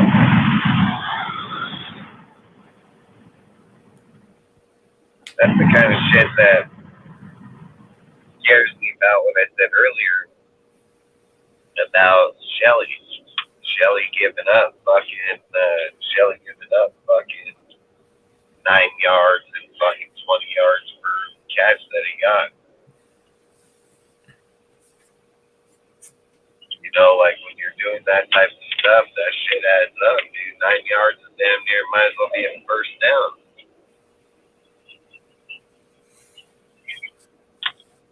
A positive for Shelley though is out of all those games, not a single touchdown was allowed. I get that. Well, but you can look at that. You can look at that a few ways, right? Like we're implying not a single touchdown on him, right? Yeah. Yeah, but who's to say if they didn't throw the fucking touchdown on the dude next to him? You know what I mean? Like if you're giving up. So look, if he's giving up, for instance, every time that he gave up that ball, gives up the ball, it's usually right around 20 and 9 yards, 9 or 20 yards, right?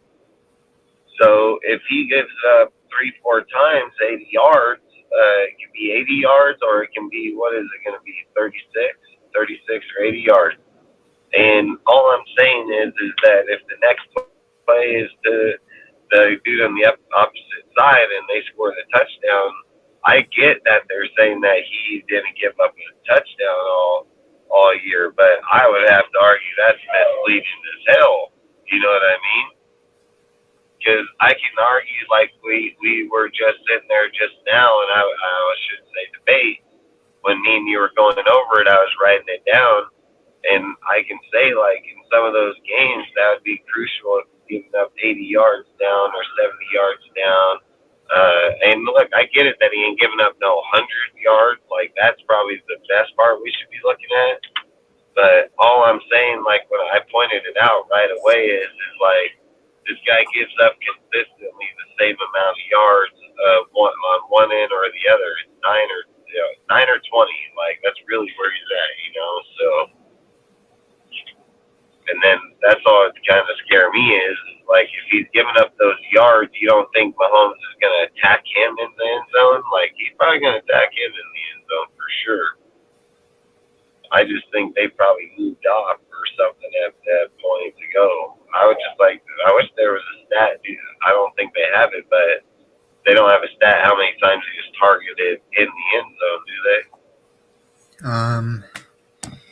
That's kind of like a PFF stat that I think I'm gonna have. I don't have PFF Premium. Yeah, because that's what I would look at. You know, like to see how many times he was at least targeted inside there. Because he only had 21 or 40 something.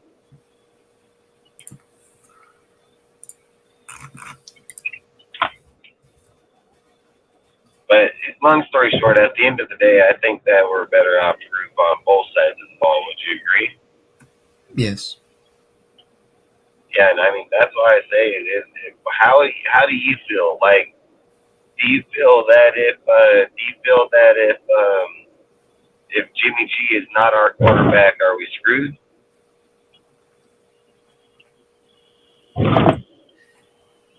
If O'Connell has a Mac Jones season, but better stats than Mac Jones, then I don't think it will be as bad.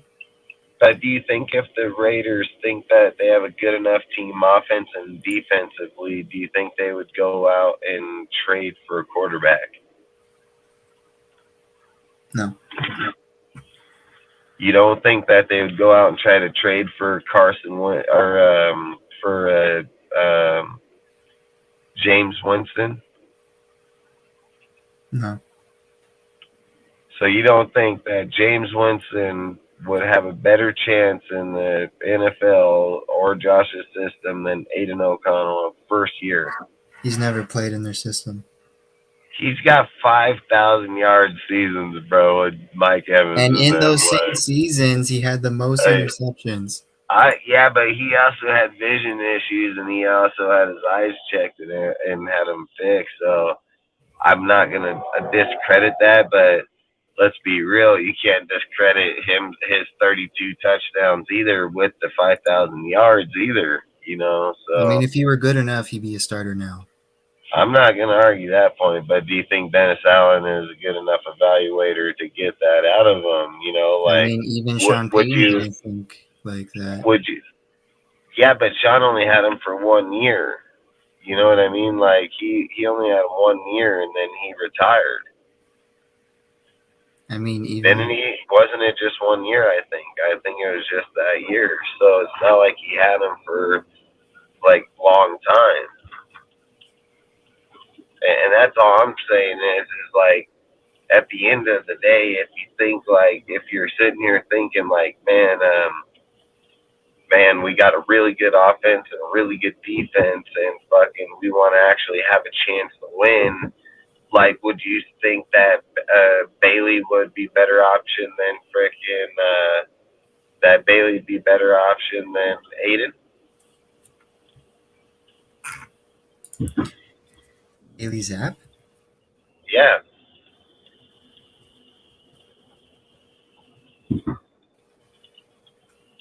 Again, I don't think so because he's never played in McDaniel's system.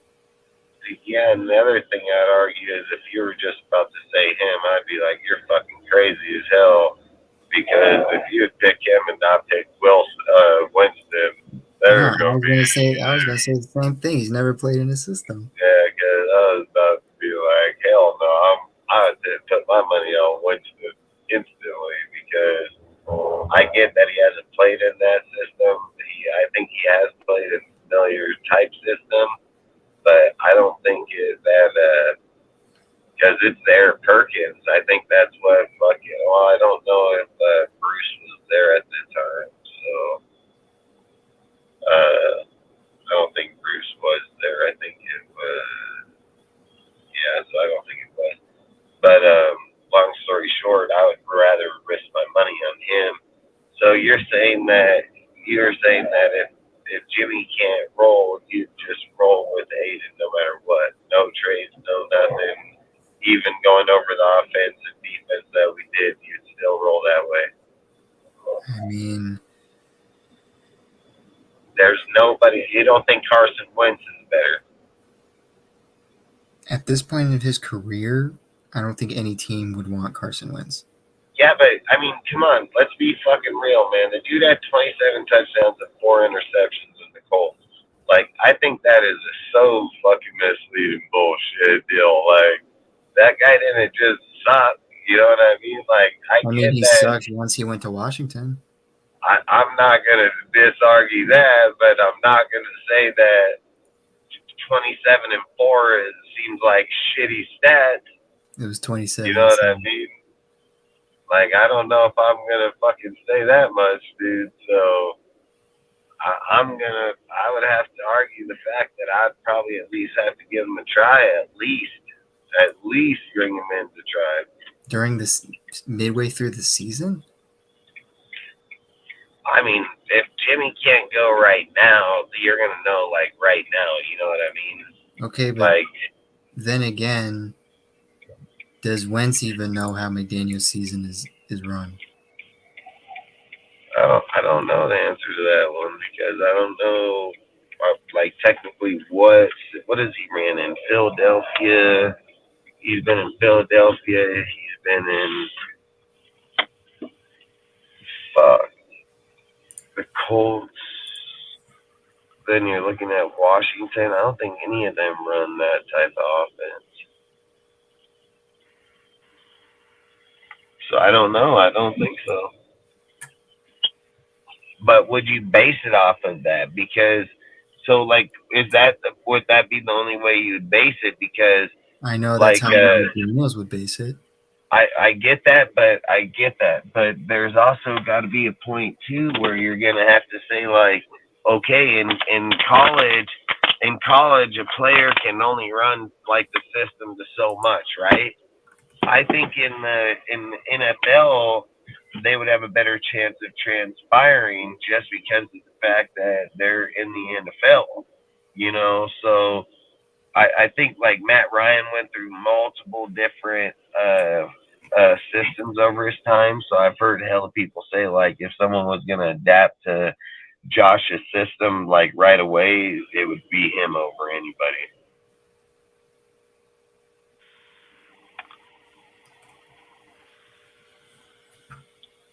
But I don't know. Like, I don't want a 38-year-old Matt Ryan though. Oh, hell no, hell no. I'm just thinking like if we got to that point, like what would you roll? Would you roll with Chase? Would you roll with Aiden? Would you step out the bubble and try to trade for Trey Lance? You know, Zappy, James Winston, like, you know, there's people that are out there, but it's just how do you look at them, how you value I don't them. even want Trey Lance because then I'll probably have to pay his first round, like, he's a first round pick.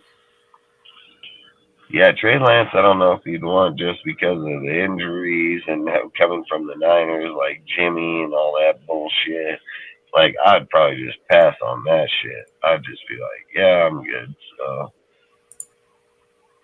like I say, I don't know, man. I think there's a lot to be excited for, dude. We touched on a lot of bases tonight, dude. But if you're good to get off, I'm cool to get off. Freaking, that way I can head to my house. Freaking. But do you have anything else you want to talk about, or? I mean, I'm good if you are. Yeah, I mean, if you got more you want to talk, we can talk. I don't give a fuck. I mean, we can most definitely talk if you do. But if not, yeah, we can hop off for sure. I just think, like, at the end of the day, I'll just say, like, at the end of the day, I got cotton mouth so bad.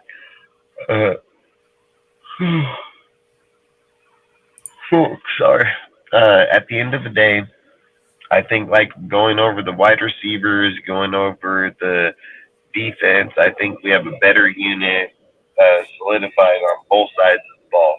Now, for us talking about it and saying it, now we just need them to show up. That's it. Yeah. So outside of that, man, we're gonna hop off here. I hope you guys have a great night, man. You know, drive safe. Don't drink and drive. Just like I said, man, it ain't gonna be you. It's gonna be them most likely. So outside of that, just tune in Mondays, Wednesdays, and Fridays, 7 p.m. Pacific, 10 p.m. Eastern. Outside of that, I hope you guys have a great night. Got anything you want to say? I mean, yeah, just make sure you share our channel. Make sure you get people to subscribe. Make sure if you're not subscribed, then subscribe. For me individually, if anyone doesn't follow me. My Instagram says it right here, Raiders.stats.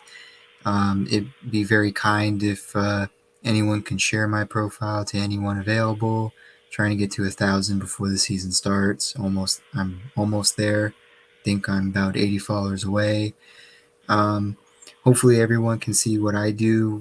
I'm just an information guy. Right now I'm just writing articles that both players and coaches are approving. So I'm a very valid source to look on.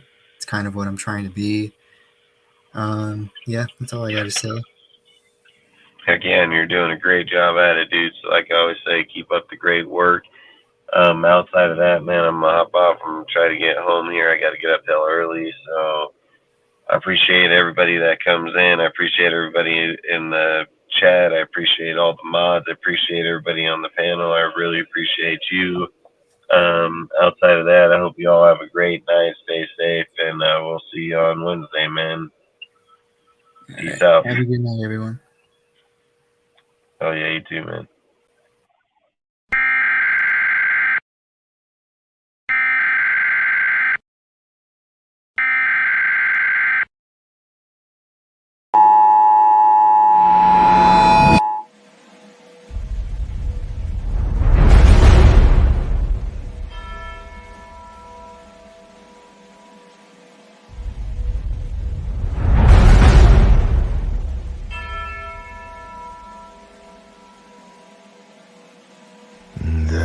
king and his men stole the queen from her bed, Touchdown!